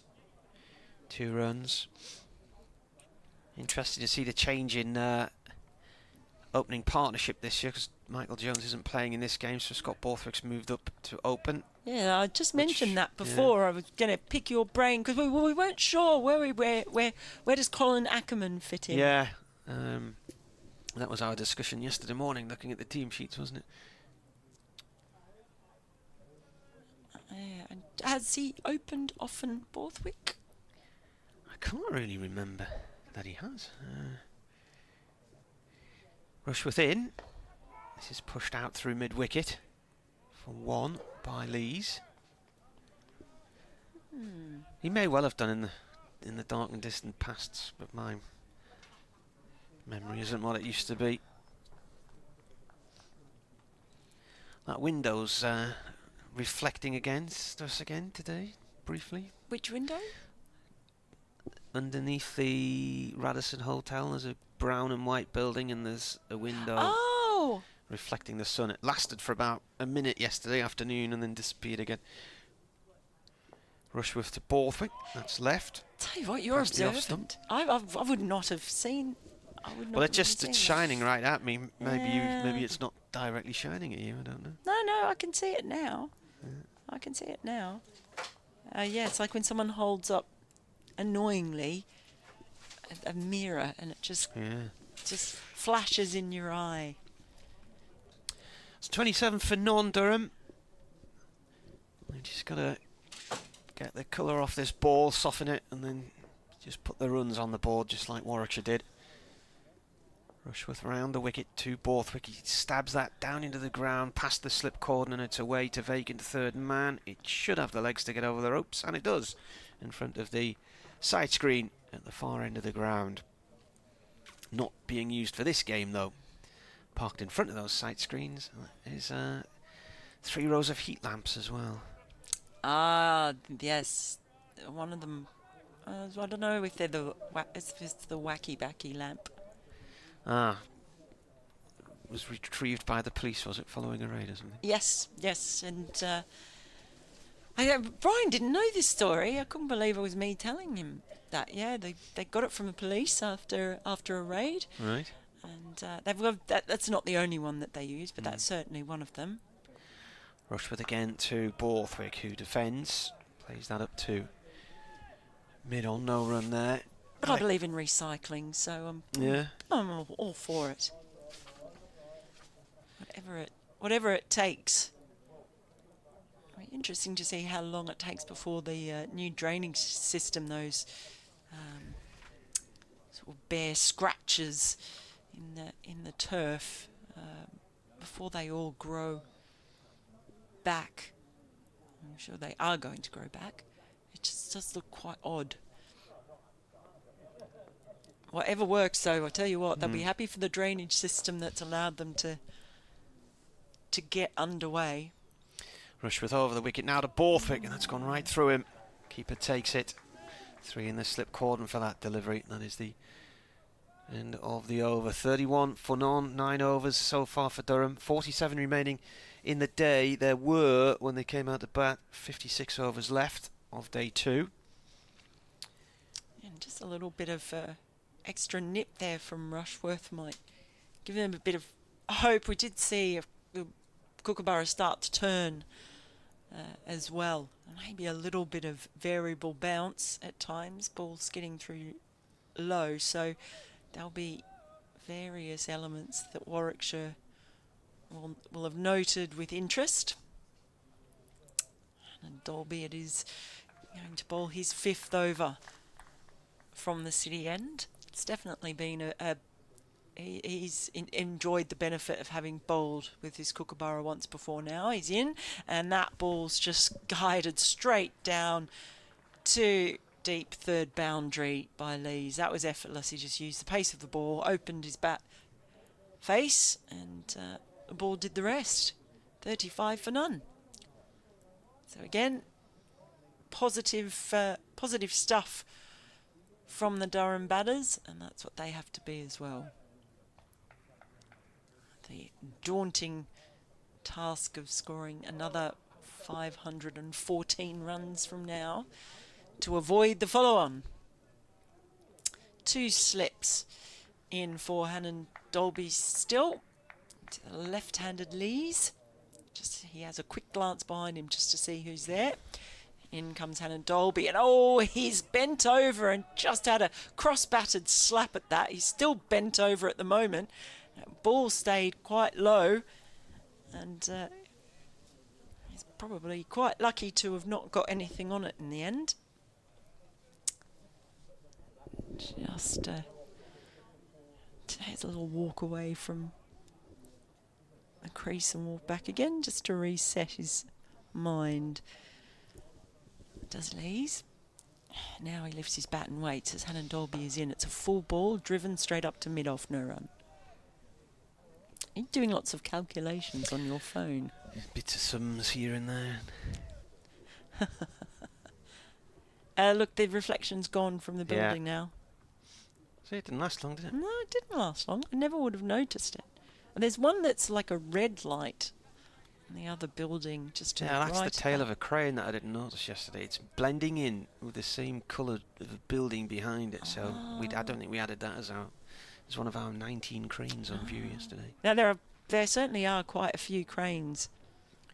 It's almost like the Dubai skyline from the mid-2000s. Not quite. I think about a third of the world's high cranes were there at one point. Something like that. The rest were in Doha, I think. Were they? Yeah. Oh, there. Here comes Hassan Dolby around the wicket, angling in and just driven straight into the covers by Lees.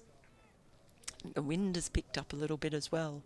The bare and ragged staff is flapping out there quite strongly. Phil did give me the history of that, and it's quite different to what I thought. It involves connections to the Knights of Arthur and all sorts. Earls of here and there and royalty, and it's quite interesting. In comes Hassan Dolby. This time he opens the face of the bat, but it just runs it to backward point, who does the fielding.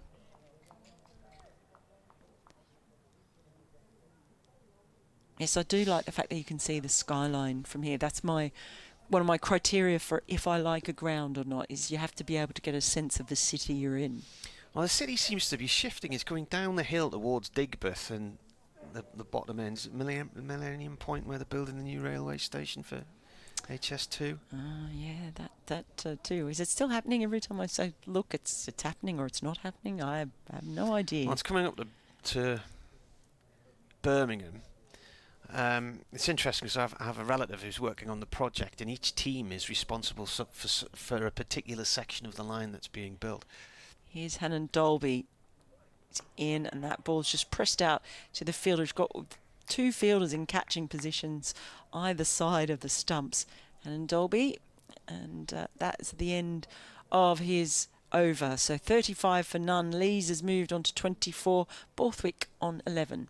Yes, just do tell, because I'm quite fascinated as a local resident. Yeah, so it's the bits I've seen. Obviously, there's a load of it being built just across near the split from the M42 and the M6. That's the way it's going to come into the city. But this vast swathes of land right the way through Warwickshire, and if you go from Northampton across towards Banbury, you cross over varying sections of it, huge yards set aside with massive machinery, and it's all going to gradually fit together like a piece of Lego. But each team who's working on the project's responsible for a different section of track.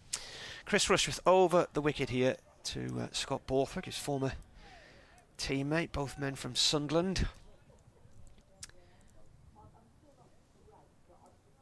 So you're saying it is happening? It is up to Birmingham, yeah. Oh, okay. It was scrapped by the government beyond Birmingham. Beyond a certain point. Well, certainly the section through Cheshire, past Crewe and round that way. How long is it going to take to get to London? Isn't it about 15 minutes quicker than you can get there now or something?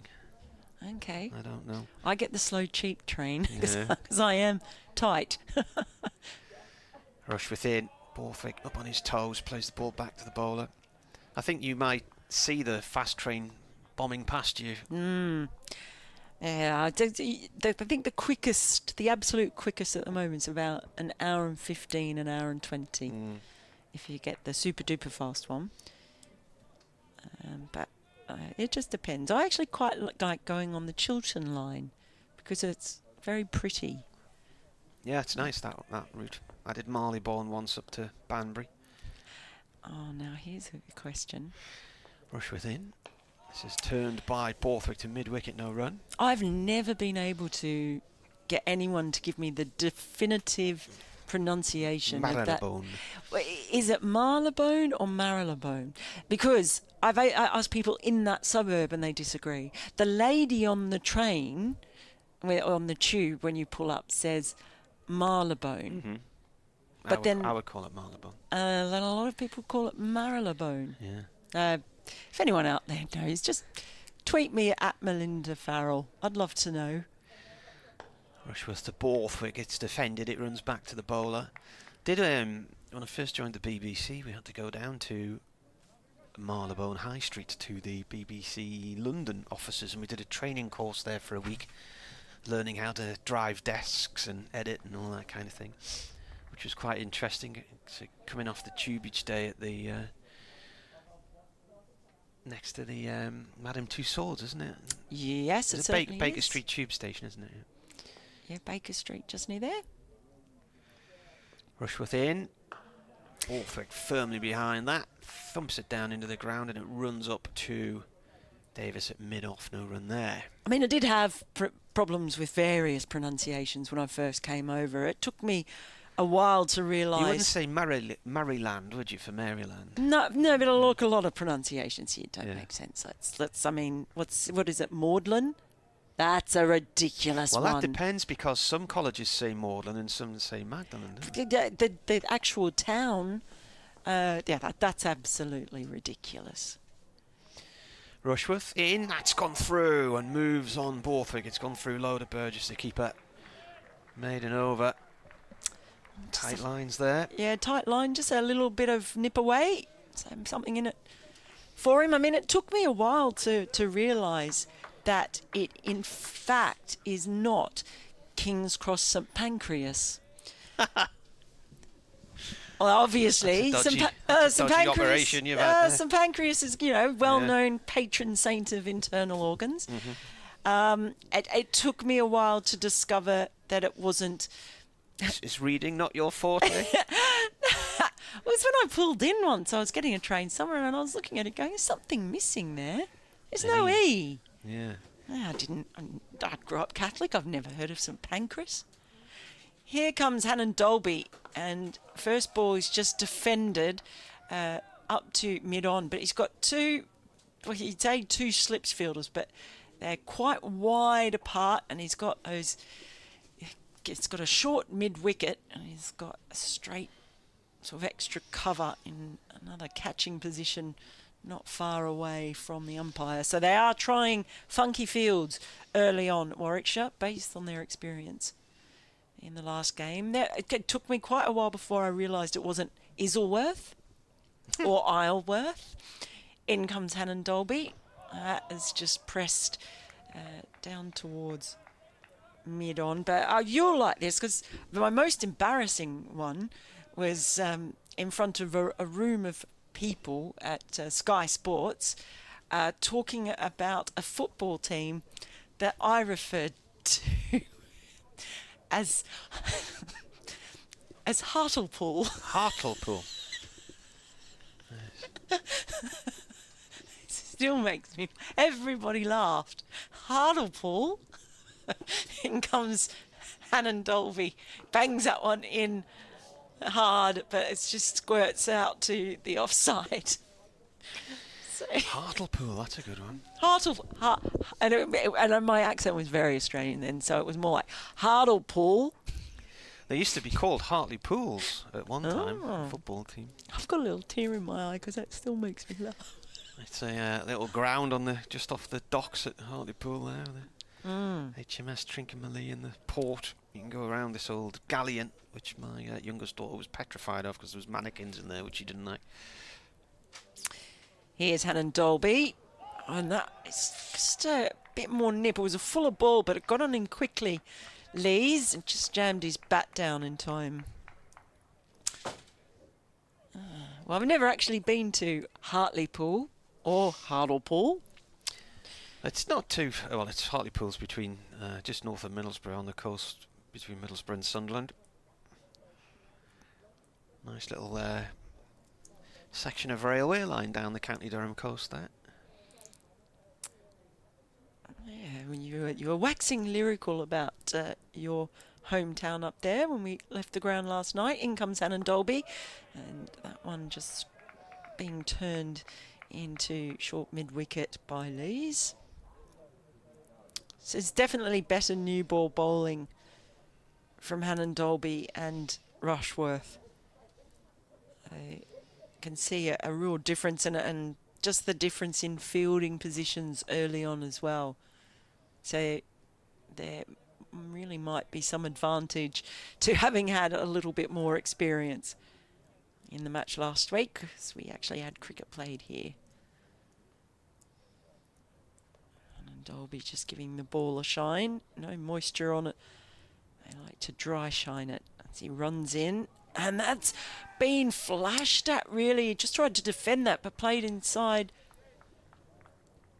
Got a little edge on it. Went along the floor, I think, though. Yeah. It's something in it, though. There's a little bit more happening. And just a bit of caution there, perhaps, for Lees. Certainly doesn't want to lose a wicket at this stage when batting conditions are as good as they can be. There's actually a lot of blue sky now. If you've got a short boundary to play with, and you've got a pretty soft, benign pitch and a ball that hasn't been doing much. I think one of the cricket leagues in the Tyneside area is meant to start today. Well, quite a lot of others have voted to postpone because the weather's been so bad. Can't even get the grass cutter on the field, but I think the Tyneside League might have started today. We've got a change in bowling. It's Miles coming into the attack for the first time today.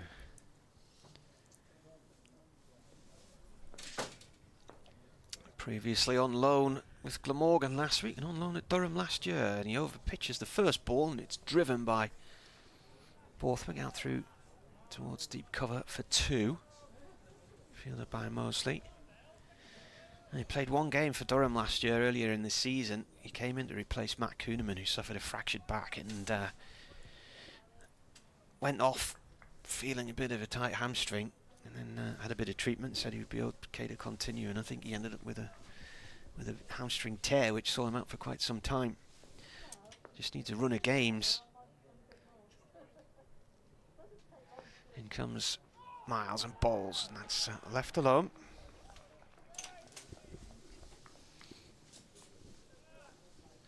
So he's replaced Chris Rushworth, former Durham man, who has just sent down 6 overs, none for 18, 2 maidens. Hassan Ali, none for 17 from 6 overs, 1 maiden. Yeah, I'm sure it's a little extra something for Chris Rushworth too. Always is, isn't it? Bowling to your old teammates. Miles in. That's dug out by Borthwick in a drive across down towards backward, deep backward point for 1. So he needs 4 wickets, Craig Miles, for 350 in first class cricket.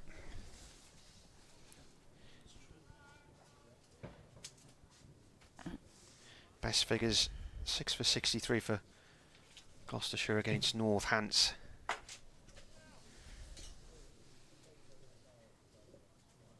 It's been a day for milestones, or a couple of days for all sorts of milestones and records and everything else that goes along with it. It's coming right arm round now, and Lees drives at that. It's gone through the hands of the fielder close in on the offside. It's got 2 runs. That was Ed Barnard, couldn't quite get down to that one, and it looks like it's clipped his finger ends. They might be stinging for a moment or two. He's gone down on his haunches now. Miles' best bowling, by the way, for Warwickshire was... where have we gone? I've lost it now. There it is. 5 for 28 against Lancashire in the final at Lords in 2021. Around comes the bowler from the pavilion end, and that's played to Davis. No run there.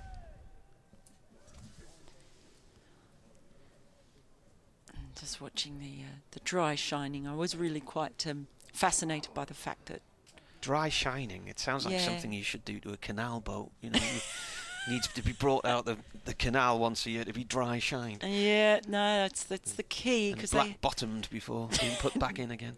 I don't know if they want to black bottom this ball. It's you wouldn't want anything else to be done to it. Miles in. Oh, and chopped down onto the front foot, I think, there by Lees. Sets off for a single, and he's told to get back. Will Rhodes was in as a silly mid-off there, just to try and add a little bit of annoyance value to the batsman's field of view. Speaking of annoyance, I'm going to leave you to be annoyed by Phil. Right. End of the over then. So Durham 40 without loss here. Lees 26, Borthwick 14 on the BBC. Thought you'd have talked to her about the Hartlepool monkey while you were at it. Yeah, just never entered my head, that, Phil, for some strange reason. Of course, a man who dressed as a monkey did end up mayor at one point, didn't he, many moons ago? Yep. Was that the Hartlepool mascot? Angus the monkey, was it, or something?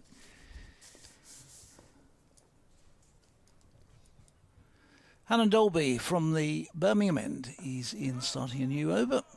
This is run away into the backward point area. There's no run. On your many trips up the northeast, because you always like to go off and do a football match while you're up, don't you? So you covered South Shields reserves once at Hart and Comp. Who can you remember? I did, yeah. Who were they playing? It was chucking it down. Jarrow Roofing, Jarrow I think Roofing, it was. that was it. Jarrow Roofing and Sunderland. RCA? Yes. I went to Towlaw Town. Yeah. Well, Towlaw and Sunderland RCA are trapped in a relegation battle this year. I think they've only won one game each or something. In comes and then Dolby, that's played by Borthwick out through mid-wicket. Yeah, it's 2 runs. Trying to get up. I haven't been up for ages though. Up there, it's my wife and son are going up to do some because all my family come from around there, from around Jarrow and South Shields. Right. So they're going. Is the up Jarrow you mentioned, is that near Jarrah? Jarrah. Yeah, is that the same place? Yeah. I used to go up there when Steve Cram territory. Yeah, I remember as a kid going there. And Dolby in bowls, and this is caught behind. He gets a bit of extra lift, and Warwickshire have got the first wicket, and it is the captain who's gone caught behind from just one which popped on him a little nick, and through to the keeper. 42 for 1. And an early wicket. Borthwick goes for 16. Just got a bit of extra bounce there, Martin. I think it He surprised just couldn't him. get his hands out the road there, could he? So 42 for 1 plays 343 for 1. So that is a big difference. So quite an early strike for Warwickshire. So Colin Ackerman, the Colin new Ackerman. Did I have him at number 3 on the scorecard? I don't remember. I haven't even got a scorecard here now. Let me have a look. No, I didn't. My original one had. I've changed it round a few times. I can't remember what I did. You had Jones on the original scorecard. I had Jones. Yeah, well, I have to pick the. This is ridiculous. I have to do the scorecard the night before the match starts, so that we've got them ready for 10 o'clock. And then obviously they don't toss up and announce the teams till 10:30. But I have to try and pick 2 teams. Well, I got the Warwickshire team right. That wasn't too difficult because there was really not that many choices to make. That Miles was coming in for the injured player, so that was okay. But doing the Durham side was a bit tricky, and especially when they hadn't played, so I wasn't sure what the batting order was going to be. Well, Durham trail at the moment by the minor matter of 656. Alan Dolby continues, buoyed by that wicket. And Ackerman, that's his first ball for Durham, isn't it? First ball faced. As he plays that one back, and Hannah Dobby lunges out with his foot to try and stop that. Got a few runs. Durham did a pre-season tour of Zimbabwe and they won the Zimbabwe domestic T20 competition. He got a few runs in that, and then he got a 100 against Durham Uni. I think half the problem for Durham is just actually being able to get out on grass in England. It's been nigh and impossible. Yeah, absolutely. We've been very fortunate here. Here's Handolby in, bowls, and this one Ackerman runs away into the offside, and there is no run. They played match against Leicestershire, a 3-day game, which rain interrupted it several times, but the ground was and the wicket played. The wicket played very much like these. It was quite a lot of runs and very few wickets for either side. So it was an indication, I think, of what was going to happen. But they got on and off for 3 days in that, but that was behind closed doors. And Dolby in bowls. Ackerman is forward to that one and played it out into the offside. There is no run. And round of applause for a rarely seen thing. Only the 4th wicket to fall in this match. We're in the 5th session of this game. Didn't you add up there was something like 2,000 runs or something? Yeah, hardly any wickets in the first division. Totted up at lunchtime, and I think round Division 1 there'd been 2,500 runs scored in this round of matches. That's just in a day and a session. And in Division 2, 1,700. So altogether over 4,000 runs scored, which, and we're not at the middle of April yet, that's quite a lot of runs to score at this time of year. Chinos says it seems fitting 30 years since Lara's 501. Durham are chasing another enormous score at Edgbaston. Smiles comes around the wicket here and bowls. That's pushed off towards the cover area. No run there.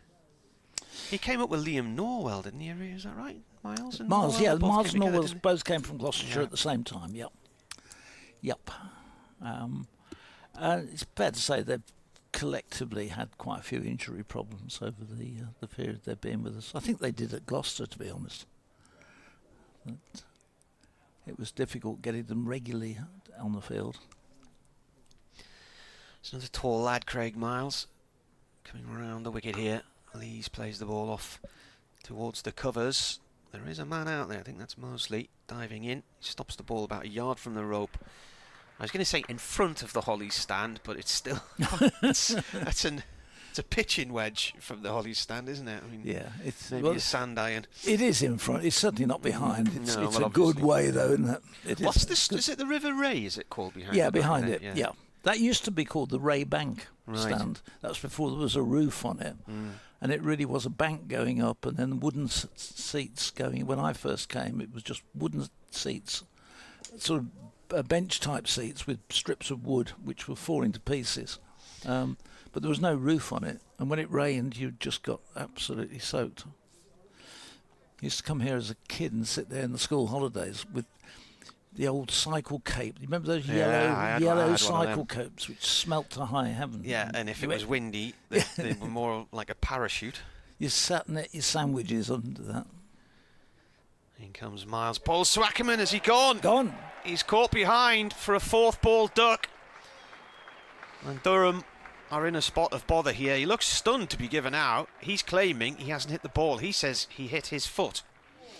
Now the umpires are having a chat with each other here. It's Steve O'Shaughnessy who's given him out. Richard Illingworth's come across to talk to him, but Colin Ackerman there looks absolutely stunned to be given out and is suggesting that he played his bat onto his foot and not the ball. Yes, he didn't look too happy with that decision. We haven't got the replay on here, so can't see. I can have a look, see if they're showing you it again.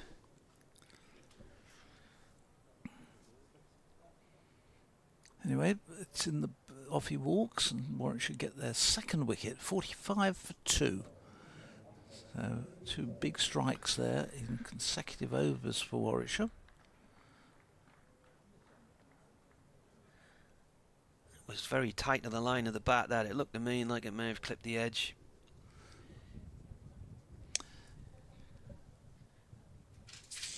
So out comes the new batsman, Bellingham, who is going to join Alex Lees. And those 2 wickets have really put the pressure on to Durham, who still need this. You almost feel sorry. Still need 603 to avoid the follow-on. Sorry, 503 to avoid the follow-on. Let's not make it 5. So 653 behind they are. Yeah, 503.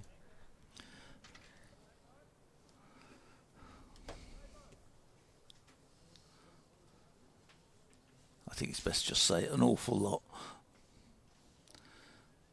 Sun out on the far side of the ground, and Warwickshire, those 2 wickets have really suddenly perked them up. Miles to Beddingham. That whacks Beddingham in the thigh pad. Looking to turn the ball through the leg side. Beddingham got 1,000 runs last year, and in doing so earned himself a call up to the South African Test squad for the first time and played against India in the winter and New Zealand. Lee's got 1,300 runs last year, was a leading batsman in the country, won the Cricket Writers Player of the Year.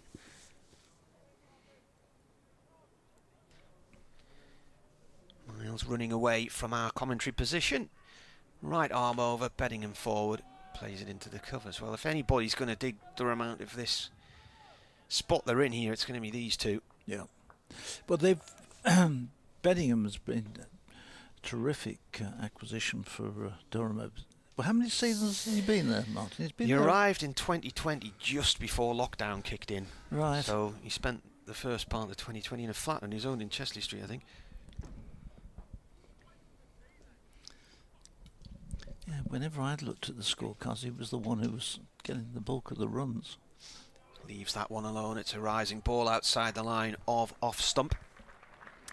So a wicket and 3 runs from the over. Miles 1 for 8 in 2 overs so far. Round of applause for him.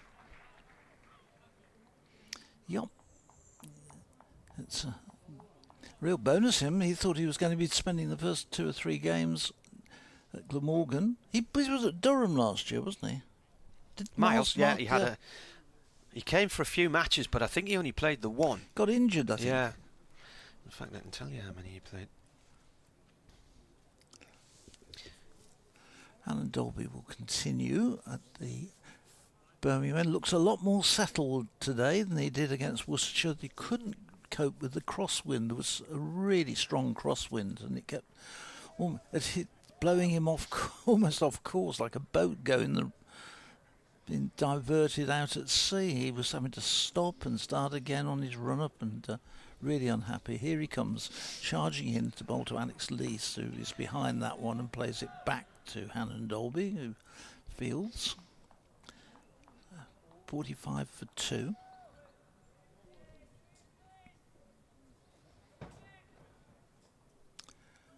Probably as nice now out there as it's been all day. Nice and sunny at the moment. It's meant to be quite a bit cooler today, but it didn't really feel like it ever got warm yesterday. They were talking about 18 degrees, but I don't think it felt like that here. It's meant to be 14 today. Craig Miles, 1 match last year. Just the one game, right. Bowled 42 overs and got a hamstring injury. This next one, Lees plays away into the offside, and there's no run.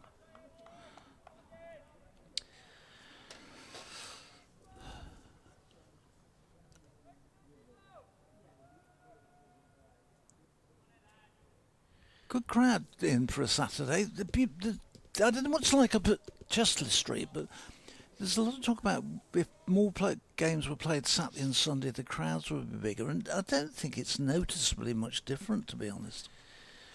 During the height of the summer, and Dolby in bowls, and it's driven up to mid-on, no run. Wasn't there a survey where the ECB said there wasn't much call among cricket fans for weekend county championship matches because a lot of people are involved in club cricket and therefore wouldn't be at a game on a Saturday particularly? Yeah, I think that's true. I think that the other thing, the weekends are quite precious to people, I suppose, as well, and being at the cricket all day doesn't sit well with quite a lot of families. But it certainly doesn't have a noticeable impact. If it's a one-day game, a T20 game or something like that, then there's a lot more. But then they're going to see a conclusion of a match on the same afternoon. Hassan Ali in bowls, Lees drives straight to the man who's at very short mid-off. That's Jacob Bethel there, who does the fielding. It's not quite silly mid-off, but it's not far away from that position, which seems to be defunct these days, silly mid-off and silly mid-on. A little bit of a field change here. Third man, Will Rhodes, has come up to go to slip. And we've got a slip and a second slip. Rob Yates is at wide, third slip almost, as Hassan Ali comes in and bowls, leads drives back to Hassan Ali, who fields up his own bowling, and there's no run. 45 for 2. Bellingham yet to get off the... Beddingham yet to get off the mark, and Lees is on 20. The two men out are the captain, Scott Borthwick, who went for 16, and David Ackerman, who was out without scoring. He one to Craig Miles and one to Oliver Hassan Ali, who is now in and bowls, and Lees is reaching forward and defending that one up to mid-on, and end of a good over from Oliver Hassan Ali. Get some applause from the crowd, and off he walks. 45 for 2. We've had 16 overs. We have 40 remaining in the day.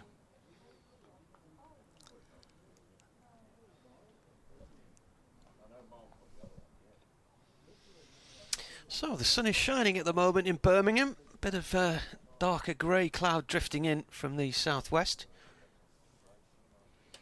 And the sun is shining on Warwickshire at the moment as well, after they declared earlier on, 698 for 3, their second highest score, behind their 810 for 4 against Durham 30 years ago.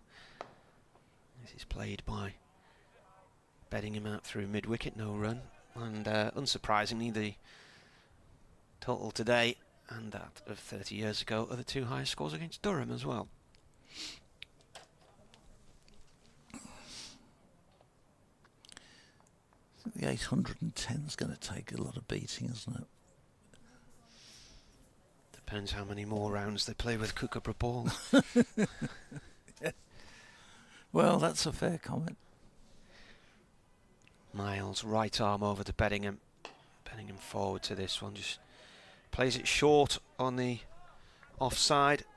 Picked up by Jacob Bethel. Who's isn't he from Barbados originally? His family lived out there, yeah. And he came to rugby school he was at, yeah. A scholarship. And Kenilworth Wardens Cricket Club, isn't it? I think that's where he plays, which is relatively close to rugby, Kenilworth. Probably allocated to Kenilworth. In comes Miles, driven by Beddingham for 4. Straight through that short boundary. As soon as that left the bat, there was nobody going to stop that one. No, lovely shot. That would have been 4, whether the boundary had been the short one or the long one, because he was timed so sweetly away. So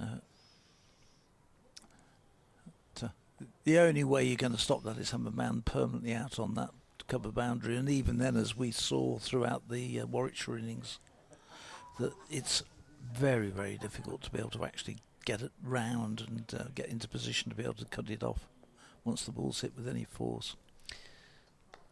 This is turned down towards long leg for 1 by Beddingham.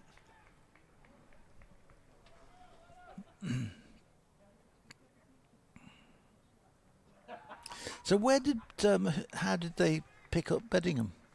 Was he brought over as an overseas player? No, I don't know how Durham found out about him. Possibly, well, there's links, isn't there? There's all. But he was playing for a team in the Nottinghamshire Premier League called Plumtree, which is just down the road from Trent Bridge, so between Trent Bridge and Radcliffe on Saw Power Station. Miles round the wicket to Lees. Lees plays this up to Davis at mid-off. It's a dot ball. So he played for them for 2 or 3 seasons, I think. So he'd been over here, some time then during the summers. Yeah, I'm just trying to think of connections Durham might have had in South Africa or indeed in the Nottinghamshire area. Scouting networks. Could be agents or anything. Yeah, really, couldn't it? yeah. Miles again bowls. And a quick single here for Lees. He plays it up to Rushworth at mid-on and takes on Rushworth's right arm and wins because Rushworth's attempt to run him out doesn't work. It just misses the stumps and is backed up on the other side. And that is the end of the over with Ed Barnard doing the fielding there. 51 for 2. 17 overs gone. So we're going to see a bowling change at the Birmingham end.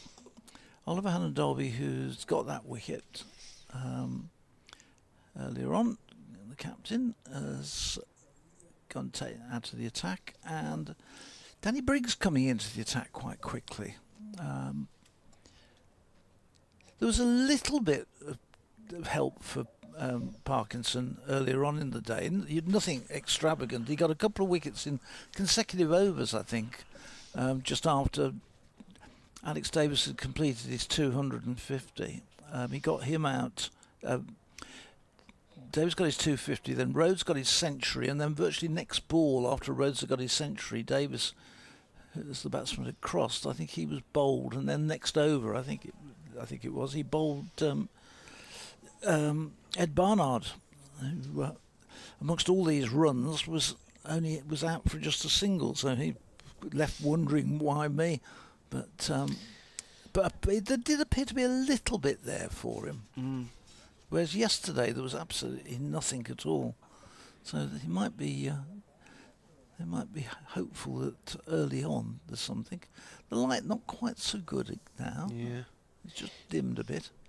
He took 4 for 93 in the draw here in 2021. He's also had a 5 for against Durham for Hampshire in 2011. Took 5 for 129, and he got 5 for 19, I think it was, career best figures in a T20 quarter-final at the Rose Bowl. I'm going to go for something like 2009. 350-mile drive down there, and then Durham were out for one of their lowest scores in a T20. He did the damage. He struggled a little bit in the first match against Worcestershire, got 1 for 31 and 0 for 90 in the second innings. He starts his new spell, and this first ball is cracked away by Lees, who came down to it and said, "Thank you very much," put it away beautifully through extra cover for 4. So Lees moves on to 34. The total goes to 55 for 2. We're not due any rain, are we? Well, I didn't think we were today, but it doesn't look very promising just at the moment. Suddenly got really gloomy and very low grey cloud here. Briggs again. This is punched again by Lees. It's a little bit short and allows to go back and punch it away again through extra cover for 1. And take the total on to 56 for 2. Cloud cover 91%, it's telling me here. But no rain forecast. No, I think today is dry. Umpire O'Shaughnessy's hat has just blown off, so there's a bit of a hold up. His sunglasses, which were on his hat, I think, have gone flying as well. He's all been retrieved. He's back in position. So Briggs now to bowl to Beddingham, and Beddingham's forward to that. Briggs fields off his own bowling. There's no run. Warwickshire making a fielding change. Chris Rushworth is moving from backward point to go down to the backward square leg. He's switching with Craig Miles, who's come across as Briggs in, and Beddingham is forward defensively. Runs it away into the offside. No run. There's nothing on the radar at the minute. So. There's Briggs again.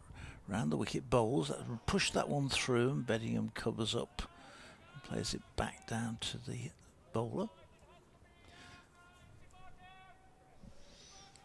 A lot of shouting going on out there. You can hear probably pick their voices up on the effects mic. As Briggs into Beddingham, who is going to get runs here. That's overpitched by Briggs, and it's whipped away by Beddingham. It was a bit of a gimme, that one, and he's put it away nicely through mid-wicket for 4. So his first over is a little bit expensive there. 2 boundaries off him, and he was expensive last week and continues in that trend today. It's on his first over. 60 for 2, Durham. Rhodes and Yates yesterday, and today they both started this game with 9 centuries each and now have 10. And I'm just looking here, Beddingham has 19, so this would be a very good opportunity for him to get a 20th and keep Durham in this match. We've got 5 last year, including 156 in the final game against Leicestershire. Miles round the wicket from the pavilion end, bowling to Lees. That's defended on a length. He got a century down at Leicester as well, 145 not out. And 1,019 runs in the season, 138 at Derby as well. So he went into this game needing 35 runs for 3,000 in first-class cricket for Durham.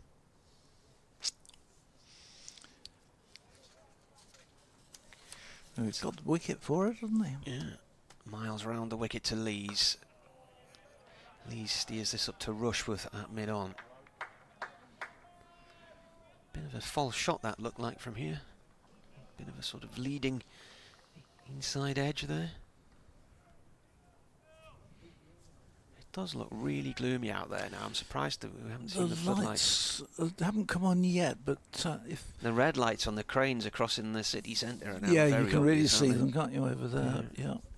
I wouldn't be at all surprised to see those flick on in the next 4 or 5 minutes, because some really dark cloud over to our left. We're actually not that far off tea either, are we now? At 37.4 overs to go, No, so tea at right. 32. Durham losing Borthwick, caught behind to a ball which got on top of him really. Couldn't get out the road of a hand, and Dolby rising delivery, he was out for 16.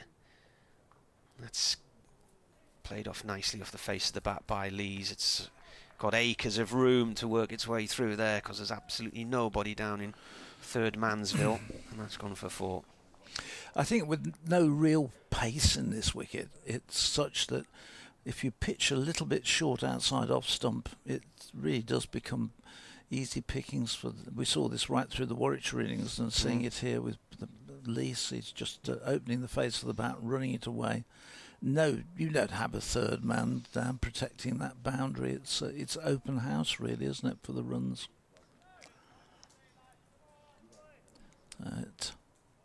Is that Mousley who went to retrieve it?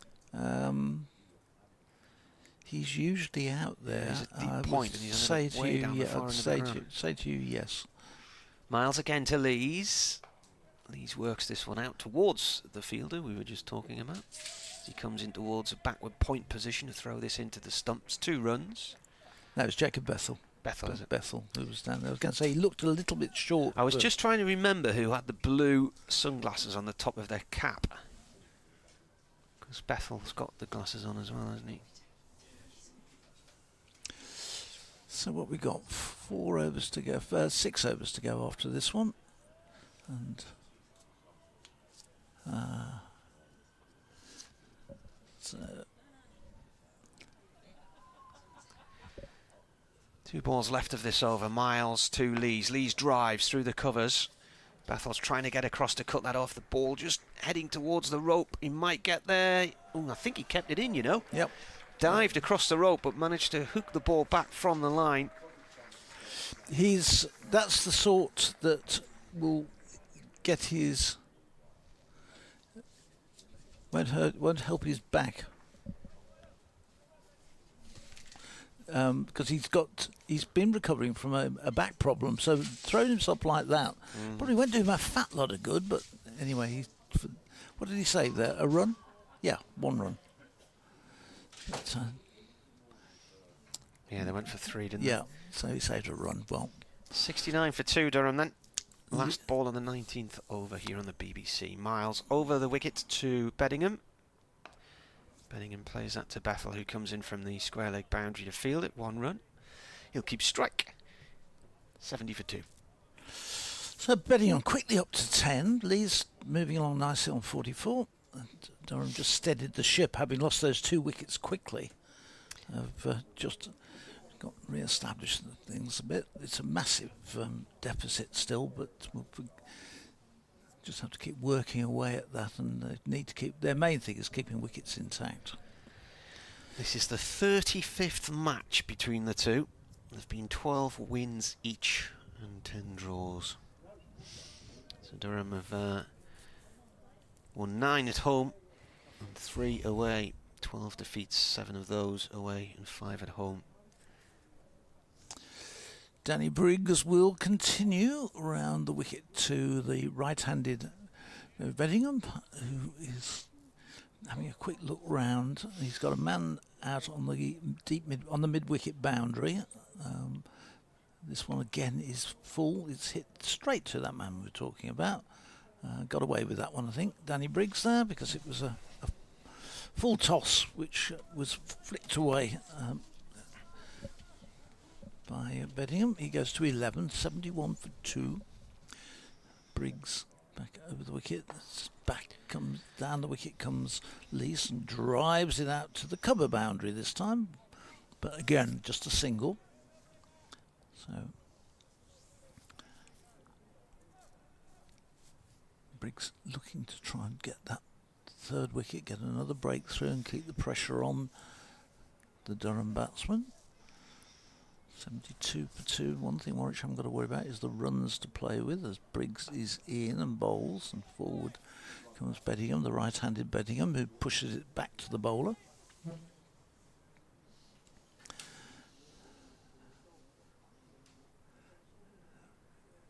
It's Briggs.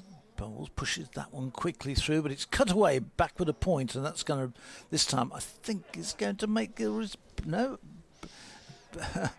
Bethel is round again and saves another single as they come back for 3, but again he has to make an awful lot of ground. It still shows how slow this outfield is.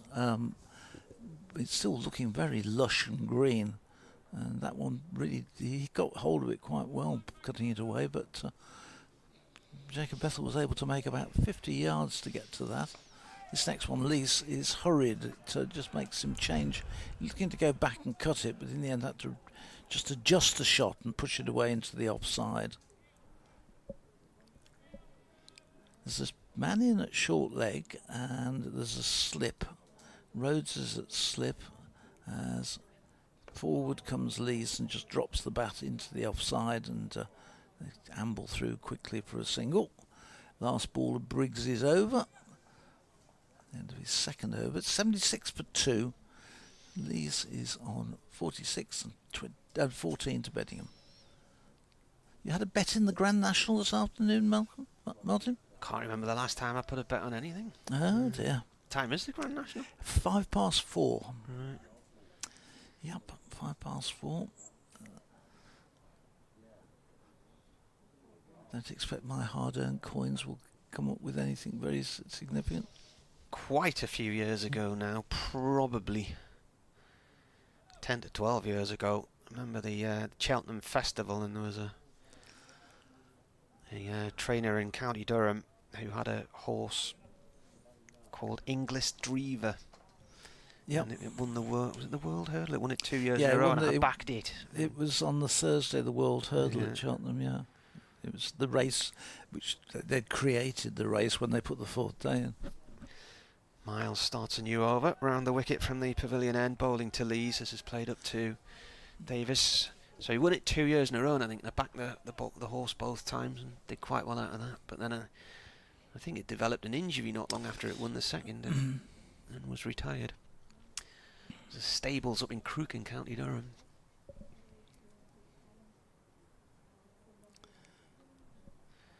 .76 for 2. Lees is on 46 from 65 balls. Miles bowls to him. Lees drives to Davies at mid-off, no run.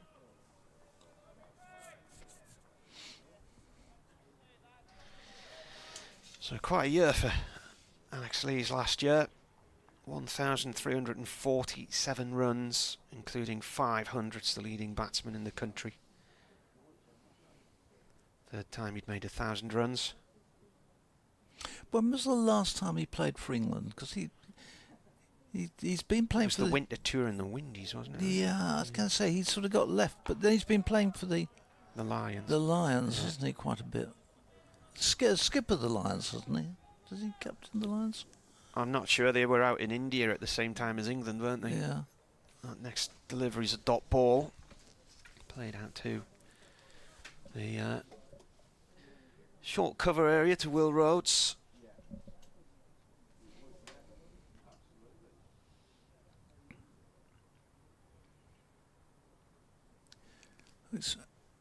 I would have thought it was getting very close to those lights coming on. Miles in. And an attempted drive by Lees, and he's stepped down the wrong line there. He's trying to drive that back past the bowler, and the ball pitched wide of him. He was flashing at thin air in the end as it went through to the keeper. Yeah, one of those rare false shots from Alex Lees. It's a long way across from where he was, where his feet were.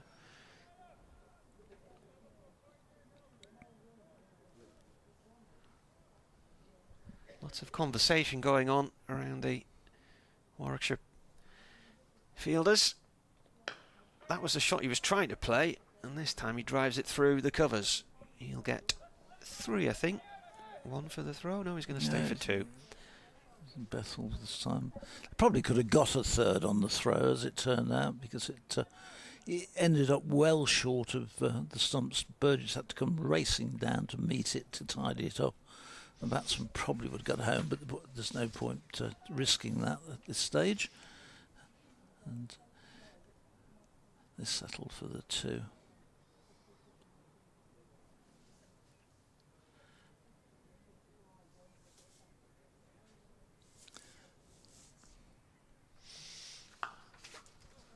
That is played towards deep. Oops, my notes have run towards deep point by Lees for 1 run.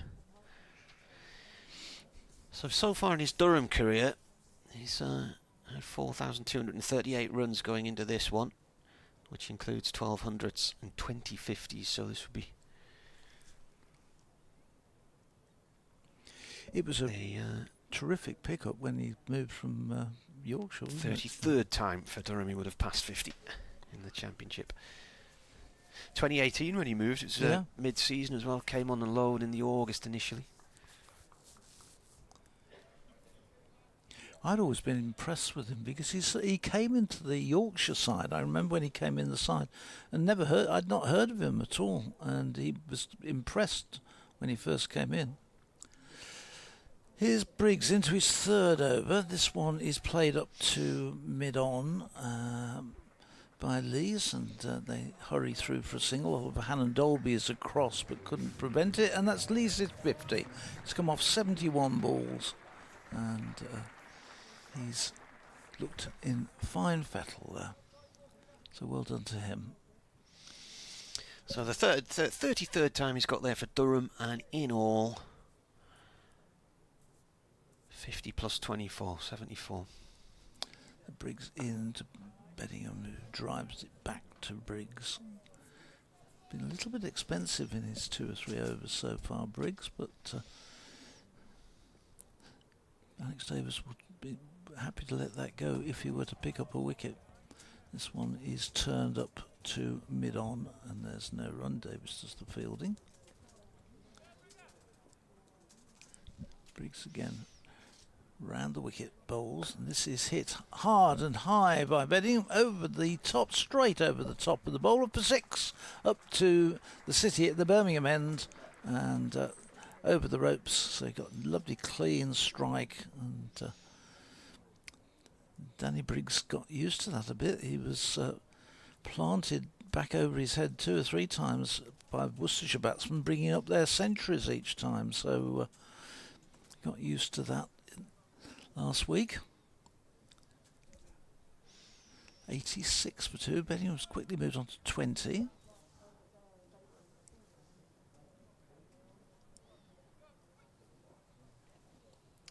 He's in, bowls, and back goes Bellingham, cuts it to backward point where Craig Miles does the fielding, and there's no run.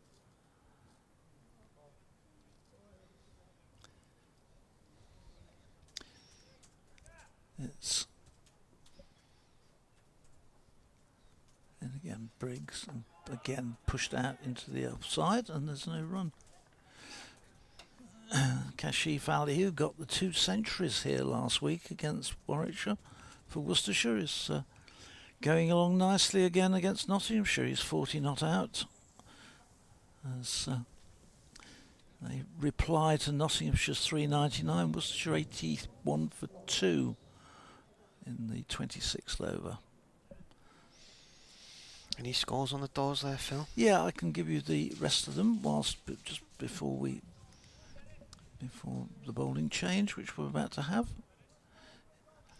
Essex 530 for 7 declared, and Kent in reply 117 for 1.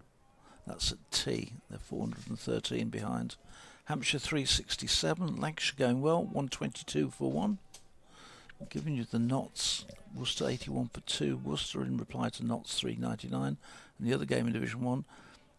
Surrey have almost caught the Somerset 285, Surrey 264 for 3, and a century there, exactly 100 for Dom Sibley. Yates is bowling now, following his 191 yesterday. Elsewhere in Division 2, Glamorgan 237, Derbyshire 183 for 9, that game's going well on. Gloucestershire 202 for 6 in reply to Yorkshire's 326. Right arm off breaks. This is pushed up to Davis at mid-off by Lees. He's got 8 wickets, Robert Yates, so an occasional bowler. Best figures 2 for 45. Yeah, it's early into the attack when Barnard's not had a bowl, Rhodes hasn't had a bowl, but I wonder whether in this light, although the lights aren't on, so it's not that important. Sussex, who I fancy getting promoted this year, 203 for 3 in reply to Leicester's 338. Yates in again. And the very last game, Middlesex, who've been up against it a bit this season. Northampton made 552 for 6 declared. Middlesex are 22 without loss in reply, and that's everybody up to date.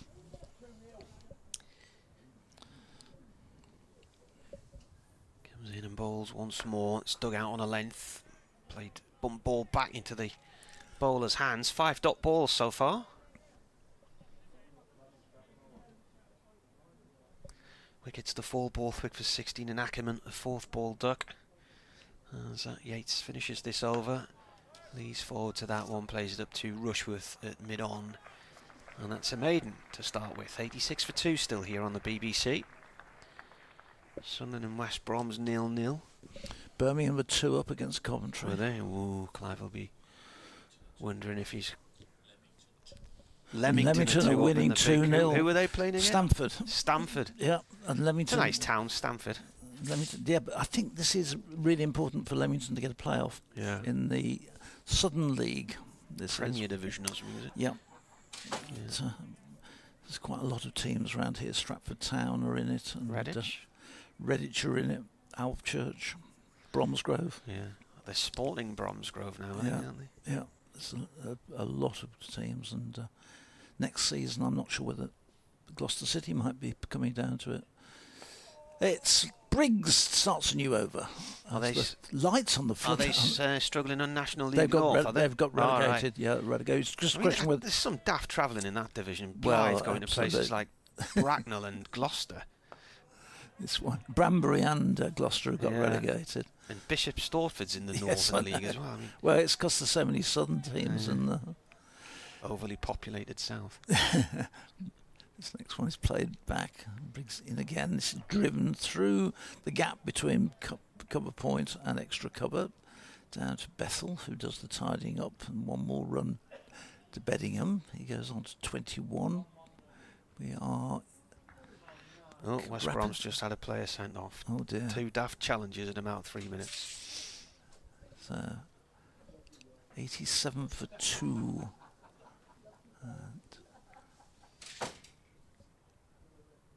In again comes Briggs. He's driven. So Hannon Dolby dives, and it hits him. I think that's probably the best way as he dived. I don't think there was. Did he get a hand to it? No, I don't think did. Yeah, he got a hand to it. Did he? Yeah. I think I thought it. He was trying to stop it, and you deflected it across the, the field. I'll be more kind than he. A good piece of stop fielding by Oliver Hannon Dolby, diving across and deflecting it and saving 2 runs as they just got 2. Lease on 252. Goes back and turns this one into the onside, and there's no run. Barnard does the fielding. I don't think Danny Briggs is getting much out of this wicket, you know, Martin. Doesn't seem to be much help for him. Has anybody got anything out of this wicket? Nobody has, have they? Nobody has. In again and bowls, and forward comes Beddingham, plays it back to Briggs. The bails are taken off, and at tea on this second day, in reply to Warwickshire's 698 for 3 declared, Durham are 90 for 2. We've had 24 overs of the innings, and the captain, Alex Lees is 53, Beddingham is 21, and the deficit at the moment is 608 as we go in for a cup of tea and a reflection on the game. So if you join us in 15 minutes, we will be back for the final session. Let's hope the light improves.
do it at home. I've got to do it.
Ready to rock and roll.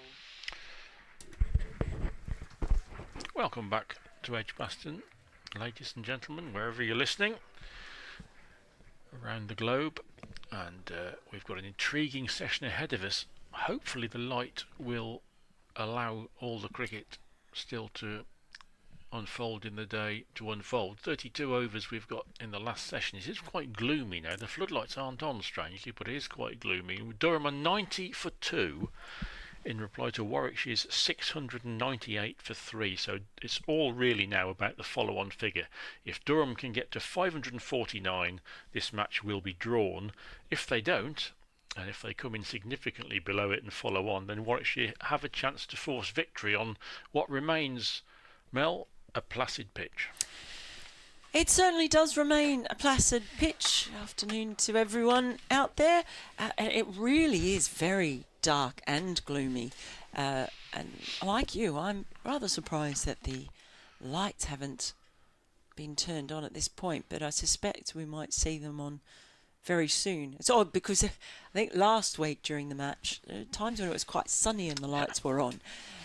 So we've got the opposite thing here, but it feels much chillier, and the cloud is much thicker now. So a bit of gloom around, and really it's been a bit of a gloomy day for Durham. But some light in the form of Lee's half century, and Beddingham making a start of things now.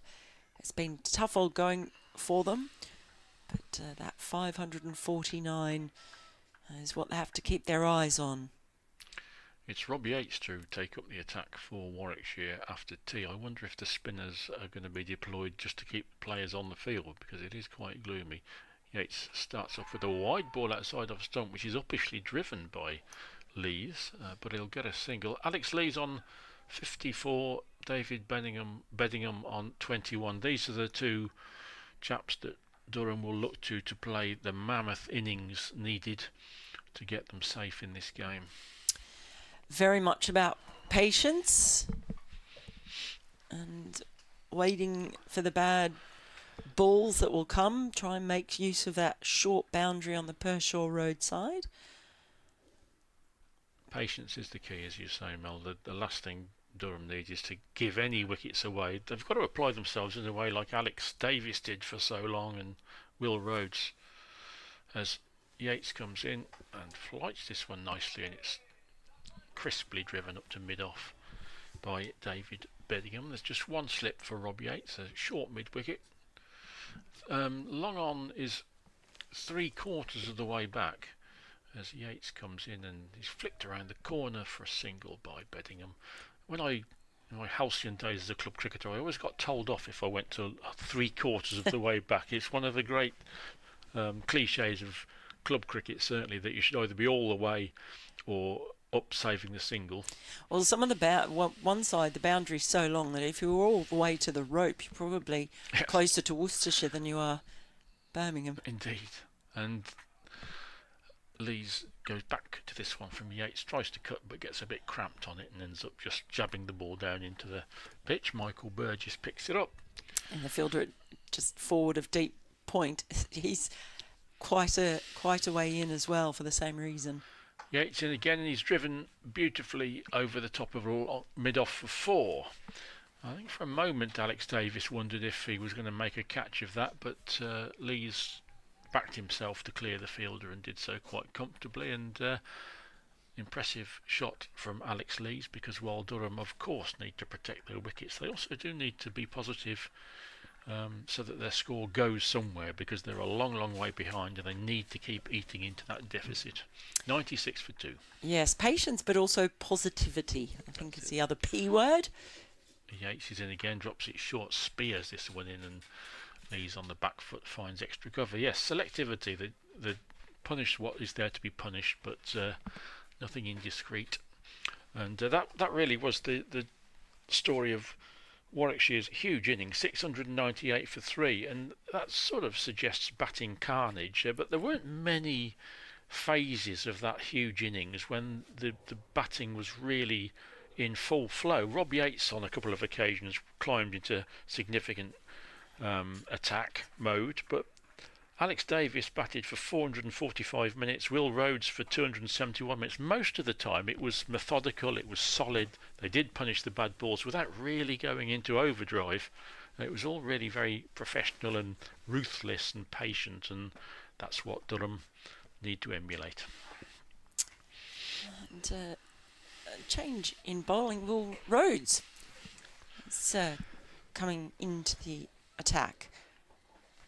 Bowled quite well, I thought, in the first match. Didn't take any wickets, but sort of a few comments from those who, I guess, watch Warwickshire more regularly, that perhaps he didn't bowl himself enough when he was captain, that reluctance.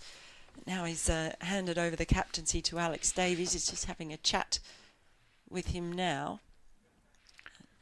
More opportunity to show his chops as a bowler. He's got a slip in for Beddingham, a left-hander. He's in over the wicket, and just a little play and a miss, and you can hear the claps and the oars of appreciation at that one.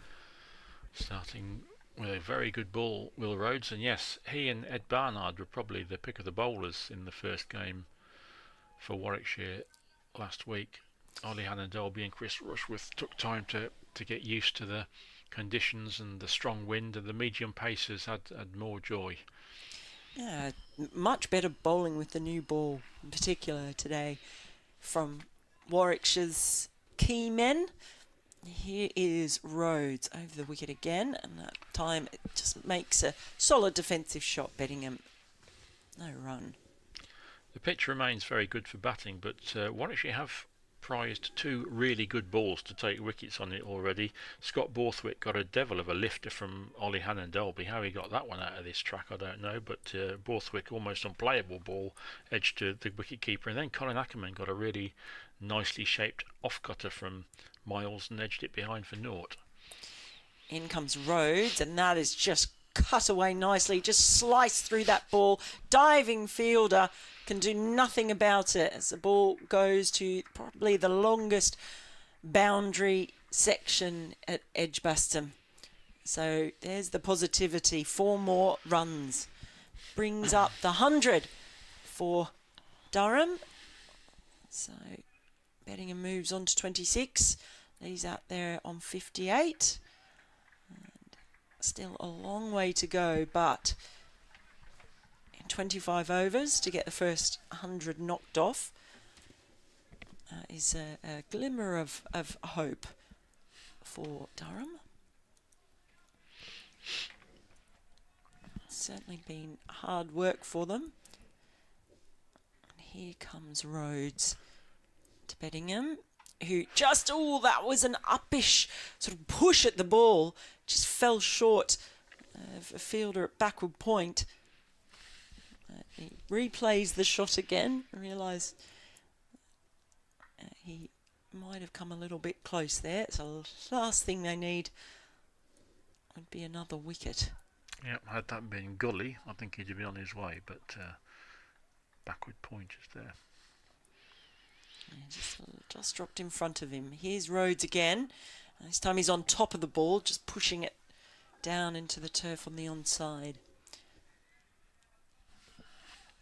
It has been one of those things we've seen funky fields much earlier from Warwickshire, trying to be a bit creative as well. He's got one in right in front of his eyes. David Beddingham in catching extra cover. Here comes Rhodes, and he just pushes forward to mid-off, no run. Skipper doing the fielding out there. We're having this discussion earlier. You know how downstairs, so you might know this as a local, that is the end of the over, by the way, so 100 for 2. They've got like a sort of lineup, a usual suspects lineup of various players here with their heights, and you can go stand next to it and sort of measure yourself. Alex Davies is down there. It says he's 5'7".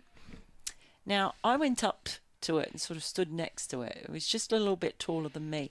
I'm calling that out. I don't think he's 5'7". You think he's smaller or larger? Smaller. And I don't. So it makes me question the veracity of the usual suspects lineup down there. Rob Yates. I'm just digesting this bombshell as Yates comes in and starts with a good length ball, which Leeds squeezes out on Yorker length back to the bowler. Well, it's very easy. Next time Alex Davis comes up to talk to us, we'll just get a tape measure out and say, stand up next to this, Alex, and let's get to the bottom of this. This is a little bit short from Yates, who's spearing it in quite quickly, and Lees scuffs an attempted cut to extra cover. So did you come in shorter or higher than Alex? What alerted you to this scandal? Yates is it again, flights this one a little more, and it's eased up to extra cover by Lees. I was a bit embarrassed actually because I was busted by a member going and standing next to it, and I was doing the whole thing, you put your hand on your head, and I was just trying to work that out. Yates again got a nice offside line, but this time you'll concede a single as Lees angles the ball square of extra cover, and they scamper for a single. 59 to Lees, 101 for 2. See, I'm not sure if I was on with you when I was saying I have got a goal doing these Warwickshire games. At some point, I want to sit next to Oliver Hannon-Dolby, because I know that Jason Holder, they're supposedly the same height, and when I sit down next to Jason Holder, we are the same height. Yates is in again. And another good delivery, but Bedingham waits for it and just scuffs it up to long on for a single. So, because it's all in his legs, you see. So I know this from interviewing him, because I always have to stand on a box or a couple of steps or something so that we could actually be in the frame of the shot together. Yates into complete is over, wide of the off stump, and comfortably played out for yet another single by Bedingham. He moves to 28, Lees to 60. You seem really interested in the heights of people. do you think you need to get a hobby of some sort, perhaps? That is my hobby. What are you talking about? Yeah, fair play. Yes, then, yeah. it's fair to say I don't have a life. So wondering about whether I'm the same height as Oliver Hannon-Dolby while sitting down. As it's possibly one of the saddest things I've admitted on radio. I think, Ollie Hannon-Dolby, as many people will know, is just the loveliest man ever. I think that's quite an easy one to arrange. He'll be quite amused to know that this is intriguing you. And he will come up here and we can test out the theory. I've got another one. I'm always interested in the size of hands, because I always think about fielding in the slips, all of that. Who's got the biggest buckets? Yeah. And I think at the moment, one I've discovered with the biggest buckets is Marco Jansen from South Africa. Got massive hands. In comes Rhodes. He's around the wicket. It's handsomely driven, but not with much force. He won't get a run as it's picked up in the covers, Lees. And I know this because I do need to get a life. We were talking when he was in Australia, and I said to him, "Do you mind if I just want to see your hands?" And I held my hand up to his heel of the hand to heel of the hand, and the top of my fingers basically came to at the top of his palm as Rhodes is in. The ball just played straight back towards the bowler. So his palm is basically the size of my entire hand. That's huge. Yeah, that's a significant mitt, that is. It is. And so then I wanted to see, so I wondered about Cameron Green. So I asked Cameron Green the same question, but he's not got anything like big hand. His hand wasn't that much bigger than mine.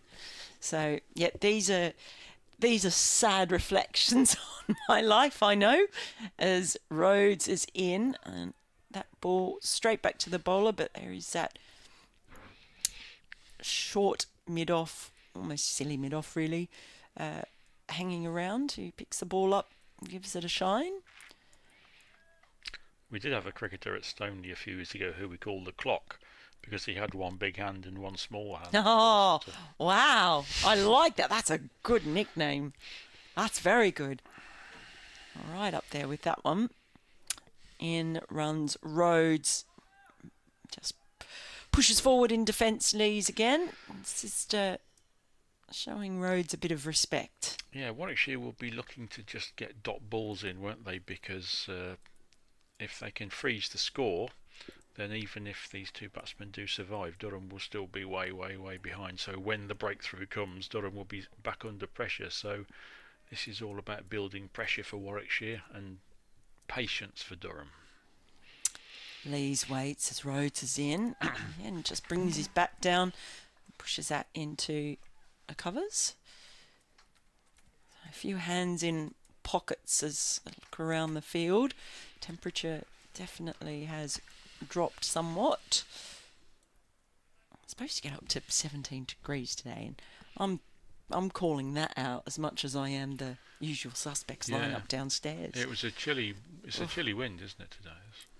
Certainly is. Not as windy as it was last week. Here's Rhodes in, and again that one's just played out to extra cover, and they won't get a run there. So that was a tidy little over there from Rhodes in the end. In fact, it was a maiden. I'm a bit confused as to why the floodlights aren't on here, because the light isn't very good, and on some occasions I think it's just to do with the readings that the umpires take, isn't it? But on some occasions, as you said last week, the floodlights were on when the sun was out. But this is pretty gloomy out there. Batsmen don't appear to be any discomfort, but I wonder if that's why we've got slow and medium bowlers on, because if the quickies are on, the umpires might get involved. Yates is in again, and Bedingham just strokes the ball back to the bowler, who immediately polishes it on the base of his shirt. The dry shine. Absolutely. This is a short ball. Poor delivery, which is just ladled away to the leg side for a single by Alex Lees. Probably got away with that one. He did. I suppose the risk of having a go at it is because that boundary is about 40,000 miles long. He could have picked out the man at deep square leg when it would normally have been 6. Yeah, so while I'm suspicious of everything, I was told that the boundary on the short side was 50 yards, and I'm having trouble believing that also. Lees drives this one pleasantly, but straight to extra cover. 104 for 2, Durham, in pursuit of 549 to avoid the follow-on.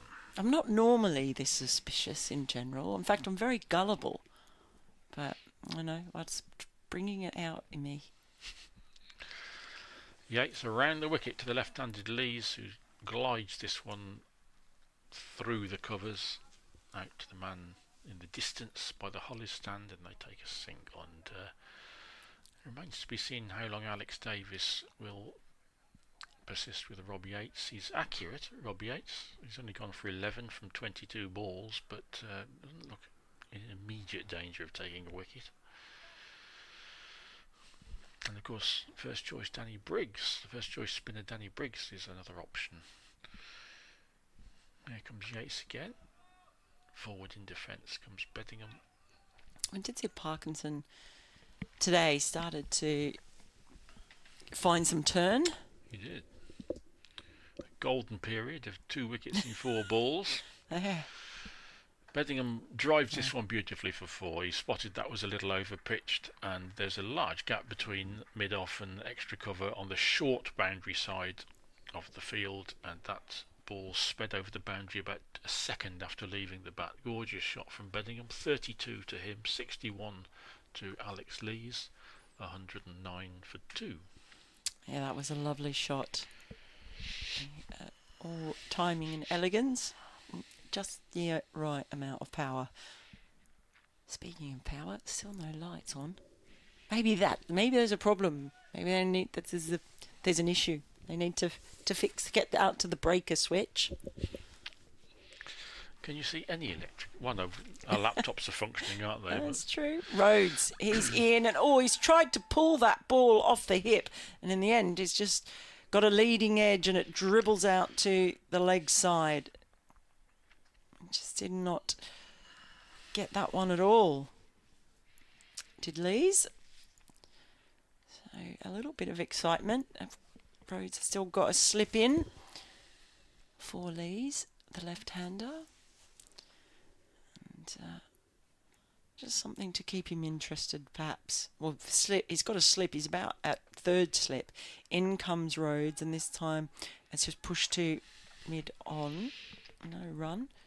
Yeah, he's got a slip in, but beware conventional 2.5 across anyway. So we're seeing a lot of variations in the field, trying to mix things up, search for a way to disrupt the bowler. I mean, we've got one fielder standing right next to the cut strip as Rhodes comes in. The ball's just pushed back to him.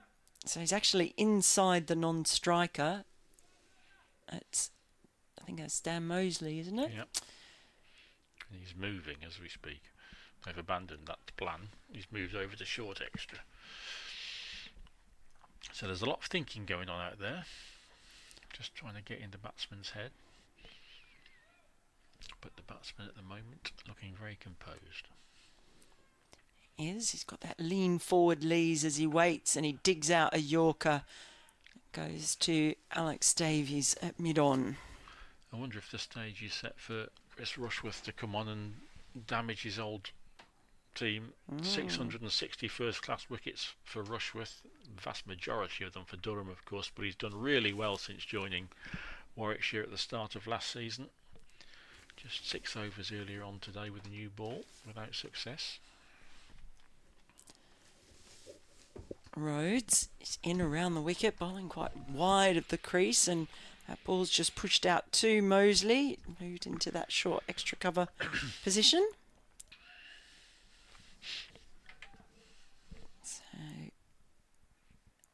he is still travelling nicely. He's actually now, he's moved Mosley from that short extra cover, and he's now right next to the cut strip on the offside.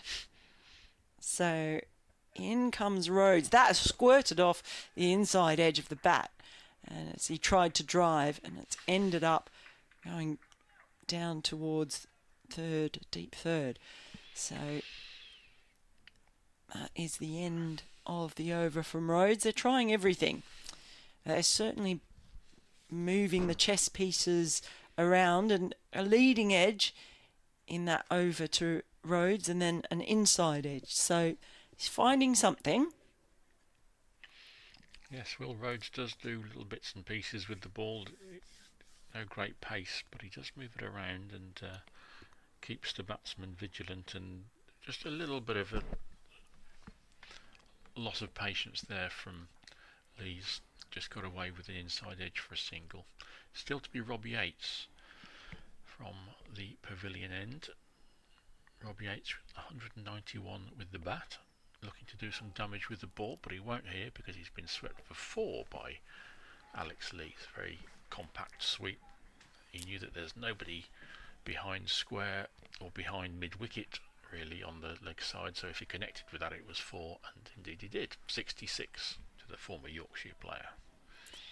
Yes, that short boundary really is unhelpful to the spinners.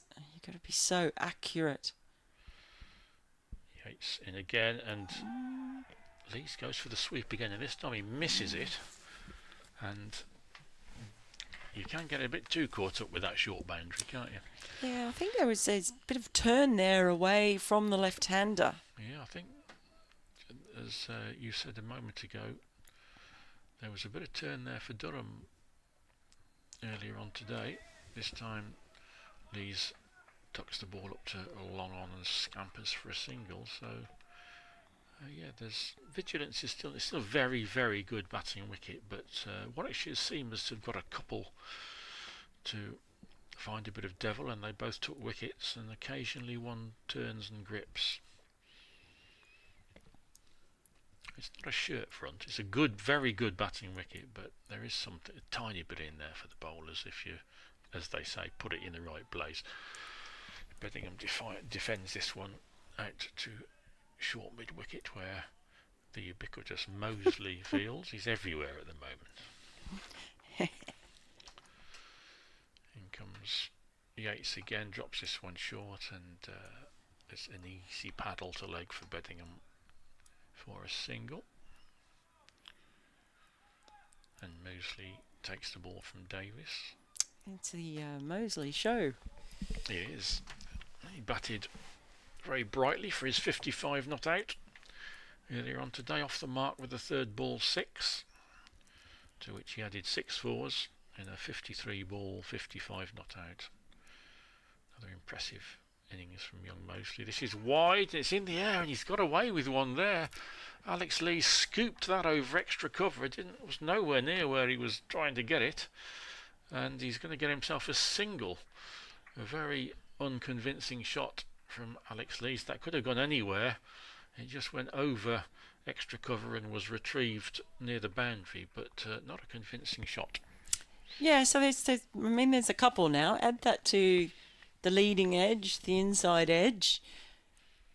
It was an LBW shout, a miss sweep, and then the ball just ballooning in the air. So there are a few danger signs out there for the Durham batters, signs of encouragement for Warwickshire.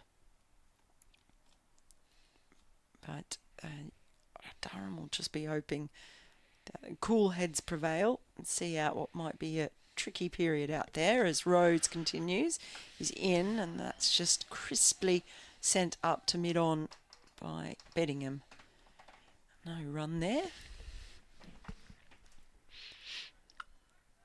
And I think their sort of theme for this match is it just does feel like Durham kind of where Warwickshire were last week. Of course, Durham didn't play. They had inclement weather up there, very, very wet ground. So their start was delayed. In comes Rhodes, full of ball. Just one bounce back to the bowler. It was very wet in Hartlepool last week, I'm told. It's good to know you were listening. Hartlepool? Oh, it still makes me laugh. Yes, I can't say it without it's a lovely laughing. one, that. Look, there's just some ridiculous names of places here. I struggled with Bicester. I mean, that seems absolutely ridiculous. Bedingham waits, in comes Rhodes, and he absolutely bangs that one in. There's a shout. Strangled one in the end. Yeah, it was going down the leg side, but again, the foul shots, just bits and pieces happening to encourage Warwickshire's bowlers at the moment. A dangerous little spell this for Durham. As you said, they just need to knuckle down and get through this little flurry of false shots and appeals, as Mosley again goes from short extra to silly mid-on for no apparent reason. They just really are trying to get into the batsmen's heads. So in comes Rhodes. It's driven straight back past the bowler. That's a lovely drive, and that's going to go all the way to the boundary. Davies gives up the chase, and Bedingham, after a tricky little period where we've seen leading edges, false shots, has just played as crisp a drive as you will see. Gorgeous shot. Reasserts the batter's authority a little bit after a little dodgy spell. Overpitched all ball, but beautifully punished. So that just might settle nerves a little bit after a few of those false shots. Mosley is back in again, right in front of the non-striker, and Bedingham just turns that delivery from Rhodes into mid-wicket. No run there. Yes, I've had quite a few evening assignments in Hartlepool over the days, over the years, football wise, and it's a lovely town and great people, but my word, even in August I think it's about 10 degrees below freezing. So I confess I've never been to Hartlepool. Rhodes turns, he's in, and that's just fenced into the covers by Bedingham. the football ground is right on the North Sea coast, and it's one of the friendliest grounds to go to. Actually, great people up there. But when people say to me, what a dream job sports journalism is, and there are much worse ways to earn a living, I always cite a Tuesday night in Hartlepool in February, and a dire 0-0 draw, and a 5-hour journey to drive home. And yeah, it's not all glamour. Let's just say that. 122 for 2 are Durham, and Lees and Beddingham are digging in here. At 45 for 2, Durham were in severe jeopardy of falling in a heap.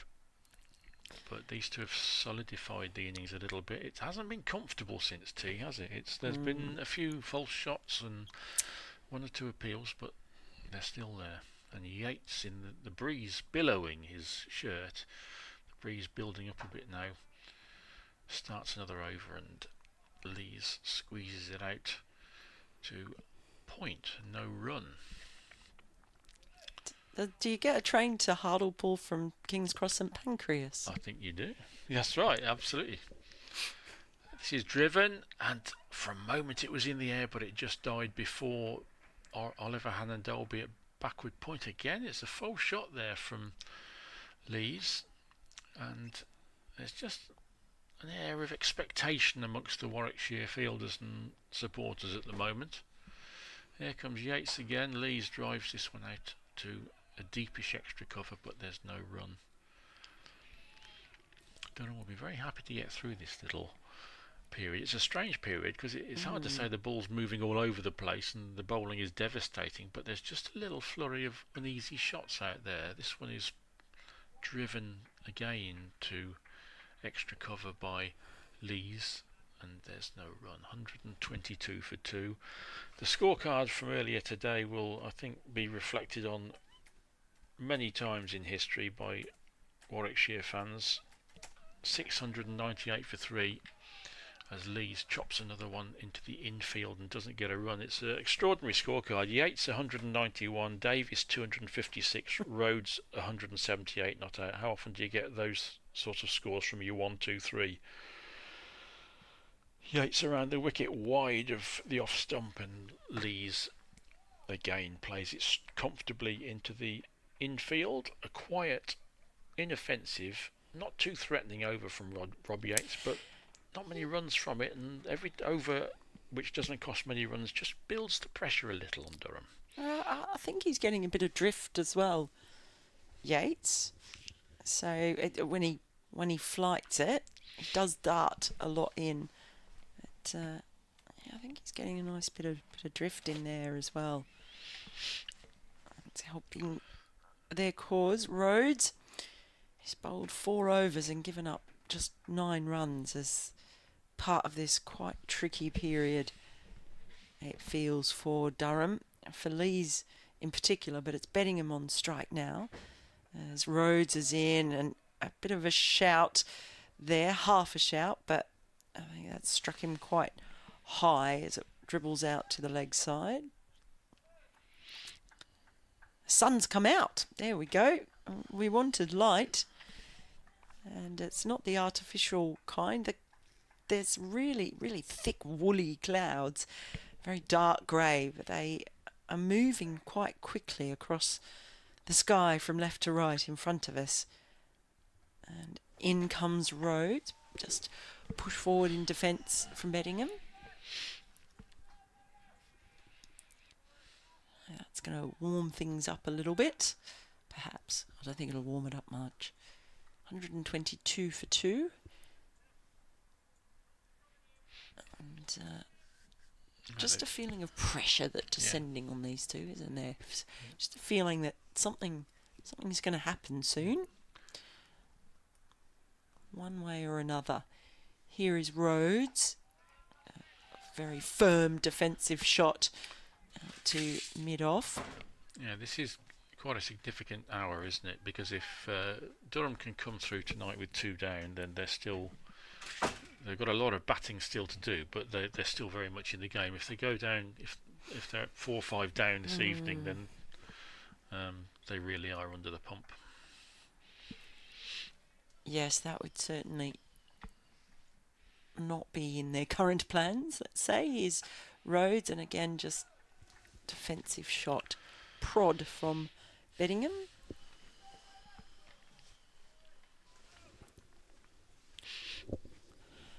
See, Rhodes turns and walks back. I have to keep looking at who's holding the bat in their hand at the non-striker's end because of where Mosley's fielding. It must be quite irritating and a bit disconcerting for some batters. Here's Rhodes. Yeah, just the prod in defence to mid-off. I wonder if Dan Mosley's being moved around by his captain, or whether, like in football, he's just been given a roving role because he seems to be moving every other delivery. Well, go and stand here. Go and stand. I'll go and stand over there this time. But he's been in all sorts of positions relatively close to the bat. Is Alex Davies just playing cat and danger mouse? Here's Rhodes over the wicket. Again, just defence straight back to the bowler. So Beddingham not interested at all at the moment. And the score remains 122 for 2 after that maiden from Rhodes. I think that's back-to-back maidens from Rhodes as well.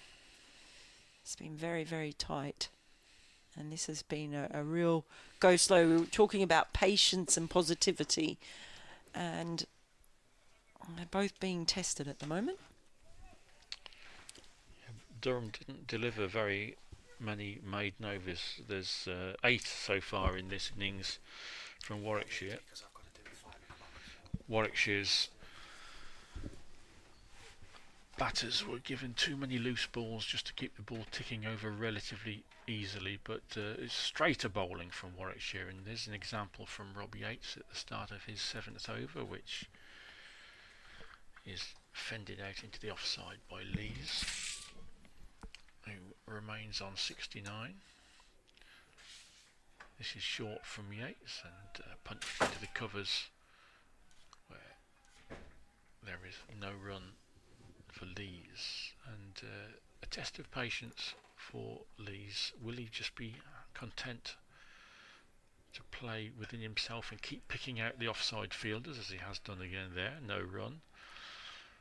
He's got all the time in the world. There's no need for him to score quickly, but batsmen, they like to keep the scoreboard ticking over, don't they? And will he at some point think, well, hold on a minute, that short boundary is there, or a straight boundary is not that long? Will he go for the big shot?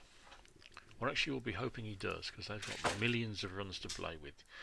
Yates flights this one, and it's watched right onto the bat by Lees, who plays it back to the bowler. He's only taken 8 first-class wickets, Yates, so he's not a noted wicket taker. He certainly isn't. He's doing a good job here. Yeah. This one's chopped away down to third man, and Dolby will chase it, and I think they will get a couple there as the big man retrieves it in front of the Thwaite scoreboard. 2 runs to Lees. Yeah, Rob Yates, you wouldn't expect to be given. This is quite a significant spell, isn't it? You actually need to keep the pressure on. Yates is justifying it because he's bowling well, but of course the number 1 spinner Danny Briggs is out there as well. Could be bowling. Here comes Yates again. Again, as you say, he's drifting the ball nicely. There's a nice strong breeze for him to work with, and this one is just helped off a controlled edge from Beddingham down to deep gully, and there is no run. Yates has none for 25 from 7, and Durham 124 for 2, a mere 425 short of the follow-on figure. It's just, yeah, you just don't even want to think of the number at this point. Yeah. It's so far away. I'm sure that's the way the batters will look at it, isn't it? Let's just survive this 5 overs, and the next 5 overs. You can't look that far ahead. No, as soon as you do, lose sight of what's directly in front of you. No easy task. But Beddingham on strike now. He's on 37 as Rhodes continues from the city end, and the first ball sent straight back to Rhodes. Picks it up on the bounce. Still 1 over behind, it says on the electronic scoreboard facing us. So that'll be worth keeping an eye on. The sun is struggling. He's coming out, so light is better. As Rhodes comes in, and Bettingham, who has that very upright stance as he waits, just clips that one to Mosley, who really is just all around that pitch in various positions.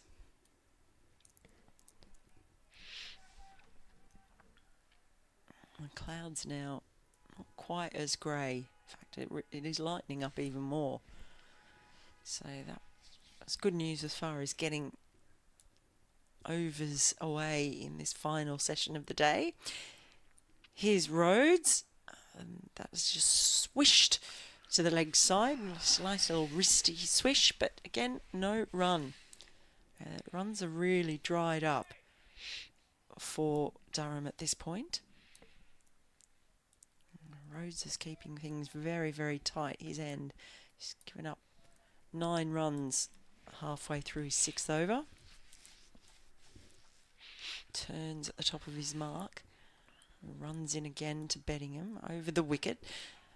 A very studied defence to mid-wicket this time by Bettingham. The 3rd and 4th days of this game could go any way, couldn't they? It could be really intriguing. I mean, if Durham lose a few more wickets, then it's going to be an intriguing backs-to-the-wall struggle. If they do bat big, I think the 4th day could be a hard watch, couldn't it? If it's 698 plays, 637. Yeah, well, I won't be watching because I'm going to be down in Northampton on day 4. Here's Rhodes, and that is driven nicely straight back past the bowler, but Alex Davies has run across from mid-off, and he is there to stop the boundary. So Bettingham, a couple more runs to his total. He's on 39. Yeah, I'll be down at the last day of Northamptonshire and Middlesex, although forecast does not look too pretty for that one. Is that because you feel that there's more chance of a thrilling finish there than at Birmingham? No, it's because someone's offering me money to go and commentate there. I see. Here comes Rhodes. Just defended again. Nice little bit of fancy footwork in the fielding.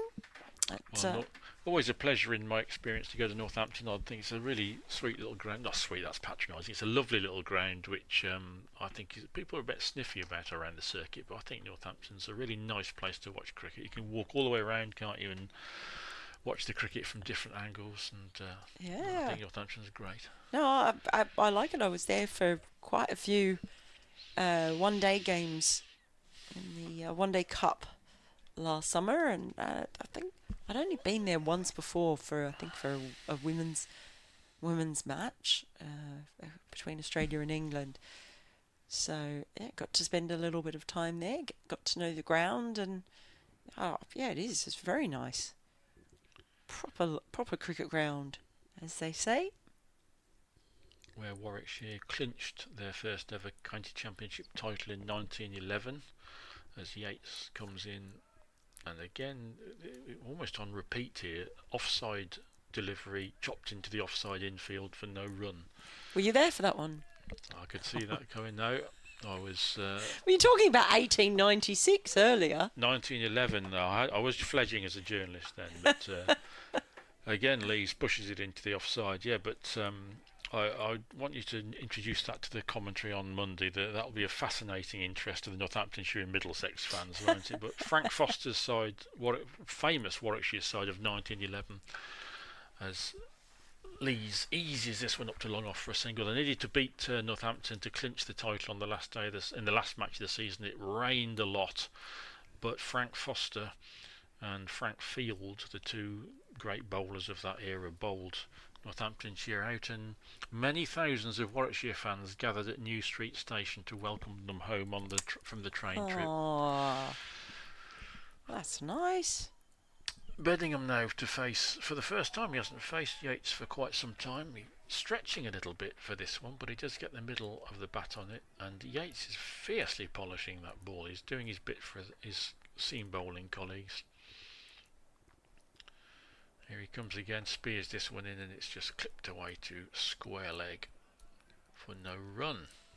Of course, that was Birmingham New Street Station's a little bit different now. It's like an airport since they renovated it. Yeah, it is certainly a lot more customer friendly than it was. Dropped short this time by Yates and just paddled around down to long leg for 2 by David Beddingham. He moves to 41. Lees is 72, and these two guys who are capable of playing the considerable innings that Durham need have both put down some good routes here. It hasn't been all comfortable, and particularly from Alex Lees there's been 1 or 2 indiscreet shots, but they're solid and they're there, and Durham are looking to them for long innings that the umpires are consulting. What do you think that's all about? I don't think it's about the light, because we've got sunshine now. Well, it's bright sunshine and a lot of blue sky now. But I think you just might have heard an announcement in the background, and that's because we've got a change in the bowling, and we're going to see Ed Barnard for the first time in this match, along with Rhodes, probably a pick of Warwickshire's bowlers in the first match. Scored 89. It took 1 wicket, 1 for 43 in the first innings, none for 43 in the second innings. I think it's hard to come by, but certainly looked quite sharp. Now gets the chance to do it here. My favourite railway station in Birmingham is not New Street, it's Moore Street Station. I'm a big fan of Moore Street Station. Here comes Barnard, wide of the crease, angling it in, and the ball is just slapped away to deep point, which isn't that deep because it's the short boundary. They will take a single. Yeah, I'm a big fan of Moore Street Station. The obvious question is why? Because I feel like you could be in an episode of Peaky Blinders. I like the architecture, and I also love there's a little sort of coffee shop there. There's 2 of them, both lovely, but one of them in particular is just all this lovely Art Deco fittings. It's really nice. I like just to go and sit in there and have a coffee while I wait for my train. Here comes Barnard, and that one's just flicked across the line by Beddingham to short mid wicket. No run. Yeah, so sounds like a sad thing. So I've been known to arrive on a train and go and sit in the cafe and have some soup or something, because I just like sitting there and I appreciate the architecture. Railway stations are fascinating, aren't they? I recommend you have a look at Acock's Green railway station, which is only a couple of miles away from here, of course. But in comes Barnard, and that's a full ball, and he just jams his bat down on that one, Beddingham, and trickles out towards point. No run again. But it's in a very different way to Moore Street. It's amazing. There's nothing Art Deco about it, but it's got all the best bits of railway stations that were built long ago. I'm just about to update BBC Coventry and Warwickshire, I think. Hello, Brian. Hello. Yes, Beddingham on strike. Lovely. Am I okay to put you through? You are. Okay. Thank you very much. Okay. It grabs hold of that one, and that's actually gone all the way for 6. Sorry to interrupt, Mel, but I think I'm going over to BB Coventry and Warwickshire soon. Yes, that was a mighty shot, which has gone for 6. And I think we're going to give an update very soon. 136 for 2. And Ed Barnard, the only man to miss out with the bat for the Bears, has just had a bit of a jolt with the ball as well, as Beddingham lifted him into the short boundary stand for 6. He's forward this time and just pushing it up to extra cover. No run. Beddingham 47, Lees 73. Warwickshire encountering some stubborn resistance here, and I think with the sun out we're likely to get all of the remaining 18.1 overs in. How Durham would love still to be 2 down at the close. Barnard is in and forward goes David Benningham, and there's no run. 136 for 2. We're listening to BBC Coventry Warwickshire's lament of the Sky Blues' defeat at Birmingham a short distance away this afternoon. What wonderful news that is for Birmingham City to get themselves a step towards safety, but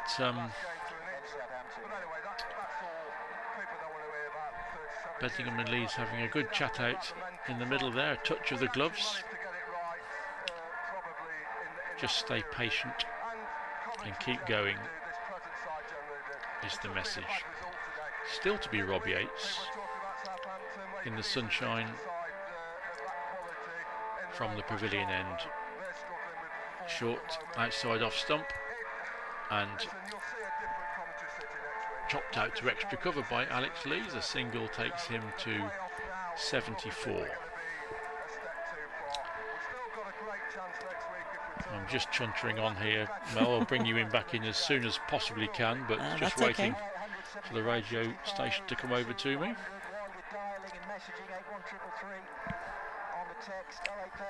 Yates prepares to come in from the pavilion end, and Benningham is forward, just playing it up to silly mid-on, where that man Mosley just beats Yates to the ball. Cricket, Durham replying to the Bears' huge first innings total. Brian Halford has the latest for us.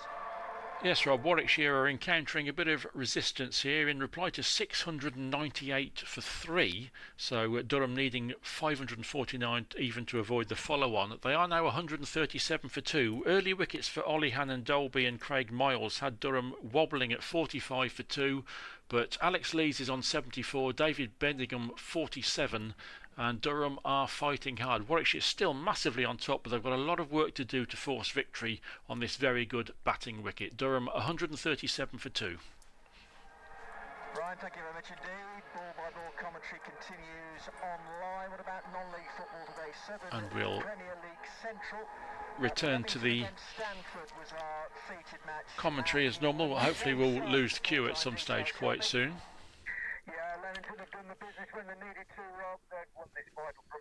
The good news that Leamington have beaten Stamford 3-0, but I feel really relieved about that.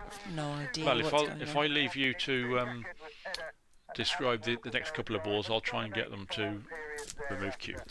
It is Robert Yates from Members End. He's over the wicket, and that has flicked straight to the fielder. It's that man, Dan Mosley, who's been hovering everywhere around the pitch. And he took that one down on his knees, and there is the breakthrough after a tricky period, and it comes via Rob Yates. Benningham departs one shy of his half-century. So after fighting so hard for so long, that is really disappointing for him and for Durham as well. They're now 139 for 3. And wouldn't you know, that game of cat and danger mouse in moving Mosley all around close in has actually paid off. So there's one for the funky fields.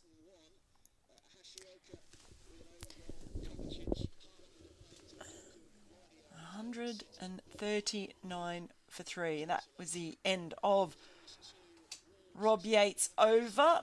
Ollie Robinson is the new batter making his way out to join Alex Lees now. Just touch hands. I have a little chat working out the way they're going to approach this. It's Lees is the one who has looked to be the most uncomfortable. In the end, Benningham was. I do like it when a funky field pays off. It's always quite satisfying. It must be satisfying for Alex Davies as well. Trying something.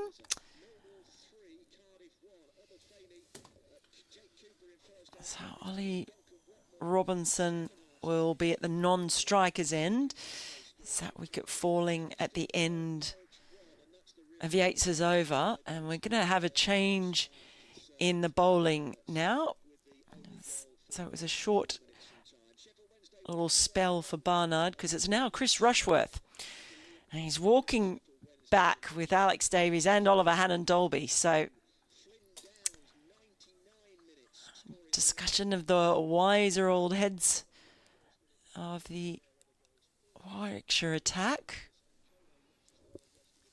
And there's a slip in there for Lees. And Dan Mosley, why stop with a good thing? He is right up in Lee's face, almost directly in front of him. The onside. Thanks for getting rid of that, Brian. Here comes Rushworth, and that's pushed into the onside. It can be quite difficult calling a wicket. Sterling work from you.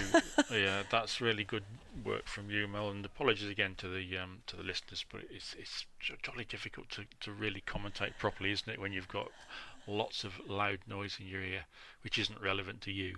So well done, Mel, and thank you for that. It's a bit of excitement anyway.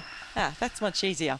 Rushworth, he comes bustling in, and again that one's just pushed to wide mid-off. No run again. So that little spell of uneasiness did yield a wicket in the end. It did seem to be coming, didn't it? But David Beddingham will have looked at this pitch and he will have fancied to bat for a long, long time on it. So he'll be grumpy at getting out in that way.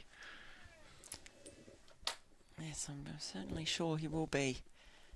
That was definitely a tricky period. Here's Rushworth, bangs this one in. He's played that one late out to the fielder. And deep cover. Fires the ball in. They get through for the quick single. It takes it to 140 for 3. Lee's on to 75. And Ollie Robinson will get his first chance with the bat in hand. Marks and scratches his guard with great care. Right-hander, of course. It's just a bit more tinkering with the field going.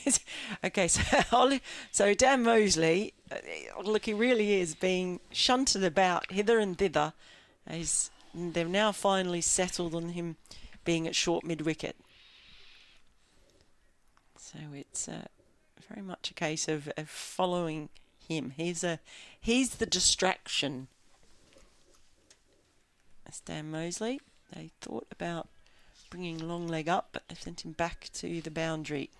Now, after all that, here's Rushworth, and Robinson first delivery. It's just pushed back past the bowler for no run. I've just watched Beddingham's dismissal again, and he's just distraught at what he's done, hasn't it? Just flicked it straight to the fielder, and he was thinking, wow, I could have put that anywhere.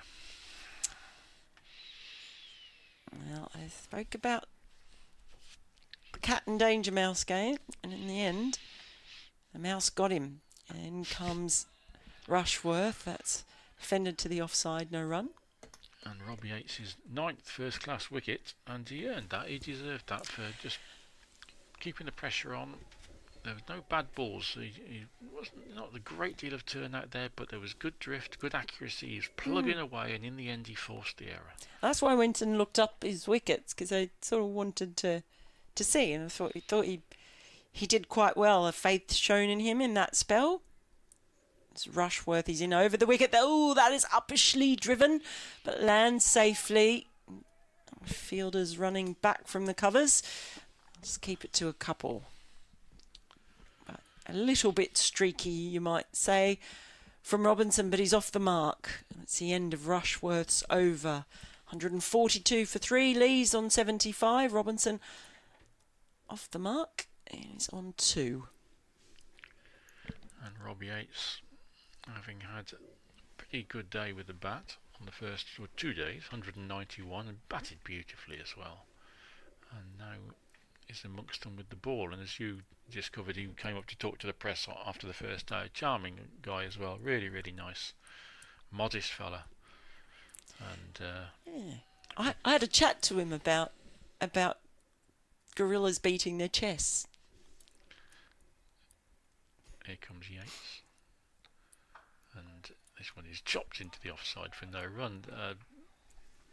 Did he bring that subject up? Or was No, I did. Of course I did. Of course it was me.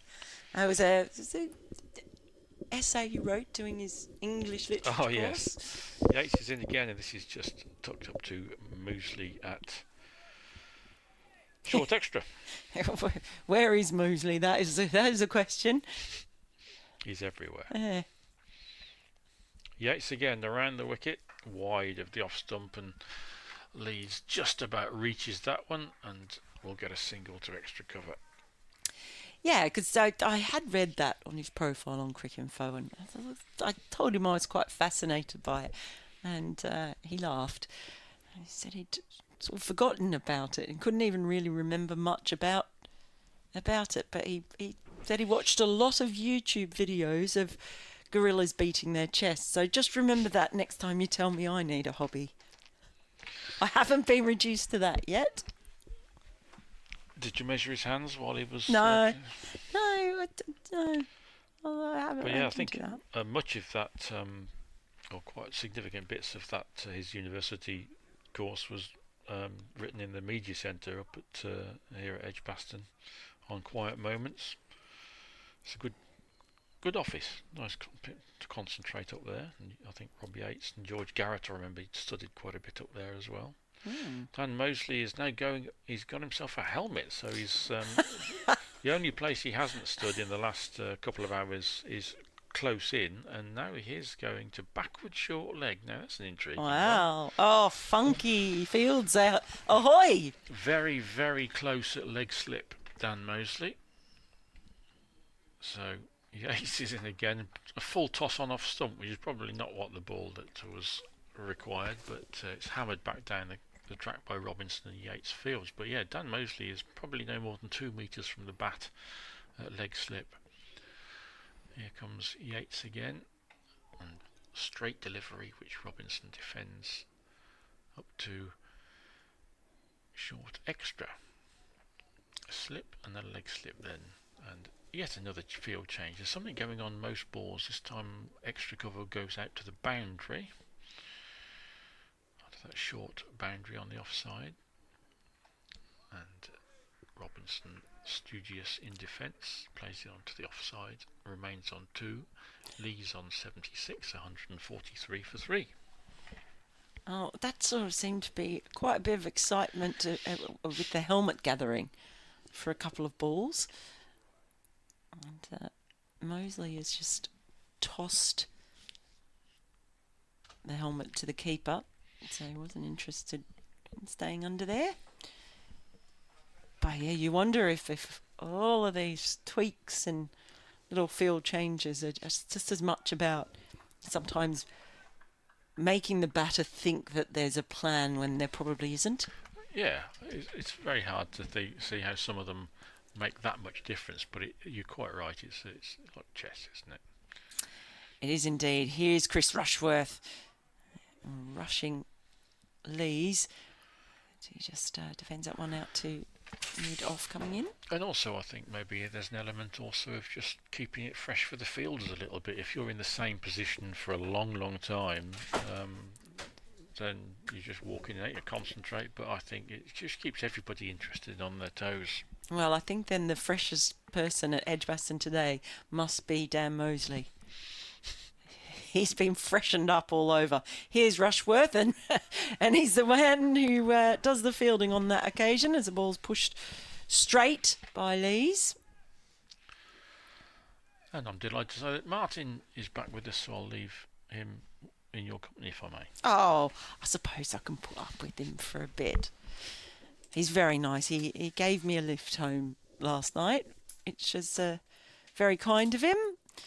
And actually, I managed to get a lift with him this morning. He picked me up along the way. Here comes Rushworth, and it's just carved to point. Won't get a run there. It's probably the brightest and sunniest weather that we've had all day right about now as well. So that augurs well for a full day's play. And just a little chat between Hannon Dolby and Rushworth as the latter gets to the top of his mark. Turns and starts his run in from the city end. Sleaze waits in anticipation, and that was played close to the body, but he's managed to chop it away towards point. They scamper through for a single, and that takes the score to 144 for 3, with Lees on 77 and Robinson on 2, as I'm joined again by Martin Emerson. Hello, Martin. Yeah, Durham were just going along nicely there, weren't they, before they lost Beddingham. It was just totting up how many half centuries that was about to be for him, and then a little clip to Mosley at short mid-wicket, and off he went. Rushworth is in over the wicket to Robinson. He's defended onto the leg side. There was that period, well, that period leading up to it, he felt like something was going to happen, because they had stagnated a little bit. There was a leading edge, there was an inside edge, ball sort of just ballooning. Lees looked like he was the one who was most uncomfortable in that period, and then Beddingham just made that one little error, lapse in concentration. Rushworth is in, and that is punched up to mid-off. Alex Davies has been fielding even, the skipper. It's the end of Rushworth's over, and it's 144 for 3. Lees on 77, Robinson on 2, so very tidy stuff from Rushworth. Robinson came into the day with 3,303 runs, 700s, including a career best 167 not out at Leicestershire last year. He also got 102 against Glamorgan last season and 114 against Derbyshire. So 931 runs last year, 300s and 550s. So he's a useful batsman, and Durham need him to be useful today and tomorrow. There's 14 overs to bat out this evening. Yates about to start his 11th, 1 for 32, 2 maidens as well. Bowling from our end of the ground, the pavilion end.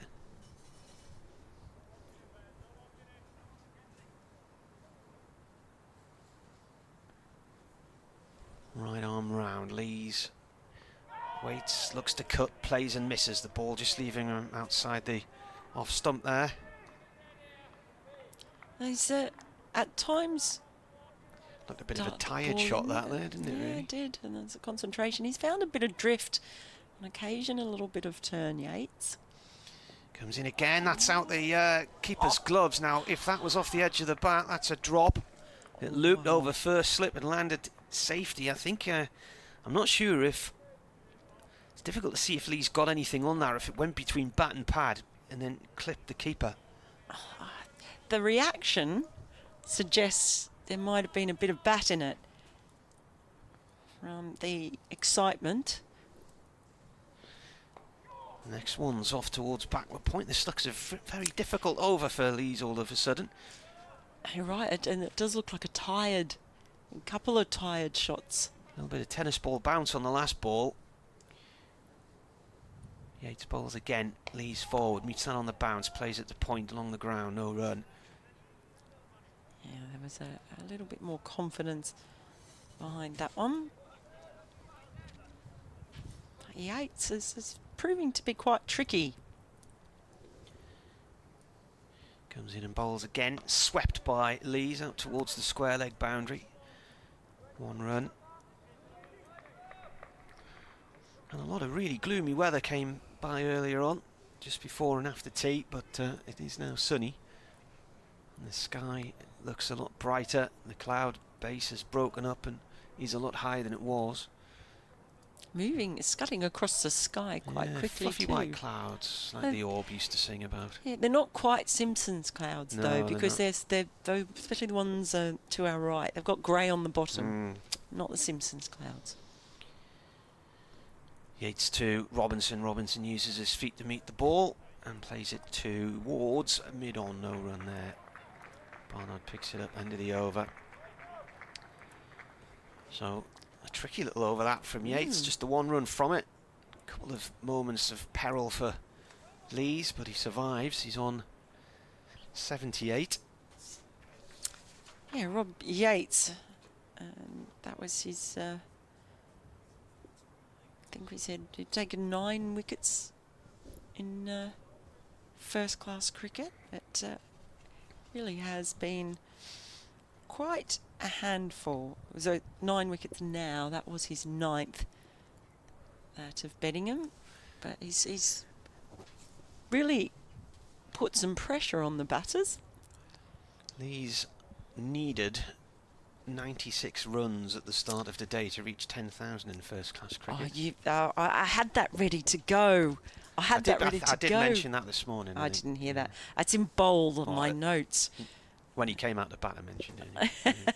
Well, we had Alex Davies got to 6,000, but 10,000, that is really impressive.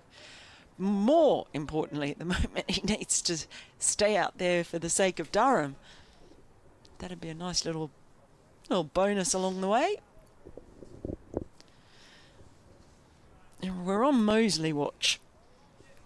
Where is he now?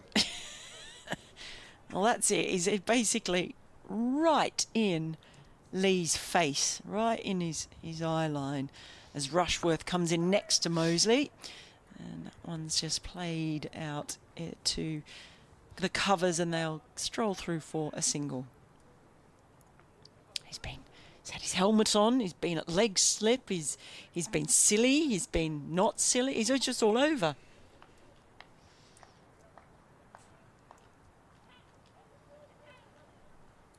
But it did the trick, and Yates was able to pick up that wicket. Now it's Rushworth again from the city end. Starts his run up. He's over the wicket and up on his toes and punching that one, Robinson, straight to the skipper at mid-off. Yes, we were sort of saying using fielding changes almost as a distraction or a means to distract, make something happen. But at the moment, they've got a short mid-wicket and a short extra cover on either side as Rushworth's in, and it does go straight to mid-wicket. Yeah, that's where Mosley is, and Mosley watch at the moment. Just looking at how the sun has moved around today. This stand to our left, not the west stand, but the family stand just next to it, was quite busy earlier this afternoon. It's now in shade, so people have gradually sort of followed the sun around to the north end of the ground, to the city end. There's even a few people in the Holly stand. The man's right in the middle at the back row there again. He certainly is where he always is. That's his right. Here's Rushworth into Robinson. He's just defended back past the bowler's feet. He won't get a run there. So it came out and they were batting quite positively, thought, for quite a while, Durham. At the moment, it has felt in this session after tea that it has just been a little bit more fraught. Runs have slowed, and Warwickshire have managed to increase the pressure. As Rushworth makes his way to the crease once more, and off the back foot, just carved away behind the fielder at point. And there is another fielder running down to clear up the damage, make sure it's not a boundary. But they did run 3, so that takes Robinson to 5 and the score to 149 for 3. So the deficit when that last wicket fell, 559. Durham have to get 549 on the board to make Warwickshire bat again and to avoid the follow-on. It's another 410 runs. That's still a lot. It is. That's an awful lot of runs. There's one ball remaining in Rushworth's over, but we've got the field changes being mustered all about. But now finally Rushworth is in, and oh, there's a big shout on that one. But I don't know, hard to tell with his back to us whether Lee's got anything on that one. He got his bat on that. I thought he did. I thought it sounded like he got his bat on it. And it sounded very woody. I wasn't sure what they were shouting for. I'm going to have another look at this one. It's just come up on my screen now. I think he's certainly played it into the ground. Whether he's the appeal is that, I mean, I think he's played that onto his pad rather than it's hit the pad first. No, and it's the roll of the pad at the top. Well, he certainly got bat on it, but it is the end of Rushworth's over. 149 for three with Lees on 79 and Robinson on 5.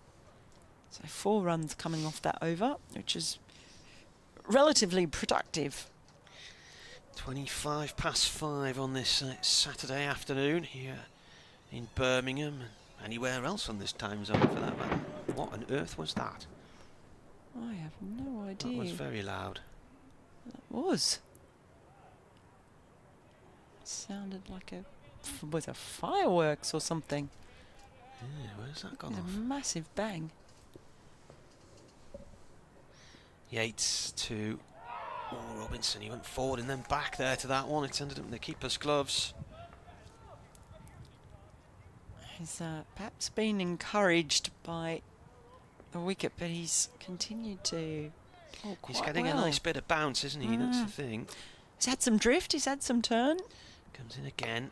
Oh, Robinson down the track at him, and a false shot there that hits the splice of the bat and loops over towards Rushworth. It's mid-off, but doesn't quite carry to him. Oh, that one did turn. It's this real mixed bag of tricks that he's producing at the moment. Yates comes again.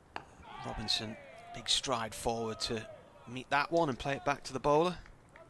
No run. I guess for all the talk of the Kookaburra and the seamers, one of the aims of it is to see if can get spinners into the game a bit more. It's again, it's more of a medium pacer that time, and Robinson again forward to it, plays it back to the bowler. Durham 1 run away from 150, but they are 3 down. And Warwickshire's opening stand was 343, the highest opening stand on this ground. Yes, it's had everyone. What did they add after that? 219 for the next wicket. Yates in. Robinson forward, plays it past the bowler up to Davis at mid-on for 1. This has had everyone reaching for the various record books and sites. I couldn't keep up with it all earlier today. There was that many little rounds of applause going on. I was thinking, what's this one for? And then there is the 150, so that's come in 44.5 overs. It's round the wicket now to Lees, who sweeps, drags the ball past square leg. It's a tiny boundary. It's gone for 4 next to the roller and down the tunnel. Oh, I almost thought the fielder was going to get there, but in the end, gets the boundary. So one of the few that Yates has given up in recent overs. He's been really, really tight. 11 overs to go. The end of this over has signalled a departure for a few people. There's 1 or 2 got up in the stands at the far end there and are now heading for the exit. We could quite easily still be here at this time on Monday. Well, yeah, if the weather holds up. Yeah, this is. I'm not sure why you'd leave now. This is actually the nicest weather we've had all day. It's a bit of a stiff breeze, isn't it? Stiff westerly breeze. There is indeed. Here is Rushworth to Robinson. He's on the back foot and slaps that one straight to short extra cover.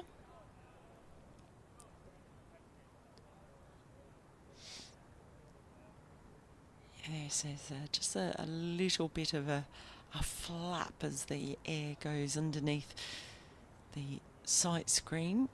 which is basically a very, very big sheet. It's just rippling slightly. I thought it was going to blow away last week. The wind was that strong. But there's enough there to suggest that that wind is picking up a little bit. As Rushworth bustles in. It's just clipped into the mid-wicket region by Robinson.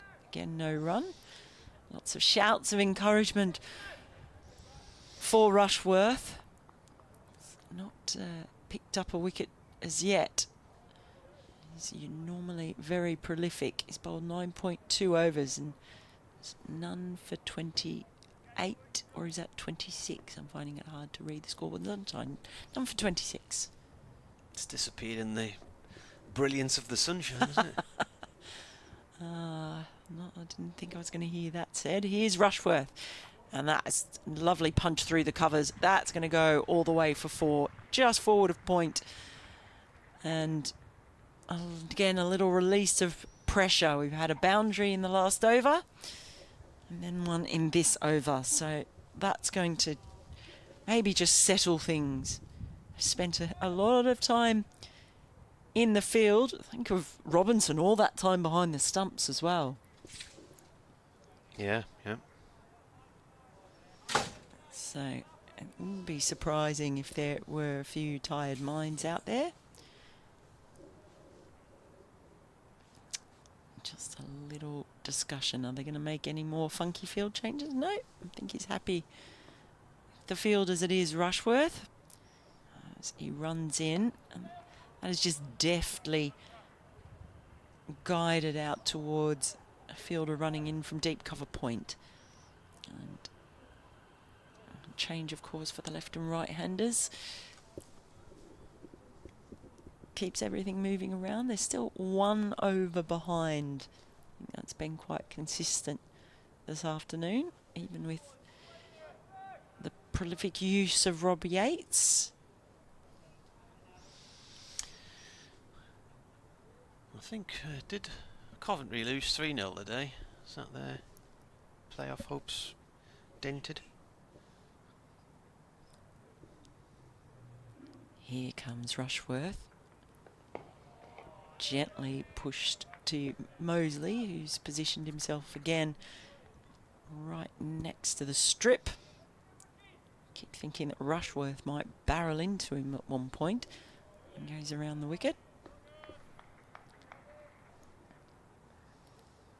And I fancy that Mosley would come off the worst from that encounter, because big barrel-chested, strong physique of Chris Rushworth is in again. Just played with a very straight bat. It's another dot ball. And the end of Chris Rushworth's over. 5 runs coming from it. It's 159 for 3. Lees has crept into the 80s. He's on 83, and Robinson is on 11.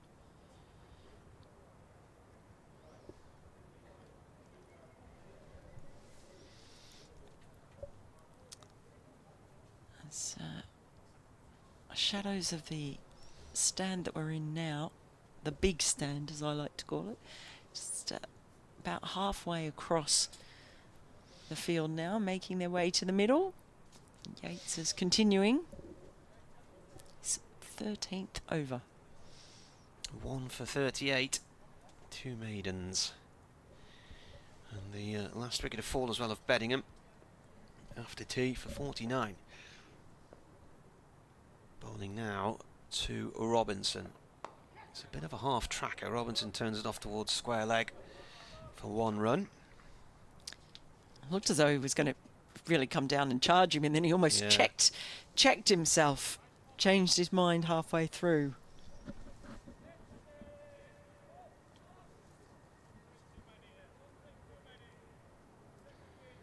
Lee's now on strike on 83. Yates bowls. He guides this one down to gully area along the floor, no run.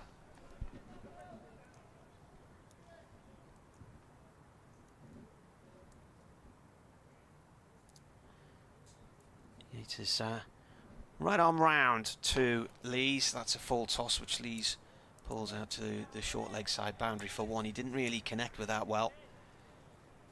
And, well, he really tried to flight that one, Yates, and it seemed to hang in the air for a while. It was almost like he had too much time to think about where he was going to deposit that, which row of seats.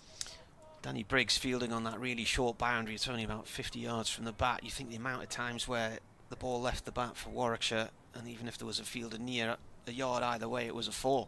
And he's picking the man out there on that occasion. Yates to Robinson.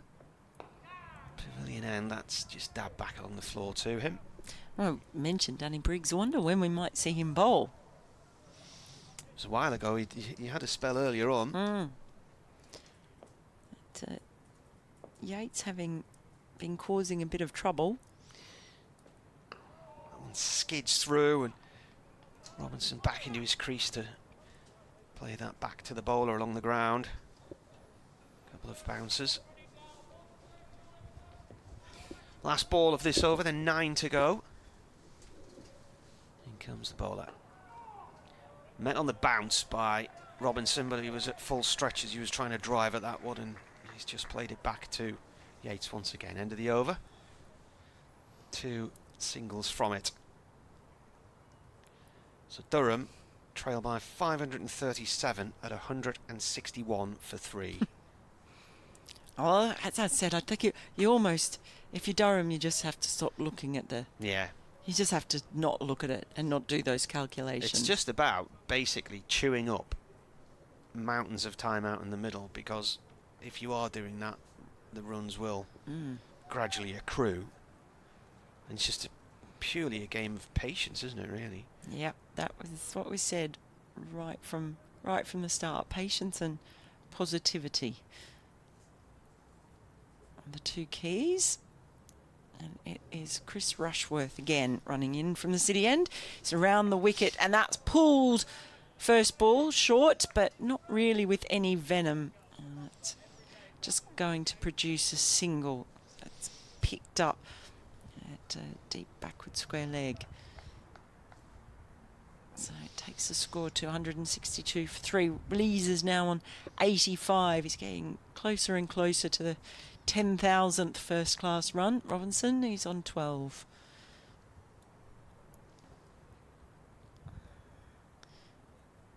So we just this Chris Rushworth seems to have a problem with his shoe, so something's not quite right. And, he's bent over tying up his shoelace again. Just making a few adjustments.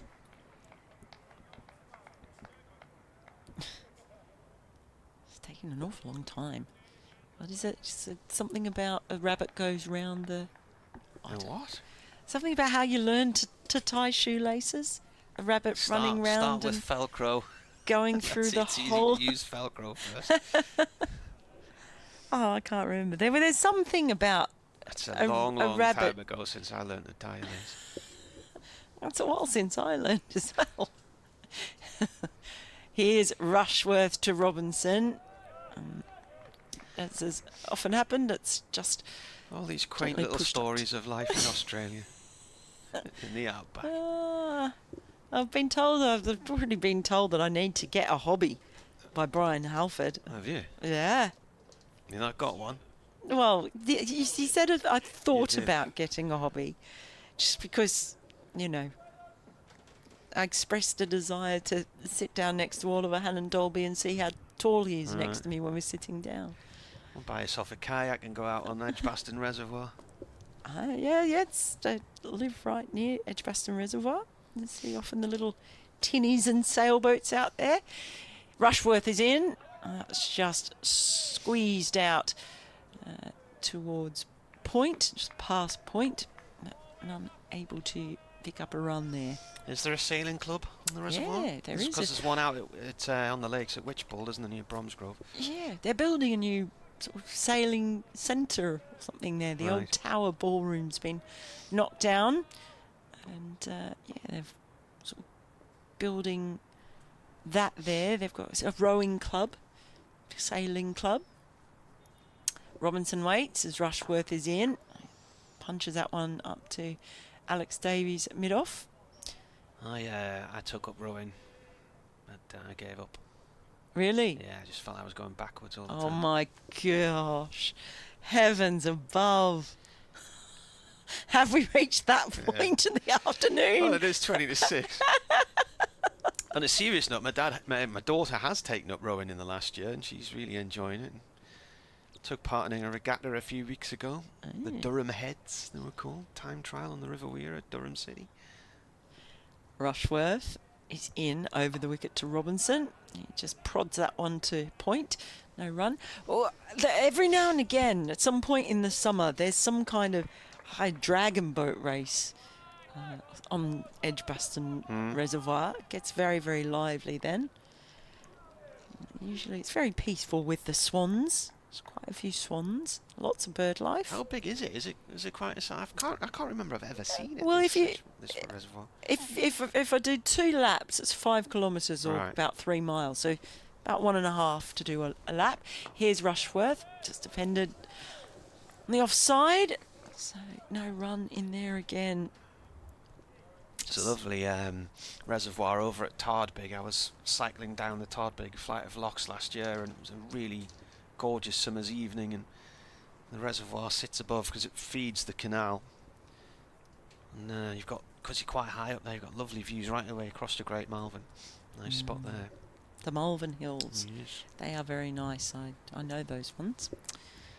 Yeah, it's very, very nice Edgbaston Reservoir. And of course, on the reservoir, we're right next to it. If you look at it from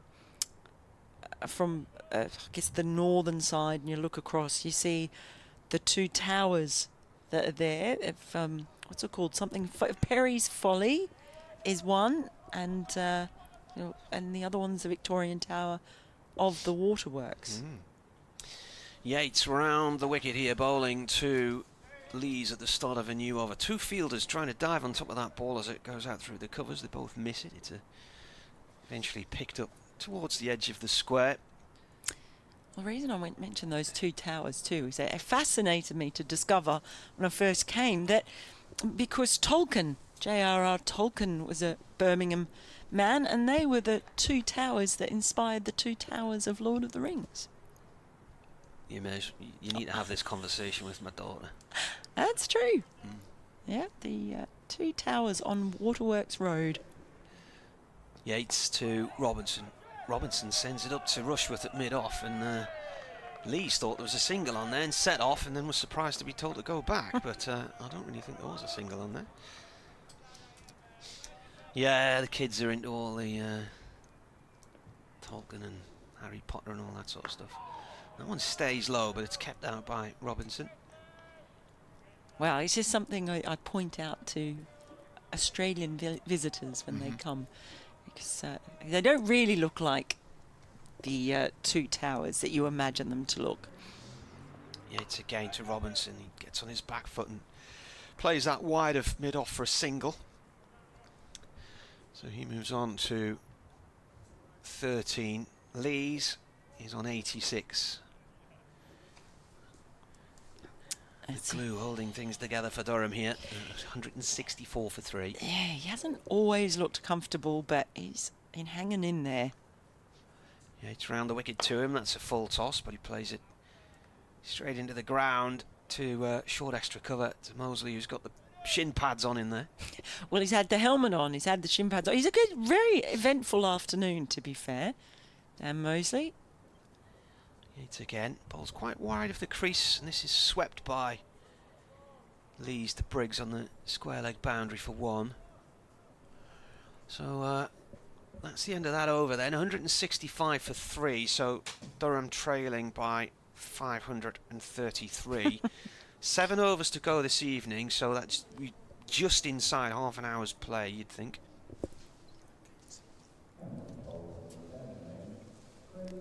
And it's just gone overcast again for the moment. Yes, it has. There's still a lot of blue sky in front of us. Somewhere above us, a cloud has just moved across, just making things a little bit dark again. as we have a change in the bowling. So Miles is coming back into the attack. He bowled 5 overs earlier, got the wicket, 1 for 27. So Warwickshire trying to make something happen again in this last little session of play before Stumps. He would dearly love to go in to the sheds with 4 down. They feel they had a real shot. So this bowling change. Cricket Day 2 here in Birmingham on the BBC. Let's see what else is happening around the country. By the way, I'm on Moseley watch. Right. And he's now in a sort of leg gully. So yeah, he's got a new one now. He's fielding in about, I feel, 20 positions. In comes Miles, and I tell you what, it's gone straight to Moseley. Danger Mouse struck. It's a direct hit. Got his back in there, I think. He just got back in there. Just. Well, this is why you need to be on Moseley watch, because it is where the action is. He's like a magnet as they've moved him around. So a canny little plan they hatched there. So basically, Miles bowled that one. He's brought Moseley in as a leg gully, and just in the natural action of playing the shot, Lees has stepped out of his crease a couple of yards, thinking there's a single on, and I don't think he'd spotted that. He was round the corner, and he just dived back in as the stumps were broken from about 15 yards, something like that. Yeah, it's great. Just angled the ball across Lee's, the left-hander. So that was a canny little positional change. He's still there, and then again he's angled that across. It was shorter, and he's pulled that one bounce to Moseley. I hope he doesn't just go and slam one straight into his hands here. Durham need Alex Lees to be there at the end of the day's play and through a lot of tomorrow as well. They certainly do. But it's just interesting because I like this creative thinking. That's, you know, sometimes when it's batter friendly conditions, and you have to try something funky. But it's intriguing to watch as Miles is in again. He's down the leg side.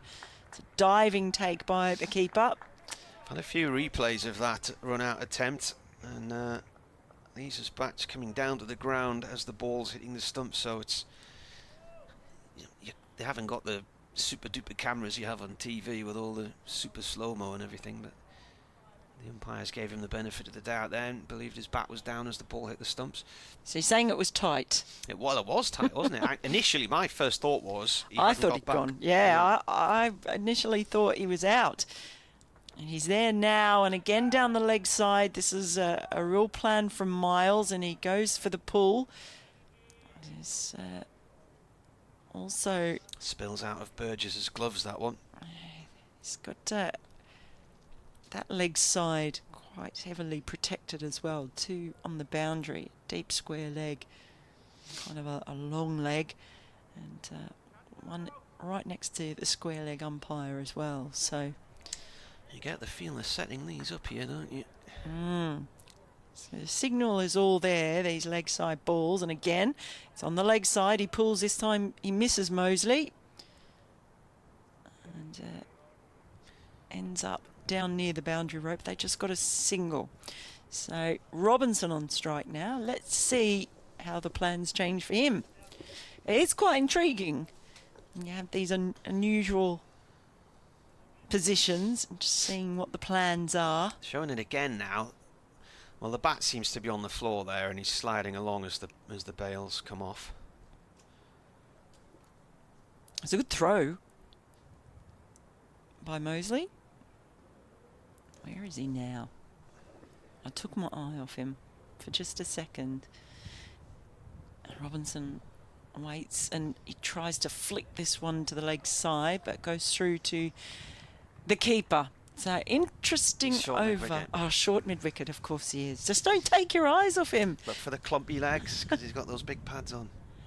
The clumpy legs. Yeah. That's true. He has got the clumpy legs. He's got that 80 on his back. That helps. Not when he's facing you. Oh, okay, yeah, that's true. 166 for 3 it is. Lee's now on 88. 2 fat ladies. Isn't that what it is in bingo? Is that what they say? Yeah. Something like that. And 13 for Robinson. Probably not allowed to be said anymore. It's probably not. I probably said the wrong thing, didn't I? Oops, sorry. 2 robust ladies. It's a long, long time since I played bingo. Oh, I haven't been to bingo since I went somewhere near Wigan. Wigan? The romance. Yeah, this is, I get around. Yates bowling round the wicket here. It's Lees. That's played to extra cover along the floor. No run. What were you doing in Wigan? I used to when I came over out of university. That's very wide of off stump, and Lee's leaning a long way to cut that. Nearly falls over. Manages to get a single as he plays it into the covers. Yeah, I worked on the Super League for a while. Ah, right. Yeah. So I know the. It's a nice ground, isn't it, Wigan's ground? Yeah, I know the M62 like the back of my hand, love. Well, it is the M62 corridor sport, isn't it? Really? Yes, so I used to sometimes stay with a friend and her family in Wigan. Right arm over Yates. This is drilled down the ground by Robinson for 1 to Davis down at long on. It's a good night out. King Street. I think Wigan Casino would have been great in the day, in the height of the Northern Soul movement. Yeah, it was a bit after that, I have to say. But yes, once went and played bingo in the Catholic Club at Hindley Green. Yates to Lees. Lees with a single off towards the covers to Bethel. So I did learn some of the things there because there was one that was, I think it was number 9 and the Northern line, and everyone would yell, "Get on it!" I remember that one. Where were they from?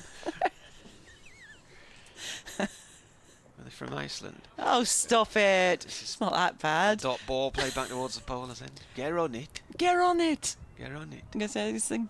They don't say get. Yeah. Get on it. It's like get 'em on side. Yates to Robinson. Robinson plays the ball back along the ground to the bowler. It's the end of the over. So 3 singles from that over. Durham now 169 for 3 here on the BBC. Trail Warwickshire by 529. 5 overs remaining today. And back tomorrow morning. And then the other one I remember. Wigan's famous for its pies as well. Oh yeah, don't they have the of course World it is. Pie Eating Championships there every year? Yes, yes. The guy who runs the pub where they have it, he once sent the pie up into space. Did he? Oh, I didn't know this. Actually, do you know my favourite Wigan story? I was told that. It was when they built the Olympic pool there. Well, it was supposed to be an Olympic pool, and they built it because it has to be exactly 50 metres. But they didn't factor in the width of the tiles. Yeah. And so it's like 1 centimetre short. Here is Miles. It's just turned around the corner. Mosley's back in that leg gully position, but it goes past him. They will get the single. Yeah, so that was a bit unfortunate. Well, I've heard that story about so many Olympic pools that are apparently a tile width too short or something. That's disappointing. But the other one I remember, they were quite bemused when I went to the Hindley Green Catholic Club. And I love the fact that one end of the pub they had a picture of the Pope, and the other end they had a picture of Elvis for some reason. And not the Queen. No, it was the Pope and Elvis. And so they'd had the number 9, they'd had the various things. They went through the whole thing, and they were quite bemused to see this Australian. My friend and I were the only ones there under about 60. As Miles is in, it's outside the off stump and left alone. But they got to the end of it. My friend said, they didn't say the one that I wanted them to. And she went and spoke to the man who is calling the bingo. Said, my friend's from Australia. Can you please call out 57? And so he explained to everyone, we've got an Australian visitor, so we're going to pretend that I'm calling this. And he said, number 57, is it 57 Heinz varieties? Yeah. Yeah, 57 Heinz variety. And everyone... There's a Heinz factory at Wigan, isn't there? Well, everyone suddenly went... I'm not joking. Yes, they made trump noises as Miles is in. It's full, it's outside the off stump, and it's straight back to the bowler who feigns to throw the ball back but doesn't. I think Birmingham had a big Heinz production plant as well, and somebody I know used to work on the HP sauce production line in Birmingham. Ah. I always pride myself on the fact that I know why it's called HP sauce, and a lot of English people don't. I have to say, I can't remember what the answer is now. Okay. Houses of Parliament? Yes, Isn't it? I was about to say, I want you to picture an HP sauce bottle. Miles is in, and that is elegantly stroked out towards deep point. They'll get another single. Takes Lee's on strike. Takes Robinson to 15. Lee's is on 91.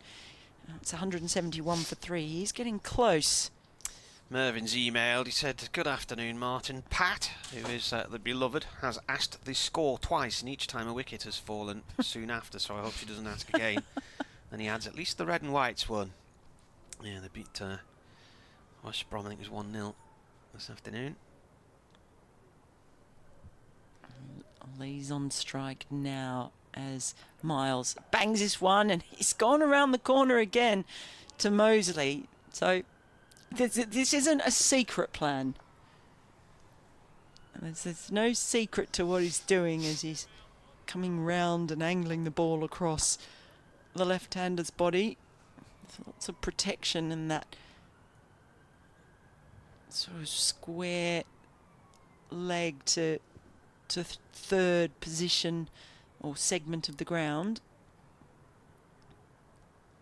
And so Lee's waits. Here's the plan again. Angled in and banged in very short by Miles to finish off the over. Something for Lee's to think about. It's 171 for 3. Lee's still out there on 91. He is the key, you suspect, for Durham. Has to stay out there. Robinson has joined him after the fall of Benningham. He's on 15. 4 overs are remaining this evening here in Brummagem. So, no, I haven't been to bingo since then. There you go. That was I was probably scarred by the experience. That's quite fiercely fought stuff, isn't it? I remember years and years ago being in the Marsden and the Clevedon and Marsden Social Club and bingo night on a Saturday night, and could hear a pin drop. If anybody spoke, there was hell to pay. Yates, right arm over from the pavilion end, bowling to Robinson. So these two came together with a score on 139 for 3 at the end of the 39th over. We're now in the 53rd. 171 the score, so it's been a decent little partnership for Durham. As Robinson defends that one as well. They've added 32 runs in 79 balls. Crucially need to see Durham to a close this evening. I was just going to look at the scores in the other games. As Yates bowls again to Robinson. Robinson with a little push into the covers for 1. So Essex declared on 530 for 7 at Chelmsford. Kent 240 for 1. It's just not wickets, is there? Hampshire all out for 367 in Southampton. Lancashire 211 for 3. Notts made 399 against Worcestershire and Nottingham. Worcestershire 191 for 6. Somerset started well yesterday and then had a bad afternoon at the Oval. This is cut down into the ground by Lees and he's stopped at first slip. They were eventually out for 285, but Surrey in reply 352 for 6. Game moving between Glamorgan and Derbyshire at Cardiff. So 8 bowls. This is his 16th over. That's played to Miles in the covers, no run there. So Glamorgan against Derbyshire. The scorecard's jumping all over the screen here. Glamorgan 237, bowled Derbyshire out for 198 and are now 55 for 3. So they lead by 94. Will that one finish tomorrow, or will it see its way into another day? Yorkshire batting for the second time, so they're playing Gloucestershire. It's delayed by bad light there. This is played short to Mosley by Lees, off Yates, end of the over, 172 for 3, 3 overs to go. So they're playing down at the in Bristol. So Yorkshire made 326, bowled Gloucestershire out for 263, and they're now 30 for none. Is that everybody? No, there's a couple more. Leicestershire 338 all out in Leicester against Sussex, who are 261 for 5. Richard Ray, the Leicestershire commentator, said this afternoon that Sussex were slowly moving into a decent position in that game, but Leicestershire have hit back and got them 5 down. Northants declared in Northampton against Middlesex. They made 552 for 6. Middlesex 125 for 1. And there's a derby match going on, 20 over derby match at Prairie View, where Canada made 168 for 5 against the USA, who are 15 for 3. Ooh. Oh, Miles' first ball's left outside off stump by Robinson. There was an odd thing in that Canada-US game that was played in the last few days in that series, where they got the scoring wrong. Someone put up a clip of it, and there were two phantom runs given to Aaron Jones, the vice captain of USA. And I think that was quite controversial. Hard to get away with scoring errors now when they're streaming. Miles into Robinson. It just chips that one in the air, but it's vacant territory at mid-wicket. So I'm going to come back for a second. Some good running between the wickets on that occasion. It's another couple to the score and to Robinson's tally. He moves on to 18. We were in Vancouver on honeymoon and went to visit some friends, and they took us down to this beautiful park on the waterfront next to where the cruise liners come in. And there was a nice game of cricket going on there that evening, and it would have been sort of July time. Well, beautiful setting for a cricket ground. Yeah, well, it would be. Well, of course, Canada and US played the first international cricket match, didn't they? And they're going to open things up in the T20 World Cup. In June, Robinson gets on top of this one from Miles. Just plays it into the leg side.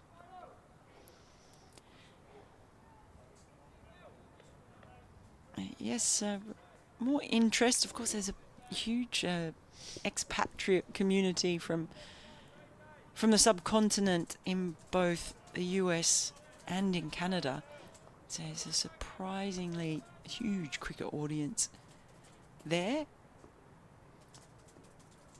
As Miles turns, runs in, bowls to Robinson. Oh, that was straight to our friend Mr. Mosley. He's now a point. I think it dropped just in front of him. I saw he had the lid on and he was fielding at short leg for the first time as well. So the multitude of positions and positional changes for Mosley continues. But he's always in the action.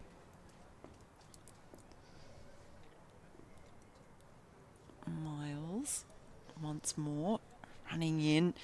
He's on the front foot and rising to meet that ball as Robinson. In the end, it's just defended for no run. I was actually in New York commentating on a hybrid sort of mash-up. You were? Yes, between indoor cricket and baseball in a warehouse in New Jersey. Wow. On the way over here from Australia. So you came over the Pacific and came in that way, did you? Yeah, went to New York, spent 4 days commentating on this tournament, and then flew across. Long way round. Miles, he's in. That's pushed into the covers. No run. Can you fly? Was that from Sydney direct to New York? I Or would you have don't to know if you can do that. I actually had 2 stops for some reason.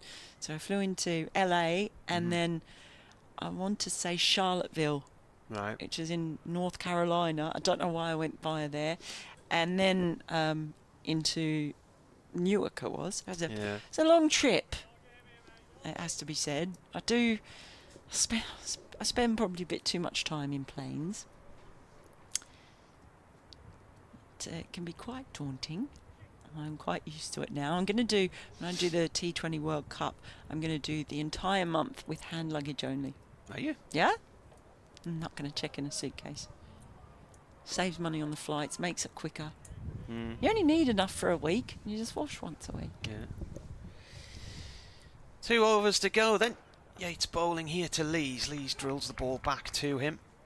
So 5 more runs for Alex Lees and he reaches 10,000 in first class cricket. And 9 more runs, he's got 200 in this game. He drives at this wide-ish delivery, a bit of drift on that one, plays it out into the covers. Miles collects it. It's been a big old spell for Yates. This is his 17th over. If you look at the figures from earlier today with Callum Parkinson going for more than 200 runs, this has pushed a point. He was the sacrificial lamb for Durham, really, wasn't he? He really didn't have to take one for the team. He bowled 40 overs, which was way more than anybody else.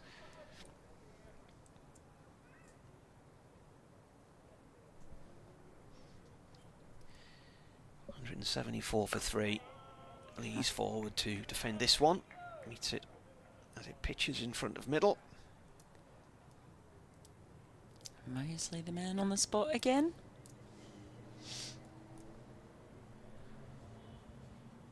Two balls left in the over, and Davies and Rushworth drop towards the boundary at long on and long off.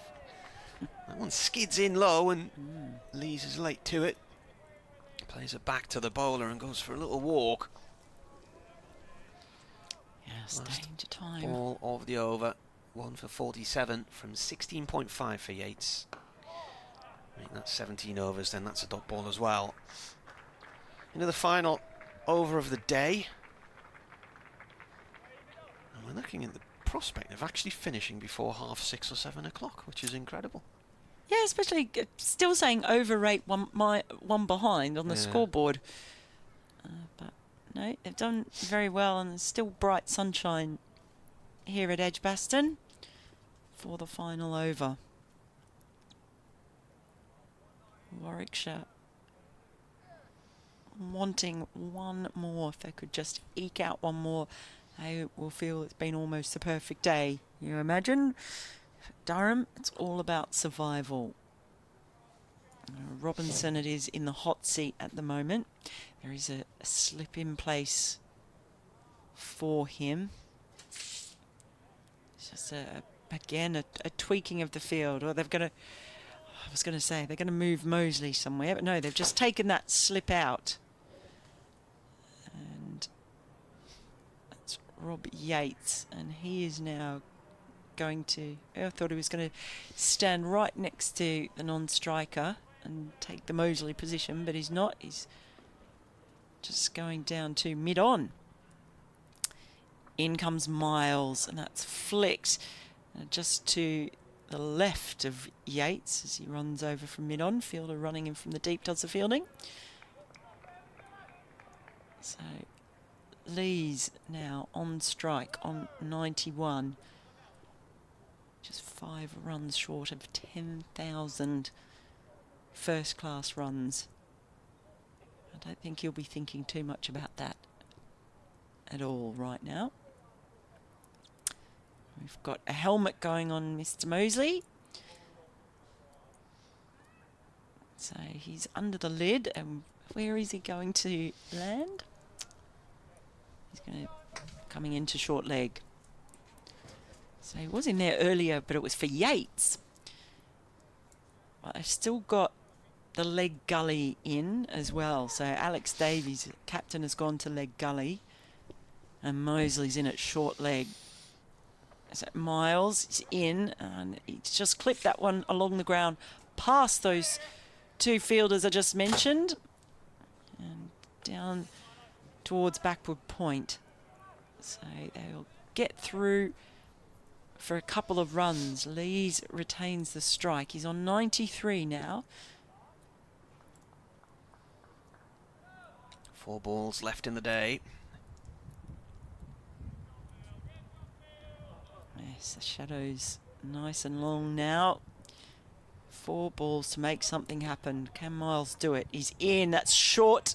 And again, down the leg side. And so that one is just pulled down to Wall Rhodes, who's moved a little bit finer now. It's down at fine leg. So 94. He's on 9,999 first-class runs. Alex Lees. He needed 96, didn't he? Oh, no. So, okay, sorry. Yeah. 9,998. Yeah. Okay, so he's still 2. I'm too frightened to say. I've got no idea. It's now Robinson on strike. We're going to be left hanging, aren't we? Miles is in. He's flicked that one at that one, but it's just gone straight through to the keeper. We have now just got 2 balls remaining. I don't think Lees is going to get there today. I'm going to have to wait till tomorrow for that big moment. But you won't worry about that. He just wants to stay out there, be there in the morning. Robinson too.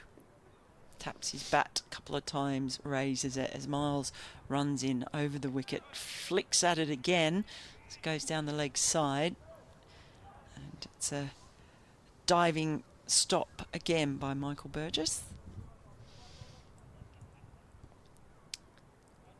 1 ball remaining. On a day that's been full of records and milestones and all sorts of things, Martin. There's been a few. Filled a few pages of the notepad today.